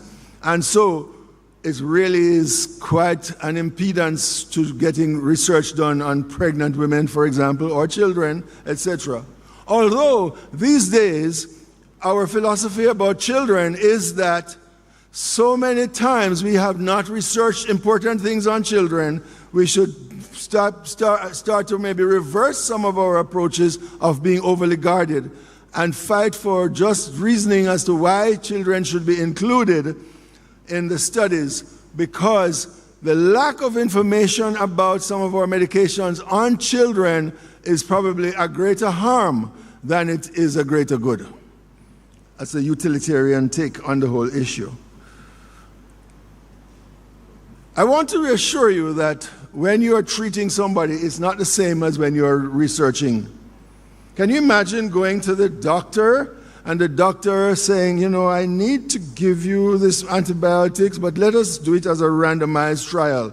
I'm going to flip a coin, and if the coin says heads, I'll write the prescription. If it says tails, and you have a urinary tract infection, and you've been going to the bathroom all night regularly, you've been burning, you have fever, etc., and you're just what? You're hoping the doctor says heads, right? Because you're in trouble. We couldn't do treatment of people through experimentation. But if I were doing a study on a new medication, I might design a study in a way that I'm not so interested in the individual being in or out of it. Well, I'm interested in what I will get as a group average from it. What proportion improved, and what proportion got this adverse event, or what proportion got nausea and vomiting, the most common adverse event that there is for any medication. Even for drinking a glass of water, you can get nausea and vomiting, right? But it's very rare. So, research is not the same as treatment. They are quite different, and they are done for different motives. And when God was testing the children of Israel and taking them through, He did not use research on them. He used a therapeutic approach to dealing with them. And even so, they had a choice, and in many cases, they made the wrong choice. Research is only justified if there is uncertainty about available therapies. When you have uncertainty about whether this thing will work or will not work, the big word for that is equipoise. And that's when research would be certain. If you have a medication, you know it's going to work, or a surgical procedure, or a counseling procedure, or some other intervention, and you already know that it will work, your duty is to now go on and work it, not to do experimentation on people. We have a situation right now in a certain country where we have a proven set of immunizations against a particular disease that is spreading in that country, a very developed country so-called, and now, because of politics, they're wanting to revisit and throw as if those other studies didn't matter when they were actually done properly, just now to try and satisfy the silly curiosity of a particular person who has the power to make it happen. Dr. Cassiano, I've called no names. And that is wrong. That is not ethical. But God is patient, and God will allow even that to proceed because He has all the time on His hands. It is we who are time-bound. Well, be careful about conflicts of interest. Be careful about that, and that's another concept that comes providentially to us from God. God asked us not to be of two minds. He said an unstable person, a double-minded person is unstable in all her ways. It said his ways in the King James, but I think we're modernizing it now. All right, let's pluralize it. Double-minded people are unstable in all their ways. Have I gotten out of trouble, Dr. Cook? Yes. If you're dealing with somebody who is, they're shifty, they can't make up their mind, or they're trying to do two things at one time, to, eat their cake and still have it, stay away from them. You're going to be the worse off for dealing with them. We don't want that in research. So we ask that conflict of interest, whether they be financial, etc. I could get distracted about that right now again with that same country, but I'll press on. The careers, don't try to do too many things in life. You are only one human being, and only one or two of us are polymaths that can pull off all kinds of things at one time. Most of us are very single-minded, and we should stay that way. Our obligation should be to those who we are looking at, whether they're the animals or plants or people, because they matter even more than our research process. And when we do it properly, we will do it in such a way that their mattering will be honored. If you're going to be doing a study, make sure that somebody other than you recruits the persons into the study or the animals into the study. Now, I know in a university, to get your degree, you have to do everything. You have to sample, you have to do your proposal, you have to go and do the selection, you have to do the measurements, etc., and you are the one who came up with the research idea. That's an innate conflict of interest. So in universities, we actually teach you in the way that we don't do it in the real world. In the real world, we have a team, and the person who came up with the idea gets other people trained who are less vested in it, so that they can more objectively do the other parts that you could, because of your wishing for a certain result to come, cheat on some of the measurements and overmeasure another one that you want to show bad effects in, and things like that. And has that happened? Yes, I have had researchers who, in order to try to prove a point, in my statistics capacity, they will go and manipulate their data and try to force results out of that are not good. Who suffers? When that article is published, anybody in the world who reads that will now be misled. So, our obligations should be to those who we will be serving. Make sure it's informed consent, it's the same process. Make sure that there's no coercion going on. Now, that doesn't mean that you can't try to persuade somebody to join in a study with you to increase your sample size. But you should have rules as to how many times no finally means no. When we're doing survey research, if somebody turns you down, your obligation is to have had a rule that says that first turn down is, oh, I'm so tired, this was the wrong time. The second and the third and the fourth is this was and you could say maybe the 5th, maybe the 10th, maybe the 20th no, depending on the nature of the study, that will finally be recognized as a no. And you have to have those rules in place before. Sometimes we shortchange ourselves, and what we do is we collect people who are willing to get into the study, but they are sometimes the healthiest people. And the ones who we should push to be in the study, to be a little bit persuasive about, and give them several no's before we call it a no, try to convert them, we call it. We don't. So we get results that are biased, because we get results on one group of people, but not on the group that needed to be studied the most. So all of that is important for us to understand. Now, that is different from coercion. Coercion now is when you're threatening them. You know, if you don't get a study, we say 1 year from now that we will sign you up to be in the clinic, you know. That sort of thing. That is what is wrong. Or your teacher says, you know, if you don't do this study, if you don't participate in this study, I might have to take off on your grade. That is coercion. No. If we have conflicts, we should make sure that we disclose them to our superiors and to an ethics committee. A randomized clinical trial is now called the sine qua non, the real study that should be done. Sometimes you can do a randomized trial, but sometimes you're not supposed to do it. For example, nobody will ever do a randomized study on cigarette smoking and cancer.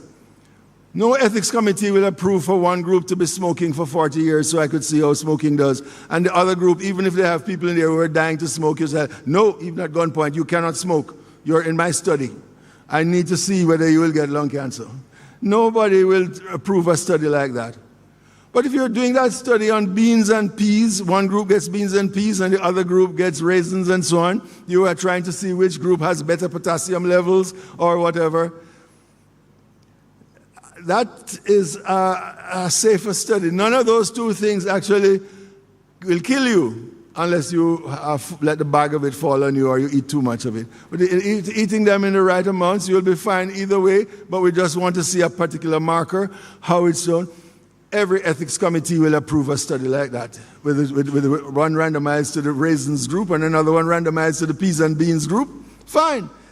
Okay? So, it depends how you rush into a randomized trial. So don't believe that every study that is done has to be done as a randomized trial. Some of them will have to be done as quasi-randomized, quasi-experimental, and others will have to be done as observation of another nature, like cross-sectional designs, etc. As I said earlier, equipoise is really what you're using before you do such studies. And oftentimes they're very expensive. Every study has risks and benefits, and we have to weigh them right and know how to weigh them properly. The Bible asks us to do the same thing. It says, I have showed before you life and death, etc. Choose ye this day.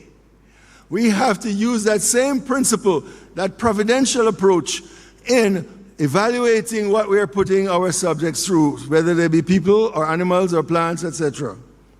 And it must bring benefit to the society.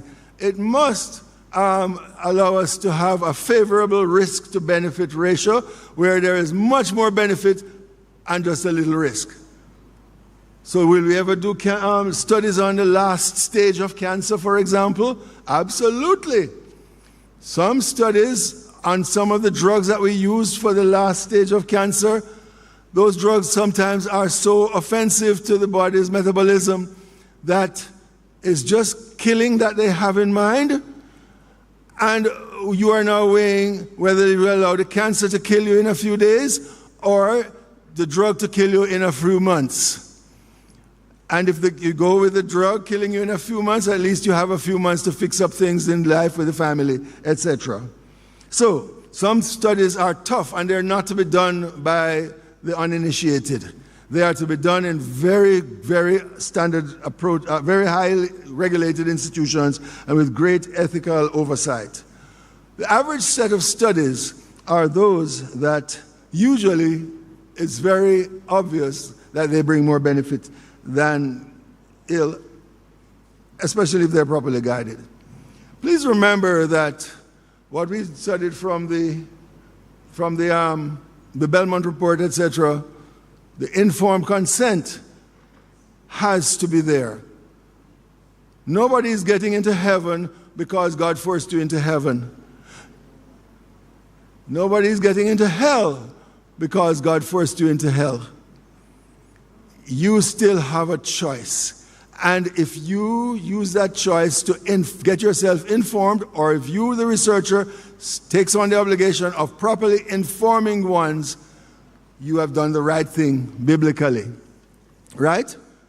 What do I mean by informed consent? What I mean by informed consent is I explain the study, the involvement of it, without giving way too much details to discourage the participants.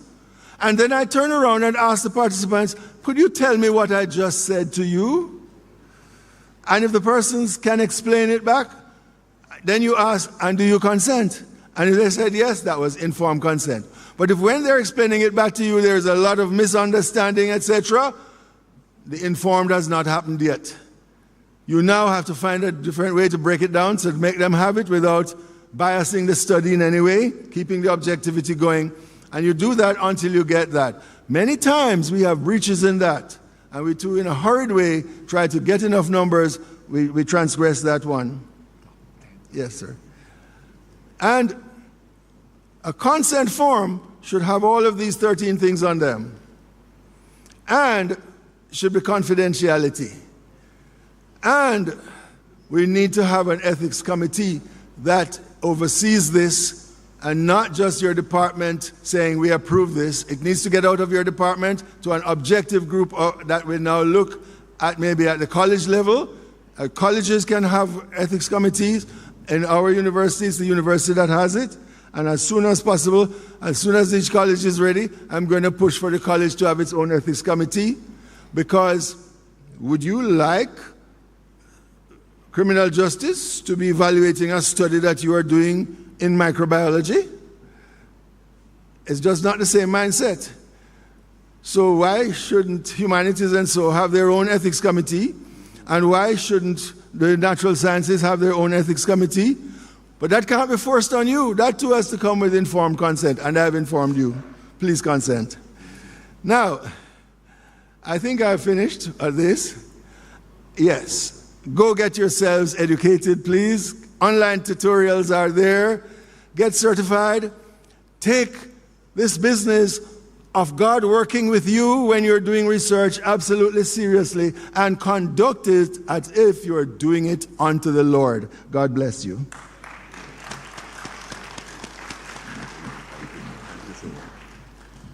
Thank you so much, Dr. Morton. Frankson, we appreciate that talk on ethics. It is so important for us in scientific research.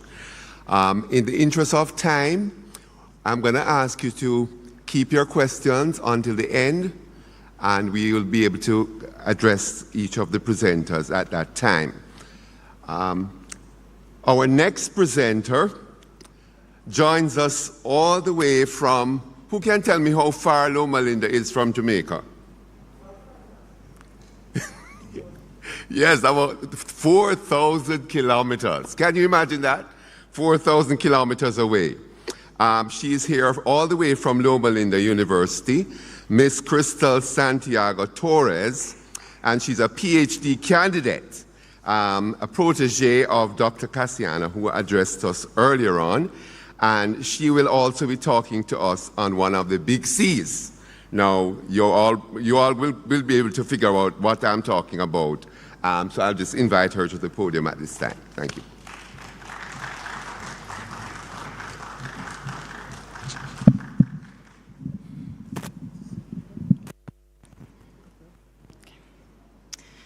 Good afternoon, everybody. I'm extremely excited to be here, and I want to thank everyone who is involved in this event, especially Dr. Frankson for this invitation. This is my first time in Jamaica, and I can say, oh, sorry. Better? Oh, okay. This is my first time in Jamaica, and I can say that the food has been amazing, the people have been amazing, and it reminds me of home, so thank you for this opportunity. So my talk today is called Enolase 1 as a novel theranostics target for neuroendocrine prostate cancer. And first, I would like to talk a little bit about the statistics. So I know Dr. Cassiano talked a little bit about it, but I want to kind of give a refresher on it. About 3.3 million men in the United States are currently living with prostate cancer, and it is the most commonly diagnosed cancer in men. It is also the second leading cause of cancer death in American men, and about 1 in 44 men will die of prostate cancer. It is also important to note that there is a higher risk in African American, Afro-Caribbean, and West African men. Now, if we look at the graphs below, we can see that it is not only the number one cancer with new cases, but also the number two cancer with higher estimated deaths. Now, what are the stages of prostate cancer? So initially, we see that in stage 1 and stage 2, prostate cancer will be localized to the prostate. The tumor will be localized to the prostate. As it continues to stage 3, it'll start migrating towards the seminal vesicle. And when it gets to stage 4, it'll be migrating towards the lymph nodes, where it'll then lead to metastasis in the prostate. It is also graded by using the Gleason score, which is an addition of two numbers that includes the most common morphology with the highest, and then the second number is the highest degree of differentiation. And then those numbers are added to put you in a grading group or a risk group. And I know you also saw this graph earlier with Dr. Cassiano, but I kind of want to give a refresher for you to understand the rest of my talk. So initially, when the tumor is present, it'll be the patient will be treated with curative intent, and local therapy will be given, including surgery, active surveillance, and radiotherapy. And the patient will respond to these treatments. However, about 30 to 45% of the patients will experience what is called biochemical recurrence, which is an increase of PSA, and the cancer comes back. It is at this point that the patient will be given treatments such as androgen deprivation therapy, which the patient will respond to, but will lead to the necessity of other treatments such as androgen receptor signaling inhibitors, which include enzalutamide, apalutamide, and abiraterone. As the cancer progresses, the patient will be given then chemotherapy, such as docetaxel and cabazitaxel. And it is at this point where about 20 to 25% of the patients will develop neuroendocrine differentiation. And this is in 25% of the patients who experience biochemical recurrence. And although these treatments prolong the lifespan of the patient, it comes a point where they no longer respond to these therapies, and other therapies such as PSMA radioligand therapy come into play, where they expand the lifespan of the patient, but it eventually leads to the death of the patient. Now, what are the different kinds of prostate cancer, or the prostate cancer types? First, we have luminal, which is the most common one. We also have basal. They both can be tumorigenic. They express PSMA, which is a prostate-specific membrane antigen. And they are mainly treated through androgen receptor or AR pathways, like Dr. Cassiano explained this morning. Now, there's another type of prostate cancer called neuroendocrine prostate cancer. And in this type, the cells will lose their granular structure, and they will express low levels of AR and AR-regulated genes, meaning that they won't be able to be treated like the other types of cancer are. And how this happens is that in the beginning, once the patient experiences biochemical recurrence, the tumor is still hormone sensitive. But as you start giving the treatments to the patients, you can see in the figure above that as you start giving the treatment, the cells that are sensitive will start dying, and the only cells that will survive will be the ones that are resistant to the cancer. And as you keep giving the treatments, those will keep dying, and the cells that are resistant to the cancer will stay, creating a treatment-emergent neuroendocrine prostate cancer that is resistant to all treatments. And this is called treatment emergent because it is caused by the treatment. However, there's a smaller percentage of people who have de novo neuroendocrine prostate cancer, but that's only about 1% of the patients. And when this happens, the cancer will spread towards the body, leading to like the lymph nodes, the lungs, the liver, and the bones, which are the main places where prostate cancer will metastasize to. Now, what is prostate-specific membrane antigen? We talked about it earlier. We mentioned it earlier, and Dr. Cassiano mentioned it earlier. But the prostate-specific membrane antigen is a cell surface protein that is overexpressed in prostate tumors, and it is also a predictor of prostate cancer aggressiveness. Now, if we see the figure, we can see that the prostate cancer is present on the surface of the cell, and how it can be used as a treatment is by having a ligand that will bind to the receptor of PSMA, that will be attached to a linker, and will be attached to a radionucleotide that could either be used for imaging or for therapy. So So it works kind of like a lock and key scenario where the ligand will bind to the receptor and it can be used for imaging or therapeutics. And how can we use PSMA? So in the beginning, we talked about the Gleason score, and we were able to see that the higher the Gleason score, the more aggressive the cancer was. Well, we also are able to see that higher Gleason score also has a higher PSMA staining, as we can see in the bottom histology. And if we look at the top, we can see that a lower Gleason score has less PSMA staining. And the graph in the center, which is a survival curve, it's called the Kaplan-Meier curve, shows us that patients that are PSMA negative or have low PSMA expression have a higher recurrence-free survival than those patients that have medium or high expression of PSMA, showing us that patients have high PSMA have less survival. And if we look at the patient scan towards the right of the slide, in the first scan, we can see a lot of dots throughout the body, and those are cancer tumors or metastases.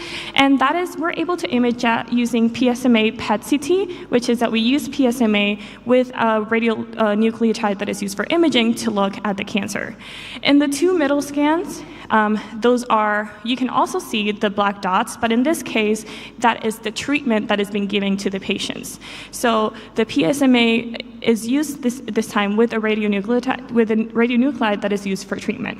And when you look at the last scan towards the right, you can see the same patient with no metastases and no tumors, and that is because in that case we're using the imaging to see the patient after that treatment. So with the imaging in the beginning, you can see the tumors, in the middle you can see the treatment, and at the end you can see that those tumors are gone with the PSMA radioligand therapy. And this helps us because PSMA is highly expressed in prostate cancer. It is in metastatic disease. It is in castration-resistant cancer cells. It is poorly differentiated, and it is in high-grade tumors.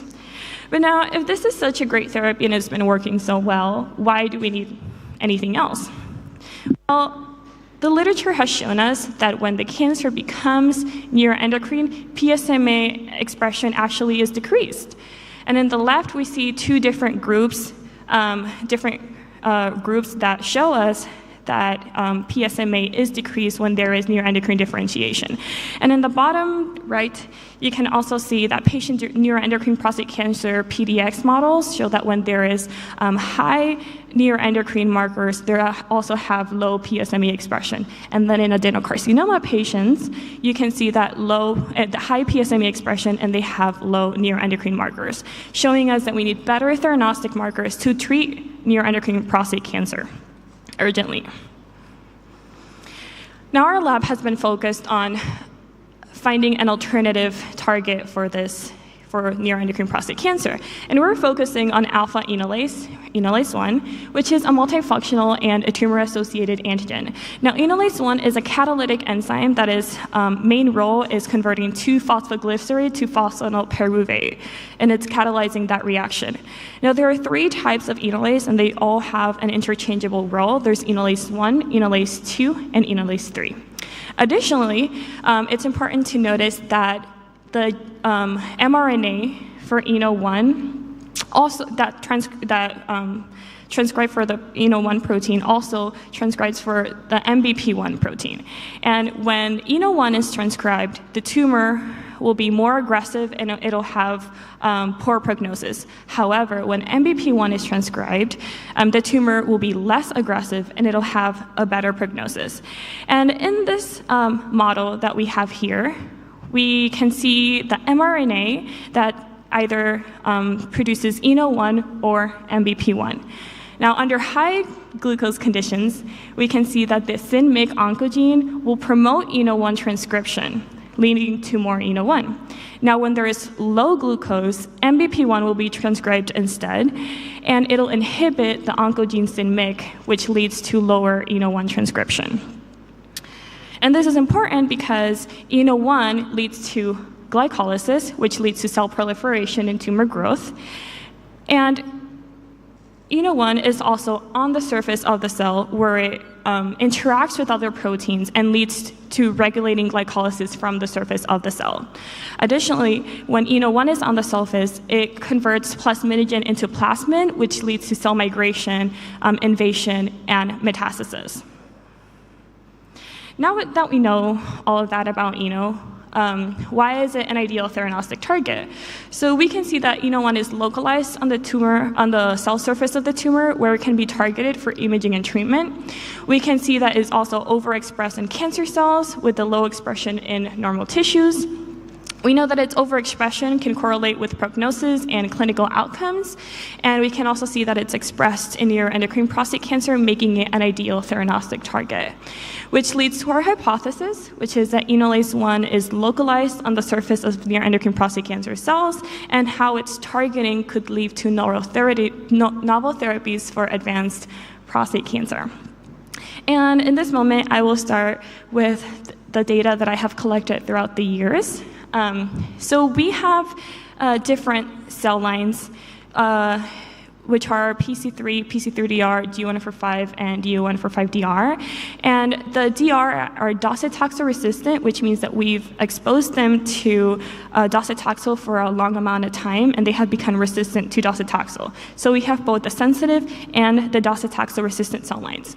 And we can see that the cells were cultured in both standard glucose and in high glucose media to see if there was any difference. And when you look at the enolase-1 expression, you see that there is no significance in the expression of enolase-1 throughout the cell lines. Now, this is a Western blot assay, which is used to look at protein expression, and you can see that there's no difference in ENO1 expression.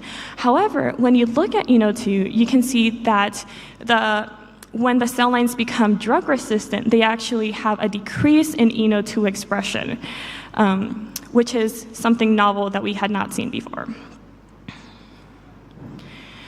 But now that we know the expression of enolase-1 and enolase-2, we wanted to see where it was localized. So we did a cell fractionation assay, which divides the different compartments of the cell. And we have the cytoplasm fraction, we have the membrane fraction, and we have the cytoskeleton and the nuclear fraction.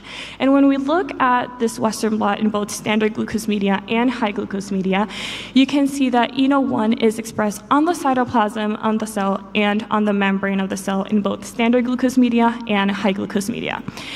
And you can see that ENO2 is also present on the cytoplasm and a little bit on the membrane of the cell in both standard glucose and high glucose media. Additionally, you can see that we use LEGF, which is a nuclear protein, and we used as a control. And we also used GAPDH for our cytoplasm and membrane control. So with this, we can see that it is on the cytoplasm and on the membrane. However, this assay does not let us, because of the nature of this assay, we're not able to quantify or compare between experiments. It's just more of a visual representation of where they are in the cell. So we decided to do an immunofluorescence stain. And in this case, I stained for ENO1 on the surface of the cells in both standard glucose media and high glucose media for all our cell lines, PC3, PC3DR, DU145, and DU145DR.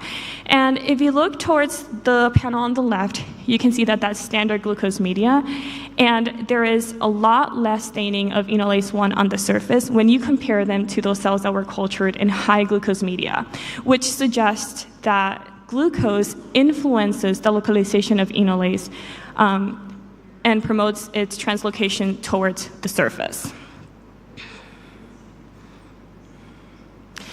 And now that we know where it is and how it's differentially expressed, we wanted to see what would happen if we were to knock down ENO1. And for this, we used a silencing RNA, which temporarily knocks down ENO1. And on the left, sorry, I don't have a pointer. So you can see that when you knock down ENO1, you actually have a significant decrease in ENO1 expression in both our standard glucose media and our high glucose media. And if you remember correctly, in the beginning of the talk, I mentioned that ENO2 is not present or is less expressed in docetaxel-resistant cells. Well, when we knock down ENO1, you're able to see that ENO2 goes up in those drug-resistant cells. So they didn't have any when ENO1 was present, but when you knock down ENO1, ENO2 goes up. And that suggests that there is a compensatory mechanism when there is no ENO1, ENO2 will compensate for ENO1. And once we knocked down ENO1, we wanted to see if there was any effect on the viability of the cells. So we did an MTT assay where we look at the cells' viability. And when we look at them, we can see that the drug-resistant cells have less viability. So we compare them to a scramble, which is their control, and their knockdown, and we can see that in the drug resistance, there's a decrease in viability. But when we looked at them through a microscope, we saw that there was no evidence, no visual evidence of cell death. And then we reached the conclusion that there was actually a decrease in proliferation instead. So the cells proliferate less when ENO1 is knocked down. We also decided to do a clonogenic assay, which is when we put a small amount of cells in a specific area, and we wait for them throughout a period of 10 to 14 days and see how well they're able to clone themselves and form colonies. And when we look at the sensitive cells, we can see that there is a decrease, but not that prominent. But when you looked at the drug-resistant cells, you see that a really big decrease of colonies when compared to their SD. You can see that both in standard glucose media and in high glucose media. And it's also important to note that when you compare those cells that are growing in standard glucose versus those that are grown in high glucose, look at that difference in cell density between those two, showing that the high glucose is promoting more cell density and more colonies. So our next step in this experiment was trying to understand if knocking down ENO would impact the proliferation of docetaxel-resistant cell lines if we treated them with docetaxel. So we did another MTT assay where we treated the cells with increasing concentrations of docetaxel. And if we look at the left side, we can see that in PC3, sensitive, there is no difference between the dark green and the light green, which shows that the knockdown did not do any different in how they responded to the docetaxel. But when you look at the drug resistant, you see that there is the initial in the light green, in the initial amount of cells is a lot less than in the darker blue, which is the control, showing that there was an initial, that there were less cells and they had a decrease in proliferation. And we can see this both in standard glucose media and in high glucose media, how the proliferation was affected, but that knockdown did not resensitize the cells to docetaxel. So then we decided to also do a colony formation assay where we treated the cells with docetaxel to see if it affected their colony formation abilities. And when we treated our cells and compared them to their control, we were also able to see that the docetaxel did not resensitize the cells. The knockdown did not resensitize the cells to docetaxel. And we're able to see the same trend from the beginning, where the cells that were grown in standard glucose media had a lot less density than those that were grown in high glucose media. Now, for my conclusions, we can see that ENO1 is abundant on the surface of neuroendocrine prostate cancer cell lines that are docetaxel sensitive and resistant that are grown in high glucose media. However, it is less abundant in those cells that are grown in standard glucose media, suggesting that ENO1 cell surface localization is associated with increased metabolic activity. Additionally, siRNA-mediated ENO1 knockdown led to a significant decrease in ENO1 expression in neuroendocrine prostate cancer-like cell lines that were cultured in standard glucose media and high glucose media. However, this knockdown led to a significant upregulation of ENO2 in the resistant cell lines, which suggests a potential compensatory mechanism due to the absence of ENO1.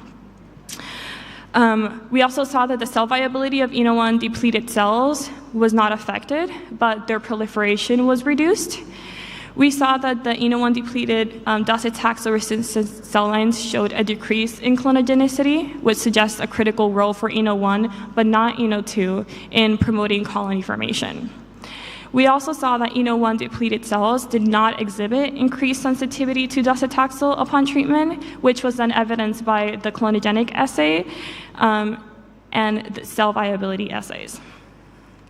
So for future directions, we will focus more on validating our results in a larger panel of racially diverse patient-derived organoids and in vivo prostate cancer xenografts and animal models, like cell lines and PDX models. We also want to investigate the molecular mechanisms that are driving this ENO1 knockdown. This is new, so we haven't seen it yet. And which induces ENO2 upregulation and its role in regulating the clonogenic potential and proliferation, which will focus on key regulatory pathways and metabolic adaptations. And finally, we want to focus on the radiolabeling selected small molecule inhibitors for novel PET-CT theranostic agents. So our ultimate goal is to develop novel therapeutics to reduce the mortality and the racial disparities that are linked to advanced prostate cancer. So with that, I want to thank everybody who has supported me throughout the years. I want to thank my lab and my PIs, Dr. Miguel and Dr. Cassiano, and all the funding sources. So thank you.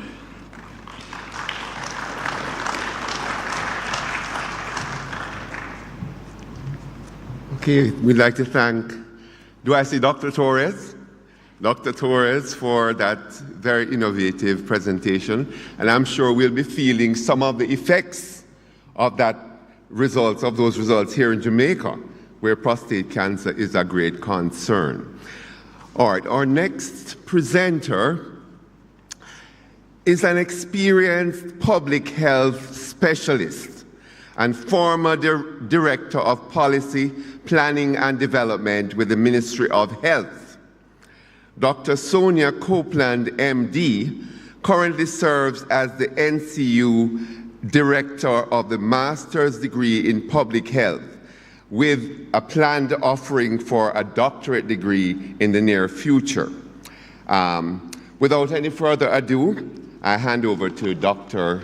Sonia Copeland, and I see her on her way up. Good.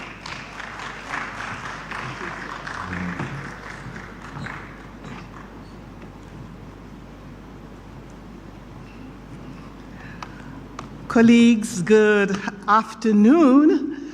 The session is going very well so far, and we are very happy this was really prepared for Nutrition Week, but with the merging of both events, we see where it actually does work for us. We're just waiting on the presentation to come back up. I don't know what happened. Good, right. So I was asked to look at a topic, and the theme was food connects us all. And in discussion about presenting for this conference, we decided to widen it a bit to look at food security locally and globally. So the outline of the presentation will look at defining what is food security. Food security is not the same as food safety at all, so you'll see. Then we're going to be looking at 4 major components, plus 2, when we are talking about food security.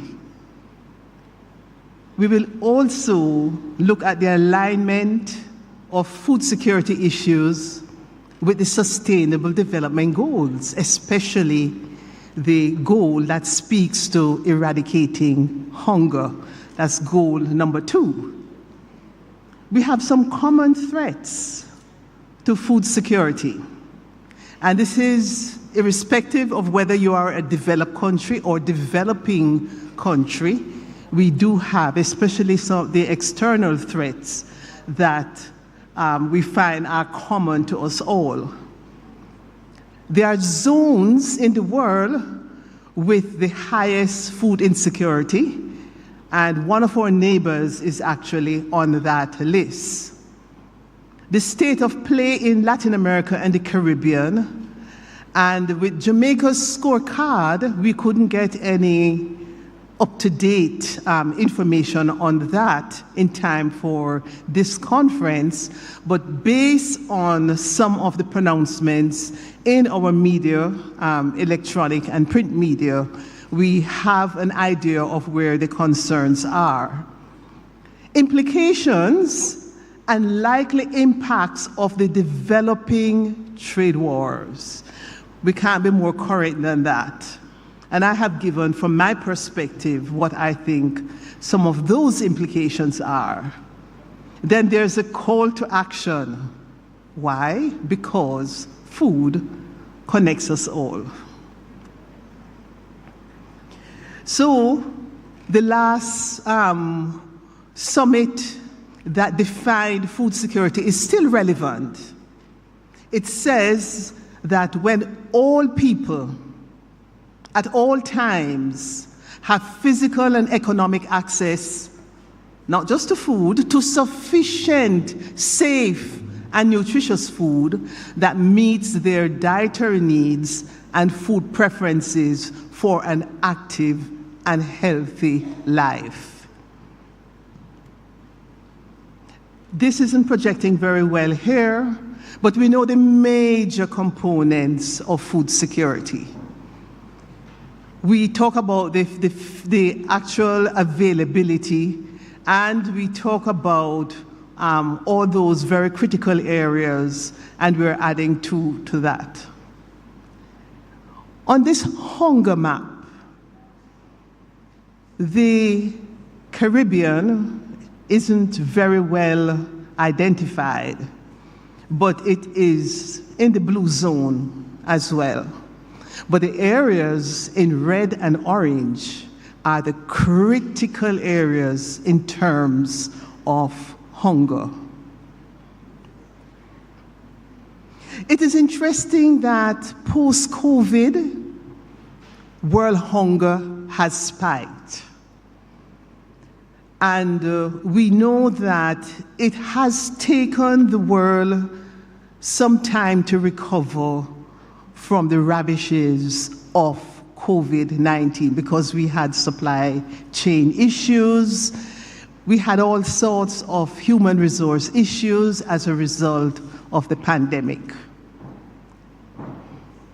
Now we look at a global perspective, and this graphic is looking at different areas and how we can see, based on their size and population, how those food insecurity issues happens to be affecting them. And the last circle there is actually for Latin America and the Caribbean. And even though our population is very small in comparison to the others, we can see that there is concern because relative to our population, there is a concern for food security. So we went from the Millennium Development Goals to the Sustainable Development Goals. And goal number 2 is eradicating hunger. Now, these developmental goals go up to the year 2030. Is that achievable? We have some common threats to food security. The most important ones are high food prices, which we are experiencing now, disruptions in global food supplies, for example, due to war, and that we can relate to. There is also climate change. Jamaica has gone from, year to year, having severe drought issues. And right after those droughts, we have had severe flooding. So our farmers are struggling. So we have water scarcity right now here in Jamaica in some areas, land degradation, agricultural disease, all of these we are experiencing simultaneously. And of course, the recent pandemic.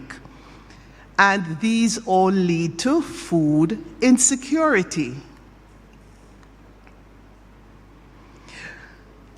But when we have sustained food insecurity, not just 1 year of poor yield with agricultural crop, but you have it going on for a long time, then you can see hunger, famines, chronic food insecurity, and it translates into a high degree of vulnerability to hunger and famine.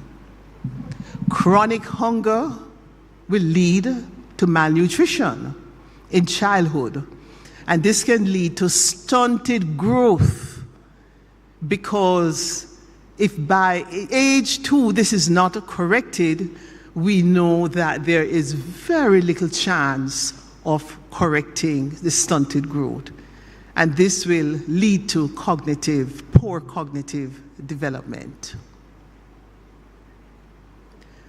Now, these are the zones globally with highest food insecurity.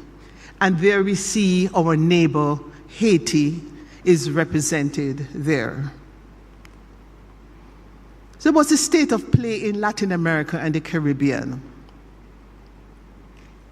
So the global reports have listed Haiti for high concern, but the ongoing civil unrest in Haiti has exacerbated this situation, as food distribution to the most vulnerable people, those who are in great need, is being disrupted by the gangs there. And they have been hijacking some of these trucks, Red Cross, USAID, and others, and they have been raiding the food meant for vulnerable women and children. So even though there appears to be stability with food security across our region, Latin America and the Caribbean, we have to bear in mind that severe weather conditions and hurricanes, especially during what we experienced in 2024, is making that situation very, very severe.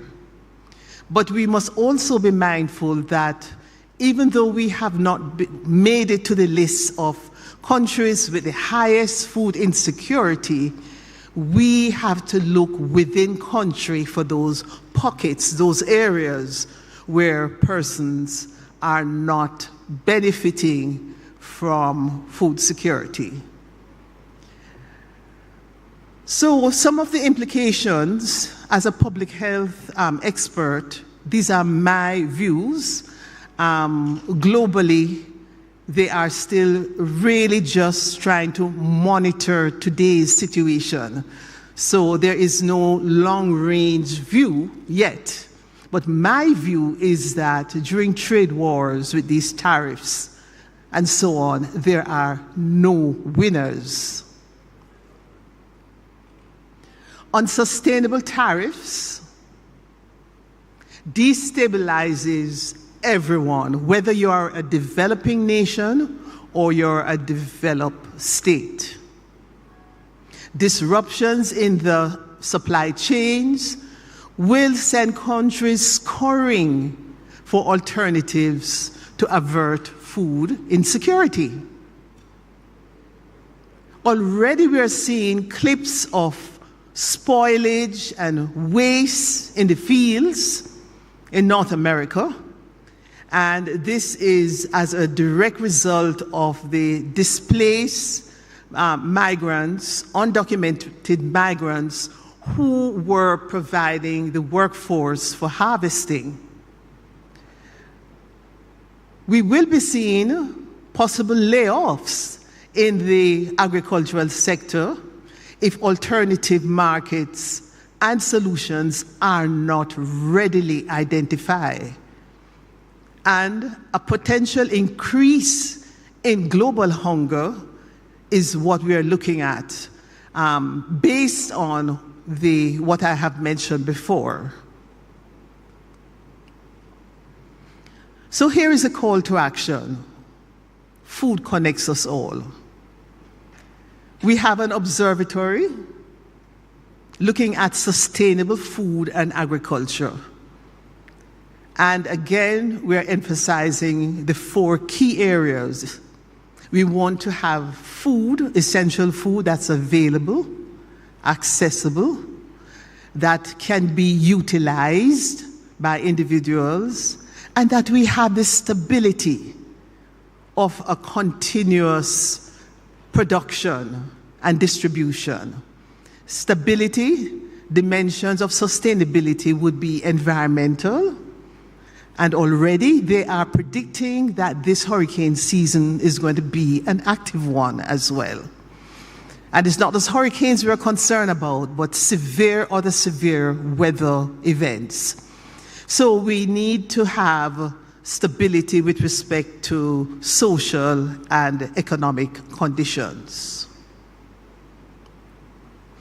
The global action is quick, decisive actions to protect and secure the food distribution network. Food policies, we need to review those quickly and where necessary to update them. We want to encourage food security observatories in countries and in regions, and to have task forces that are monitoring the unfolding situation. We are asking for increase in funding for the emergency response in regions or countries that are most at risk. So we join our CARICOM members in calling for more action and response in terms of what is happening in Haiti. So what's a regional action? We are a part of the World Health Organization's Latin America and Caribbean region. And we are nervous about what is unfolding in our 2 main North American partners, Canada and the United States. We need timely response to the countries in the region who are in imminent danger of food security. We're calling for the redistribution of surplus foods, wheat, corn, soy, milk powder, to be distributed to countries where the need is great. We're also asking for the transference of food and agricultural technologies to assist with sustainable food security, and an increase in the food banks across the region as part of the emergency and disaster response mechanism. Now let's look to the government's response. We want to accelerate the response to the farmers in St. Elizabeth and elsewhere for urgent help with replanting. So Hurricane Beryl devastated those farming areas, key farming areas last year. Help was offered to those farmers, and they started replanting. And what happened? We have been having some flooding, heavy rain conditions, severe weather conditions, and once again, they have lost their crops. We need to strongly promote the eat what you grow and grow what you eat. In other words, eat locally. we need a massive health promotion and education program or campaign referencing the Jamaica's food-based dietary guidelines, including messages on reducing food spoilage and waste. We need to reduce our food import bill with special focus on not only the hospitality industry, our hotels, our very large chain of hotels, but also restaurants. And we need to revisit something we spoke about a few decades, more central storage of the non-perishable, that's an error, of the perishable farm produce. So, through the Planning Institute of Jamaica, they have committed to not just monitoring food security, but all the other critical areas in our country. And I think this slide here speaks to every individual here. For the Jamaican households, we want to encourage a predominantly plant-based diet, that we shop for only what we can consume, that's fresh produce, in a week or 2 weeks, with proper storage, that for cooking, we cook sufficient amount as per the family's rate of consumption, right? In this way, we are reducing spoilage and waste. That we're also freezing those foods that can be utilized over a period of time. Because even your cooked food, frozen at the right temperature, has an expiration date, of course. We want to encourage everybody here to get involved in backyard and container gardening.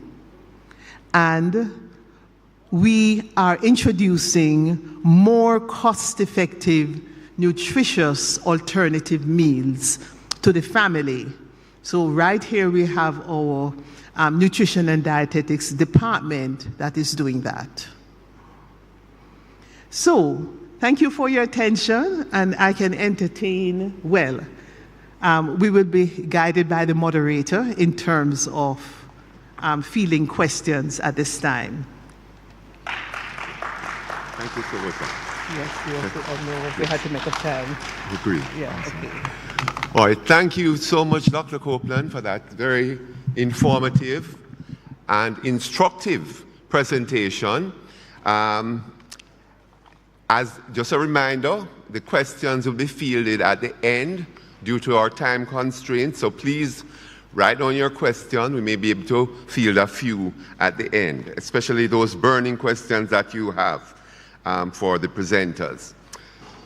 At this time, I would like to welcome our next presenter, Dr. Paul Bourne, public affairs commentator, social epidemiologist, consultant epistemologist, and consultant leadership is our next presenter. If you have ever read one of those national surveys in the media, national media by NCU, more than likely our next presenter would have been the author. So I would just hand over to Dr. Bourne at this time.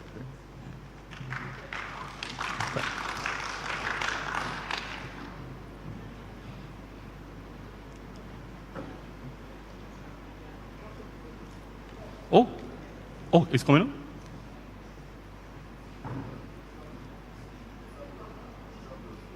Okay, now, we're all consumers of social media, right? And I see a number of persons here at the moment, you're on your phones and you're doing your stuff. So because of the presentation, I want you to spend a minute and look at what you're doing to yourself. All of us who are inside here, just stop a minute and listen to what you're doing to yourself. All right? social media, representing social media to you today. Now, you see all the various types of social media that are there, and a number of us are currently using them as I'm speaking. So I just want to stop just 1 second and bear me out for a minute. All right?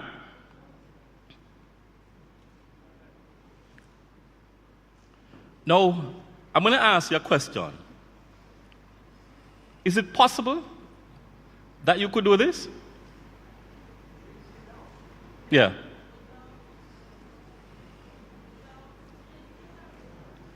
No, live with social media. It's possible you could live without social media. With it. Not without, with it. You're already in it, right? And consumed by it. All right? Now, I want to give you some facts that you're not necessarily aware of. Look at the number of persons who are actually using social media. 5.2 billion out of 8 billion people. 5 out of 8, right? And that tells you the prevalence of social media usage. And I want you to look at the percent of persons who are involved in particular social media usage and the coverage of social media usage across the world. And then you'll begin to understand how extensive this social media is. A number of persons are calling social media a particular word, and then we can discuss what that word is later. All right? Now, we want to put the social media space now in the space of health. Because we're using social media, but are we thinking about social media and your health? Are you thinking about it? Now, when we speak about health, we're talking about using the WHO's definition that goes back far, far to its inception, all right? And some persons are saying the WHO definition of health is elusive, particular CRISP 2005. And he's an economist, and I have my first degree in econ, so you know my bias towards mathematics, right? And he argued that how do you measure somebody's well-being? How do you measure well-being? Isn't it a myth? As a math person, and I'm saying, as a math person, you know, I have my bias, but nevertheless, we're going to get into that, all right? So we're looking at health from the perspective of your happiness, your sleeping pattern and habit, the water that you consume, exercise, and a good diet, right? That's what health is, all right? Now, remember, we're talking about social media. We're looking at health now in terms of these components, these issues. Now, the Bible has actually spoken extensively about people's mental health aware as well. And a number of persons do not actually think to say, okay, then the Bible is also giving us information on various things that there is. A matter of fact, the Bible says there's nothing new under the sun. So all we're doing, we're technically regurgitating and repeating what exists before, just that we weren't aware of it. All right? Now, so what I want to look at now is social media now, how that influence your health. And do you think it influences your health? In terms of your sleeping pattern, your happiness level, your water consumption, do you think social media is influencing you in this regard? Or are you thinking that you're having a grand life with social media and enhancing all of those issues? Just think about it for a second. Have you thought about it? All right, let me move on. Now, human beings are social creatures. And because we're social creatures, there's nothing that we can do to avoid interacting with each other, whether we're going to interact in physically or interacting using social media. We are social beings. And because we're social beings, there's a must need for us to what? Interact with each other. And that's what social media does for us, right? It allows us to interact with each other, that you could even be walking, right? And you're on, right, don't it? On the phone. I was actually walking down and a student partly hit me down earlier because she was, and I said, ah! And she looked up and then she realized that she was almost in me, right? That's social media for you. Not saying it's right or wrong or nothing is wrong with it, but that's social media.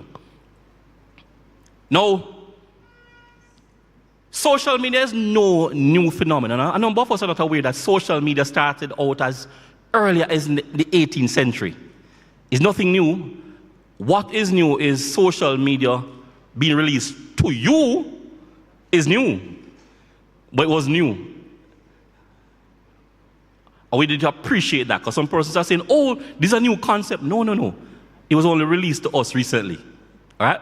But it dates back years, all right, ago. Now,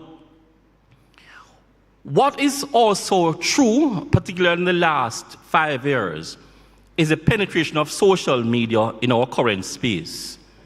In about 10 years ago, the penetration of social media was about like 60%. Today, social media penetration is about 84%. So we are saying 8 in every 10 person is using social media. That's how prevalent and penetrative social media is, including your grandmothers and your great-grandmothers, all right, are using social media. What they're using it for is another matter, but that's the case. Now,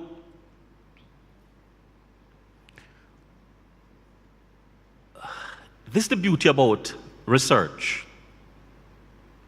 The research I'm presenting to you is my second doctorate, all right? And I wanted to look at something which was somewhat new and what was really going on in the space of social media and people. And I'm thinking to myself is, how are we affected by this social media phenomenon?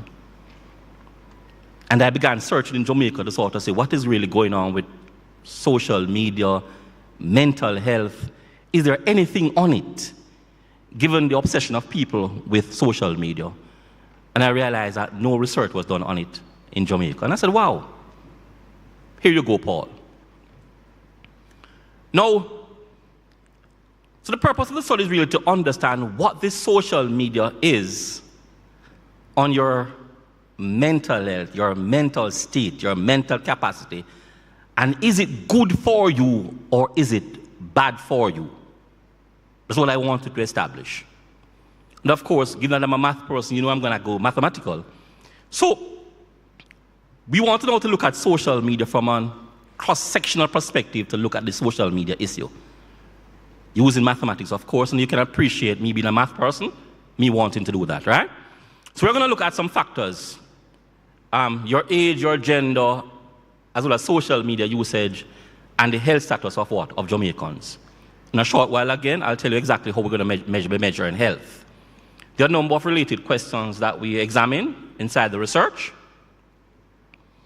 Now, mental health. A well-established definition. I'm not going to read to you because you're better than I am at reading. All right? So, WHO has defined what mental health is all about, and I'm using mental health within the context of this definition given to us by the World Health Organization. Now, what is social media? Social media was also defined by Jones, and it's there on your screen as to what social media is. All right?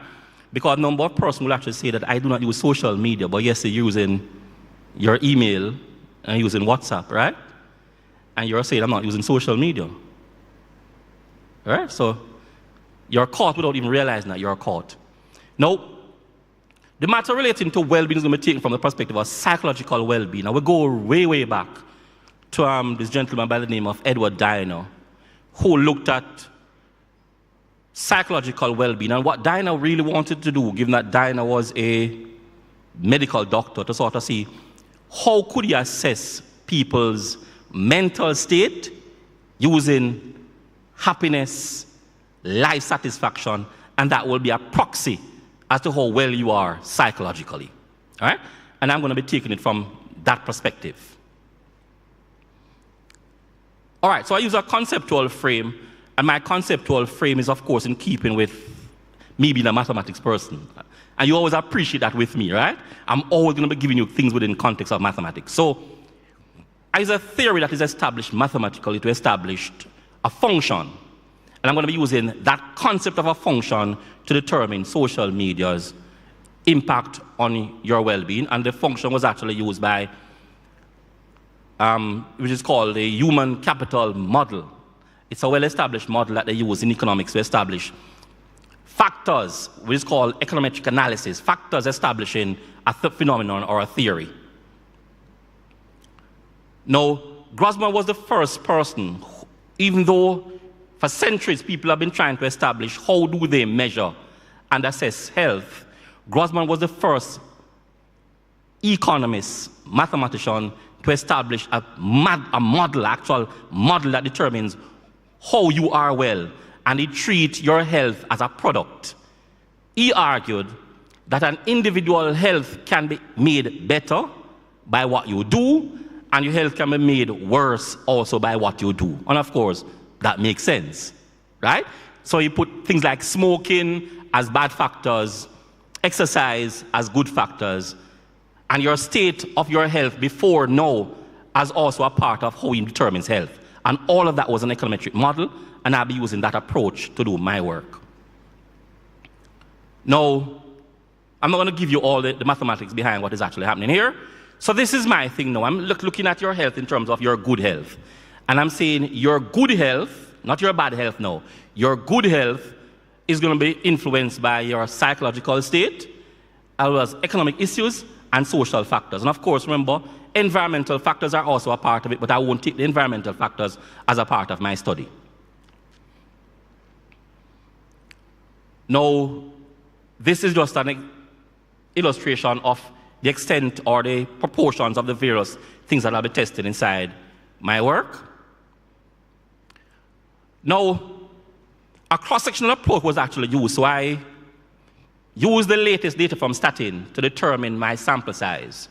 Statin's latest publication is 2021, and some persons are saying, well, it's now 2025. Currently, Statin is still working on 2024-25 publication. So we're using the latest information from Statin that says what the population of Jamaica is, what the distributions are, etc. And I'm using the latest publication, even though it is 4 years ago. All right?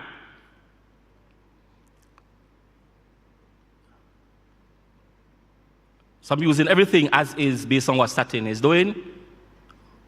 All right? My inclusion criteria that you have to be a Jamaican 18 years and older, and that is to mitigate against what Dr. France naturally mentioned in terms of issues relating to deal with children. There's a whole set of things that deal with children that we have to follow. So we mitigate against that by using adult population and did other protocols to establish consent relating to these individuals. Dr. France, one of these days we'll be doing work relating to children as well, but for the time being we are not. All right? Now,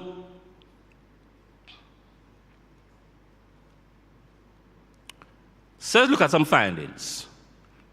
We researched, it's on your screen, the number of people in Jamaica. You're seeing the numbers on your screen, right? Youth, adults, and seniors. And persons were interviewed from all 14 parishes in Jamaica. But there are some things we find out from social media in terms of social media usage. And you're seeing that on average, Jamaicans are using between 0 to 4 hours per day on social media, on average. All right?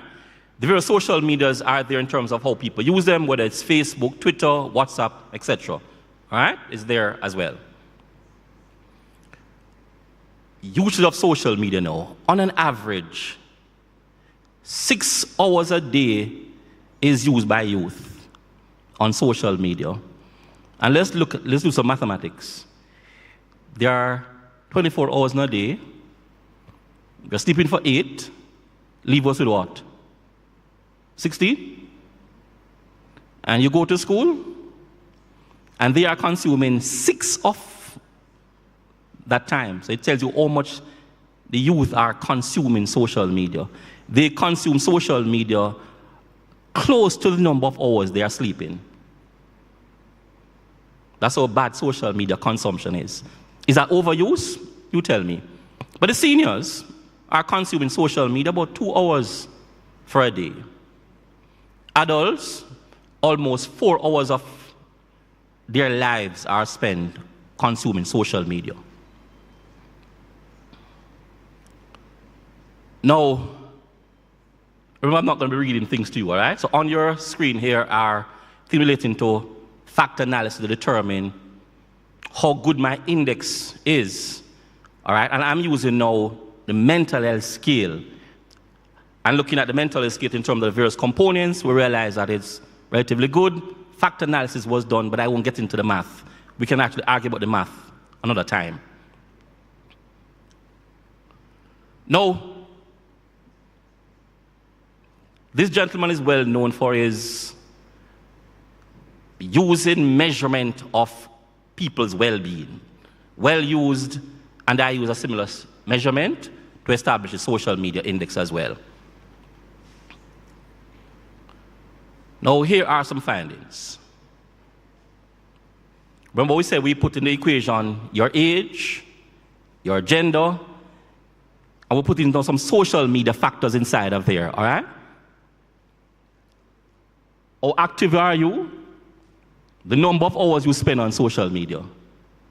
What do we realize? Using the column that has SIG, you will see that the number of hours people spend on social media is negatively influencing their mental health. It is not affected by the fact that you're on social media. That is not affecting your mental health. But what is affecting your mental health is the number of hours you spend on it, which indicates to you the more time you spend on social media, the more you're destroying your mental health. Not that the fact that you're using social media.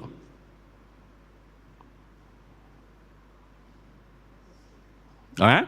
And remember, our young people are consuming social media at least 6 hours a day. So it gives you an idea as to their mental state that we are destroying the future generations of Jamaica by social media.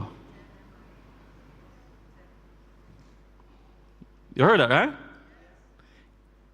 So for every hour that you're spending on social media, you're destroying your health. But you're saying, but it's nice, it's good. And I'm saying the cost is your mental health. So you're getting to talk to people, you're getting to interact with other persons, but at what cost? At your health, your mental health. So I mean, I'm encouraging all young people to continue and even use more social media. Don't it? And while I'm talking, somebody said, no, you know, still don't see it yet.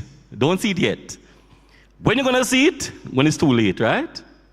But we're presenting to you today that you're destroying your mental health incrementally every single time you're there consuming what is called social media. Long ago, we were actually talking to our adults counterpart in person, right? And that wasn't creating any what? Mental health issue. No, we have given you a device in your hand to destroy you without even realizing that we have destroyed you. That's nice, don't it? Think about it. Somebody developed technology just for you to destroy yourself. That's beautiful. But you're saying, but I can, it's technology that allows me to go on a plane, etc. I'm saying yes. But don't forget, your mental health and its consumption. You're going to have to make a decision. What am I going to be doing? Do I want to consume the same amount of social media? Am I going to reduce it? Am I going to be strategic in what I do? Now, I'm saying from this research that it's all up to you to decide what you're going to do. But what is for certain is that your mental health is not important yet. But when you become older, you'll realize the importance of that mental health that you'd have destroyed when you were younger. Thank you very much.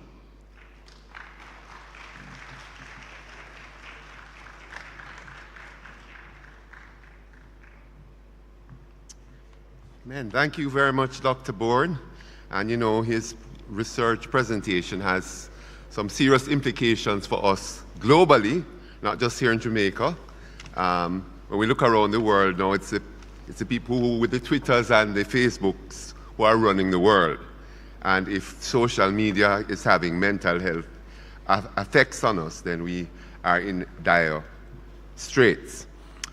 All right.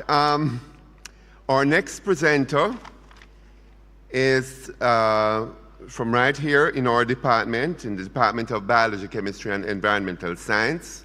Mr. Dwight Rose is an environmental scientist. He's an avid researcher. He does a lot of research, and he's a lecturer in our department. So at this time, I'd like to just welcome Mr. Rose to the podium.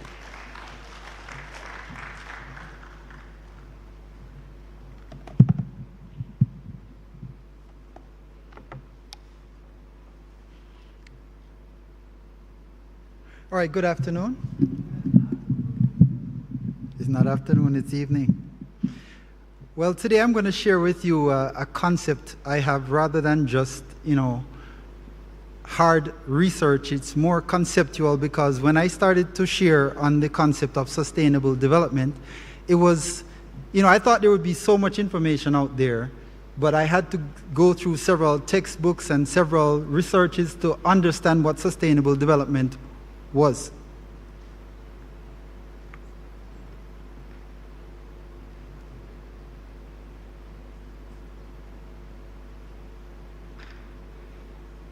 You good? All right, so I entitled my presentation Sustainable Beginnings, and I actually used the concept of beginnings because it goes back to Genesis and the concept that God established in the first place. And what has happened in the world today is that we're trying to make things sustainable because of some of the damage we have done. So we cause problems and then we try to fix those problems. And that has become what we term as sustainability. And there's a statement that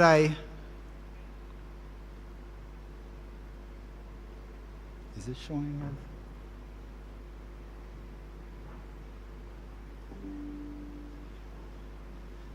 I'm seeing it, but it's like it looks different on there, so I have to follow differently on here. All right, so typically sustainability is about ensuring that what you have now takes care of you now, and you also make preparations for those who are coming after you. So it is the concept of taking care of tomorrow and not just about what you want today is what sustainability is. According to Matthew chapter 24, there are certain things that can affect sustainable development. And I would point out that we know these things, but we're not necessarily always prepared to deal with them. And I can start with one, and that is the concept of war. You can have all the plans and all the developments that you need to make things work for you now, but all of that can be wiped off by just having something like a civil war. And it can put back years and years of development. You see that happening in the Ukraine, where Russia invaded, and it's 3, 4 years now of war, and that war has affected crops, it has affected livelihoods, it has affected how people build. Everything has changed about the place of Ukraine because of war. So although we try to develop on a regular basis, that can be offset by just simple changes in weather, climate. So I'm just going to go through some of the things that will affect. So famines can also affect. Does anybody know what a famine is, by the way? I think it's a term that we kind of hear it and we take it for granted. Does famine mean that there's no food available? When you hear famine, does it mean no food? There was a case in Egypt where they had plenty of food, but in order for you to get the food, you had to spend money. And when 1 year of the famine had passed, the people had spent all of their money. And then they had to now sell their resources, their cattle. And then when all of that was finished, by the second year, they ended up giving themselves into slavery to the government because that's how they could attain food. So it doesn't necessarily mean that we don't have food, as was presented before about food security. It is not to say that food is not available, but who controls the food makes a big difference. The third thing is pestilence. Now, many people would see something like COVID-19 coming and think that what happened in COVID-19, for example? How many people died, for example, in Jamaica from COVID? Does anyone know in terms of the statistics? Well, I mean, according to the reports I saw in government, it was about 3,000 something on average. How many people die every year in Jamaica? Can anybody give me a number? Just give me your best guess. Anyone? Well, on average, about 18,000 people die every year in Jamaica. That is from Statin. That is their statistics in terms. Because when you died, death records have to be made, so it is something that you can be sure about to a great degree, except for missing persons and a few others, which are minuscule. So these things can actually affect how we live. Something as simple as a pestilence. And by the way, the word pestilence is not what you think. It's not just to have something that may cause death. A pestilence is actually something that will cause death. COVID gave us the opportunity to overcome. You could get sick, you could get well. But when you have something like bubonic plague, it wipes out populations of individuals in a very short time. And the final thing is earthquakes, and this is in Matthew 24. How many people know what earthquakes mean? It refers to things like natural disasters, like volcanoes, volcanic eruptions, tsunamis. Those things are the result of earthquakes. And so a population can be affected, like in Japan. Anyone remember, I think it's 2014, where they had this massive tsunami coming, and all of the housing developments that they had spent years developing just wiped out in a very short time. Just in a few minutes, everything turned upside down. So Thomas Cole has what is called the course of empire. And in the course of empire, he tries to explain how things happen. So it starts out, first of all, with nature. It starts out with nature, and that's that first image. And if you look on all of his paintings, you will see that in the background there is a mountain, and the mountain is in all of the pictures. So he's actually saying this is happening in the same place. So you start out with nature, we take nature, we modify it, we turn it into what we want it to be, and that comes the second picture. In the third image, you have the civilization, and we have a lot of buildings, we have a lot of developments, and then in the fourth image, he actually has war. And there's a lot of catastrophes that happen, and then in the final image, Thomas Cole shows you go right back to nature. And if you find places like the Aztecs, up in the mountains, you still see the evidence that there was a civilization there, but something happened, some war, some disease happened and changed the entire civilization, and things moved on in a different direction.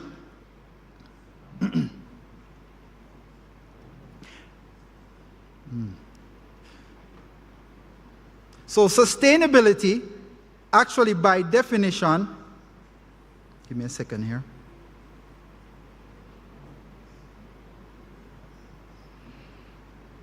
Sustainability promotes growth and development with the largest conservation and rational use of resources to achieve long-term economic and social development, also known as zero development. So the concept of sustainability means that you still have to develop, but you have to develop at a pace that you can manage. And so you never exceed what you have. You never damage what you have.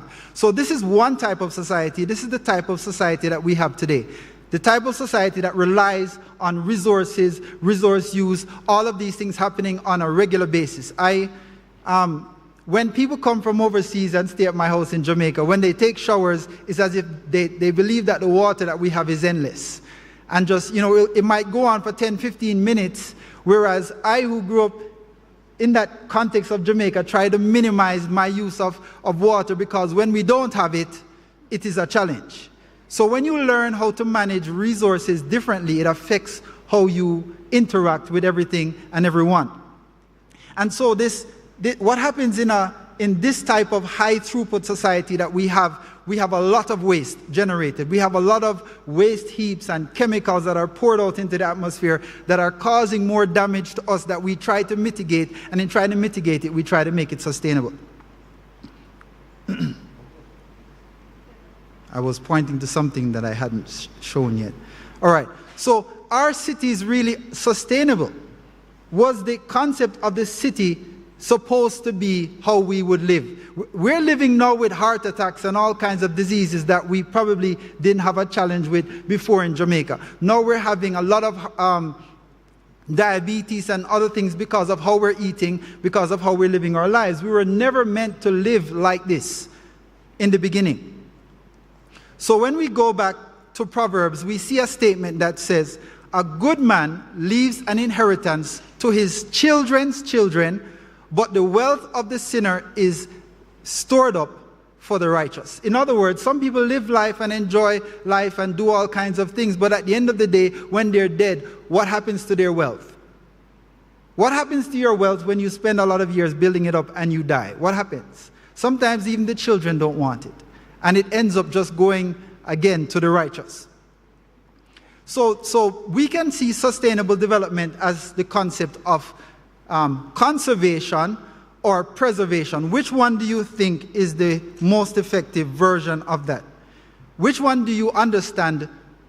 Do we want to keep things as they are, or do we want to use things wisely? Which one do you think is sustainable development?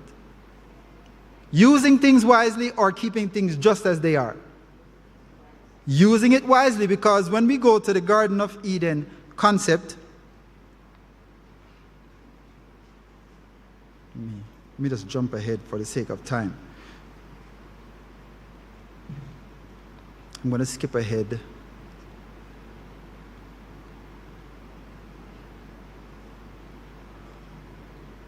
All right, so when we look at Genesis chapter 2, we actually see on day 6, God does something to man that helps man to find his place, all right?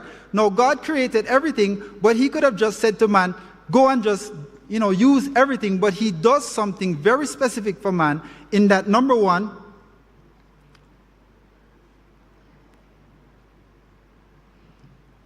on day 6, God makes Adam first, and then when he makes Adam, he plants a garden in Eden, a place for Adam, a manageable space. I don't know how many acres it was. I don't know how many hectares it was, but it was a place that was specific for man.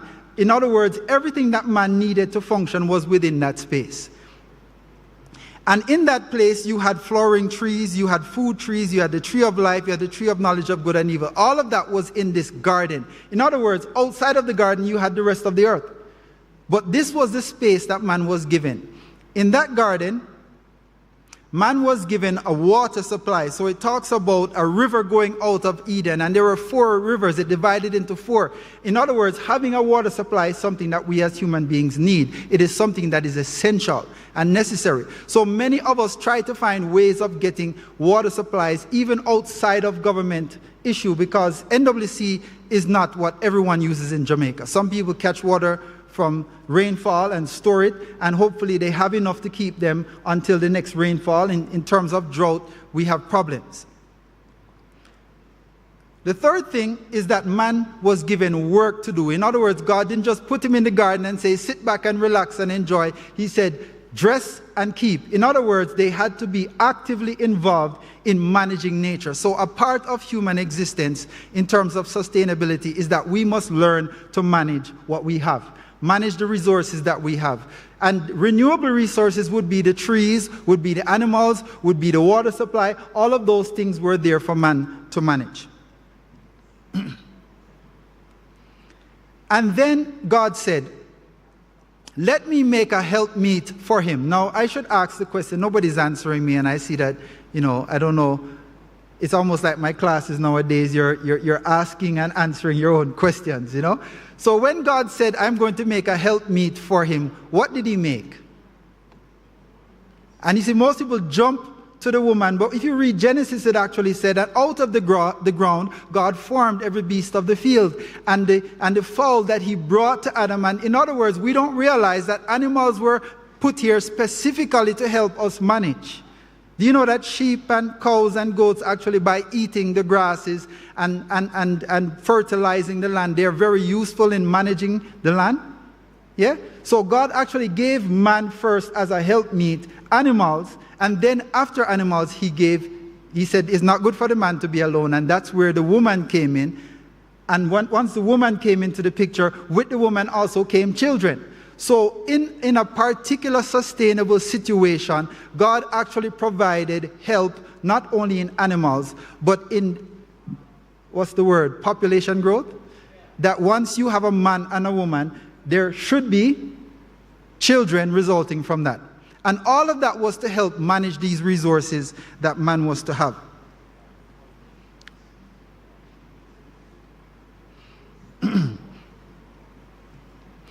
So sustainable development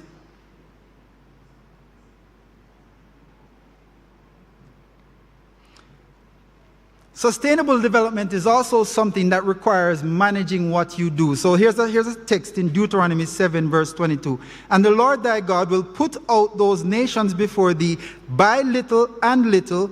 Thou mayest not consume them at once, lest the beasts of the field increase upon thee. So there is supposed to be a balance between the animals and everything that's out there and human beings.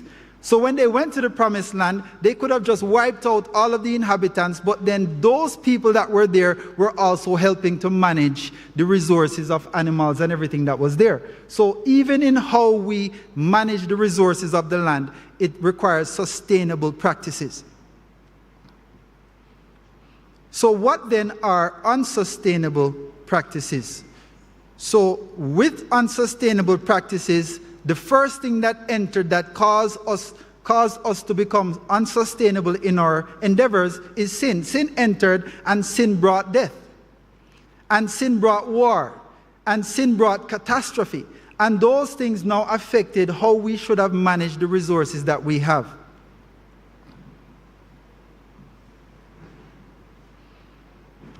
Sin also brought enlightenment. So we found new ways of doing things. We found new ways of managing the resources that we have, many times, as was said by Dr. Bourne, to our detriment. Yes, nothing is wrong with communicating, right? Nothing is wrong with having a medium through which you're able to communicate with others, but when it affects your mental health, isn't that a problem? Isn't that a problem?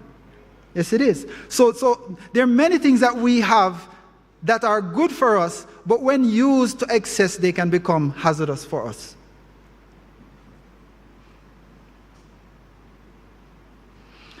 And that led to ecological degradation, because no man was doing things to the environment that sin was encouraging him to do. And so we actually, in trying to manage our environment in the way that we have managed it, we have caused the environment to change. So many of the disasters that are coming on us, even the forest fires that happened in California the other day, that wiped out a large portion of housing, actually is the result of human development and human activities.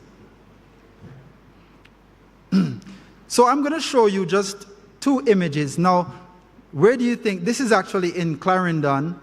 This is a wetland in Clarendon. And I happened to go there last year with some students on research, and I was actually shocked at the scenes. Now, what do you see? All right? Now I'm going to show you another image, and this image is only 40 feet away. All right? The two scenes I'm showing, if I go back and forth between the two, this one, if I just turn this way and walked 40 feet that way, I am there. And when I turn back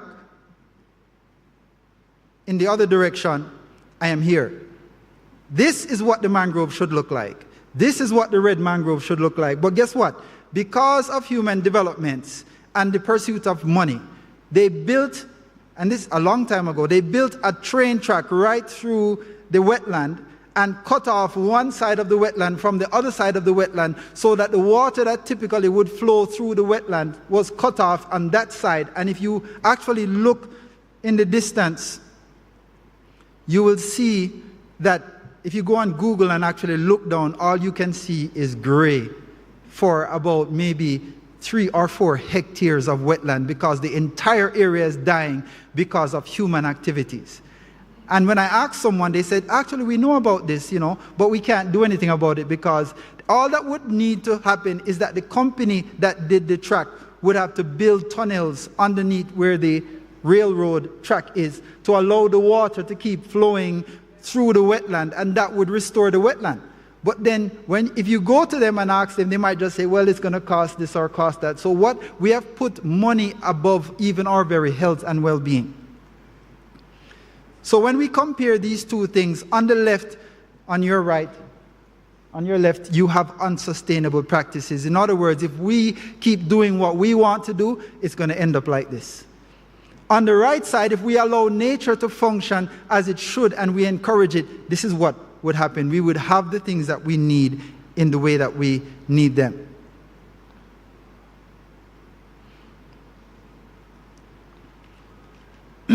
So the problem with everything that I've shared with you so far is that the original model, that's the one that God gave us in the beginning, the one in Genesis that speaks about having a garden and having a space to care for and having the resources that you need in that garden and managing those resources and not necessarily just destroying everything for the sake of profit.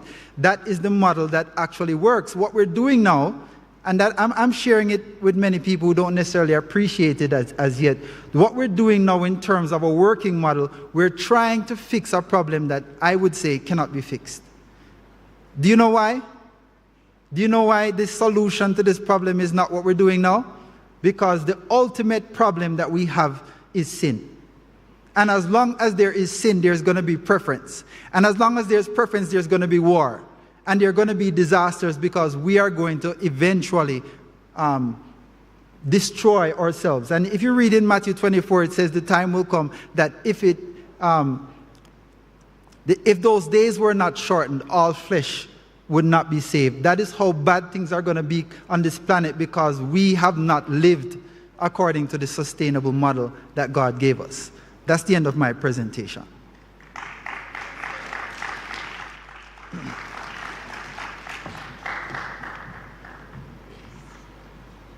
Thank you, Mr. Rose. That was a very insightful presentation, and I'm sure that we'll all take a lot more better care of our environment after seeing that picture that he demonstrated.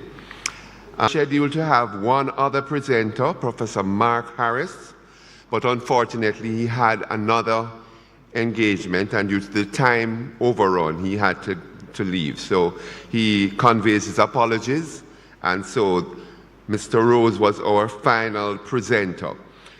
So at this time, we will be able to field one or two questions. We only have two presenters here, Dr. Copeland and Mr. Rose. The others had to leave for other meetings. So we'll be able to field at least two questions. If you have questions for these presenters, we'll field them at this time. Just a reminder of what each presenter spoke about. Dr. Copeland spoke on food connects us locally and globally, and Mr. Rose was our presenter just a while ago on sustainable beginnings. Okay, are there any questions for these presenters? Yes.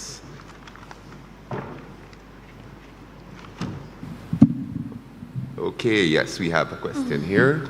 Mm-hmm. I thank you so much, Dr. Copeland, for your presentation. And there is something that came to mind while she was presenting, that the USAID that we realize provide funding for so many organizations and so many nations, especially to assist in keeping and sustaining food and all the other necessaries. So I was wondering if, thank you, I was wondering if the monies were truly going for what it was meant for. I don't think there will still be hungry people in Africa, neither will there be hungry people in Haiti, because we realize it is a lot of money, billions being sent. That's one. Then the next one, I read recently that the land that was purchased by the Chinese in America, they are reclaiming back their land from the Chinese. Mm-hmm. Yes, a vast land that was claimed. So even the Chinese people didn't bother go to Qatar to appear. So I'm saying, what can we do in Jamaica, where some of our lands are being sold to be turned to concrete? Based on what I just saw presented now, I think it will be good for sustainability for us to reclaim our own land. It's thrown to everybody, so if Dr. Copeland can give her own opinion, that would be appreciated. Thank you. And Dr. Copeland, I must say, wonderful presentation, excellent. I was listening, and I hope we take in all of those recommendations so that we can be self-sufficient in the Jamaican context. Thank you. Okay, next.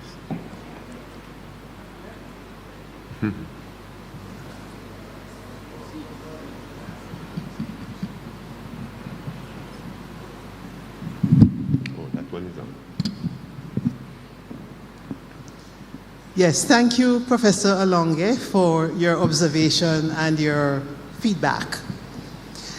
The question of the continued role of USAID is on everybody's mind.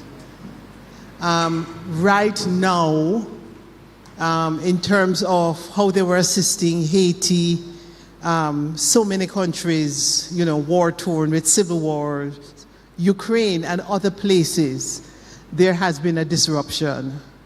And you would see that sometimes with environmental, political, and economic activities that were not anticipated, that we need to respond quickly. It's not that we have a plan or an alternative that we can just pull out and say this is what will happen. But strong advocacy is working. And so for some of the sanctions, for some of the tariffs, what we are anticipating is that there's going to be a walk back on some of these when we measure the human toll, that is going to take on us. So that's not one we can really forecast right now. We're just hoping that for the highest good, of those who are most vulnerable, that there will be some sort of softening or reversal of some of these political decisions that were made in the last few days. Thank you. Okay, thank you very much. Okay, we have another question. Yes. Dr. Vigilance, go ahead. Dr. Copeland, thank you for that very meaningful presentation. My question has to do with across the Caribbean. You mentioned Haiti in particular as being food insecure, but there are other countries in the Caribbean because we import so much of the food we consume. So my question is, can you comment on how the Caribbean as a whole, as a region, can support each other to combat food insecurity? Okay, thank you, Doc, for that question. So what is really happening is that the DOMREP did make the list for some of the food insecurity issues, and Haiti was listed with the most food insecure countries of the world. And like I said, across the Caribbean, we do have within country some pockets of food insecurity that must be addressed. The good thing is that being member states, the English-speaking Caribbean, being member countries of CARICOM, that we do have an emergency and disaster mechanism to distribute supplies, medical supplies, food supplies. And some of these food banks were actually set up with the assistance of our international development partners, including USAID. So I am hoping that our observatory here in the Caribbean, here in Jamaica, will be tracking very closely what is happening so that we can then distribute our food items.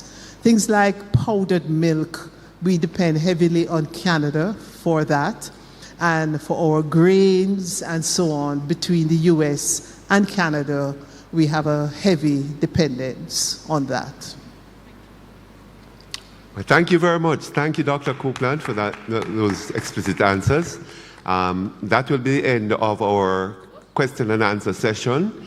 At this point in time, I'm going to hand over to Dr. Ximenes, who will usher us into the closing remarks.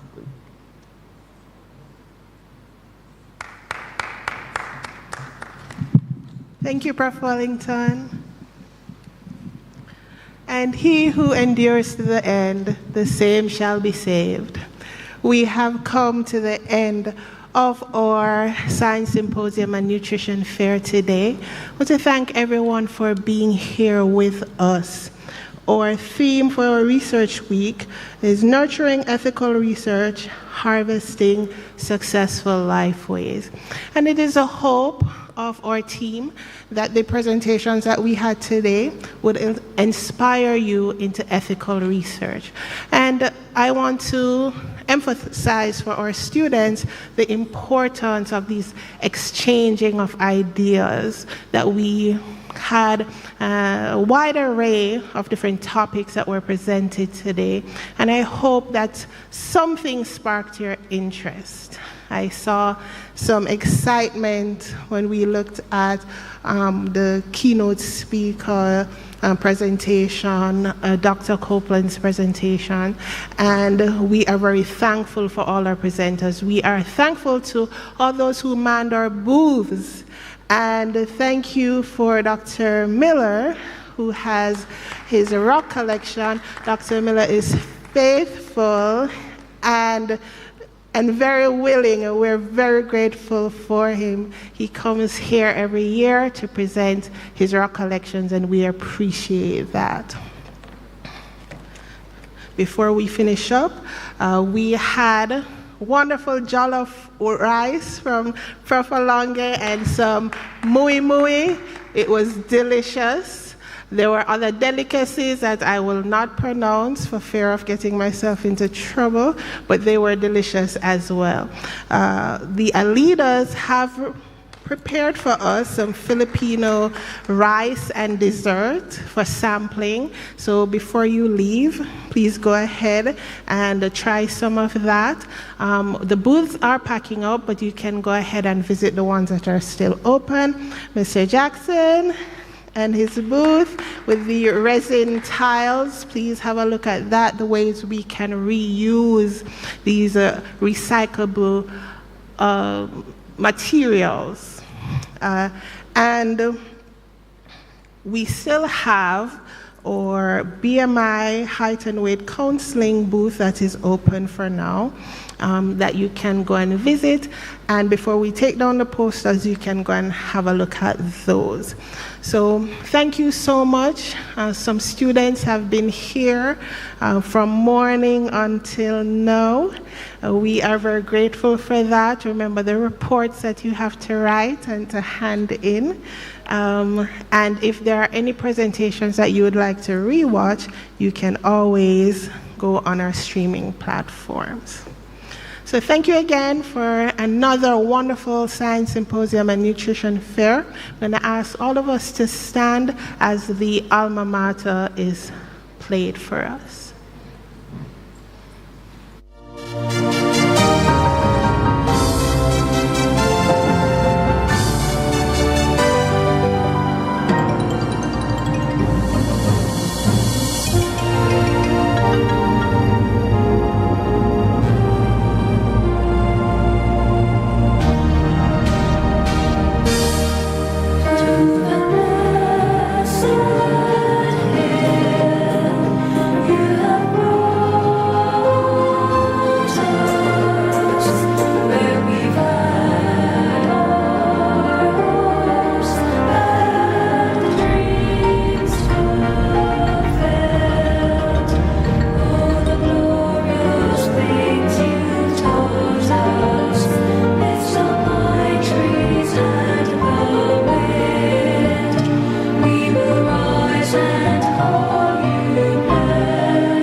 As we strive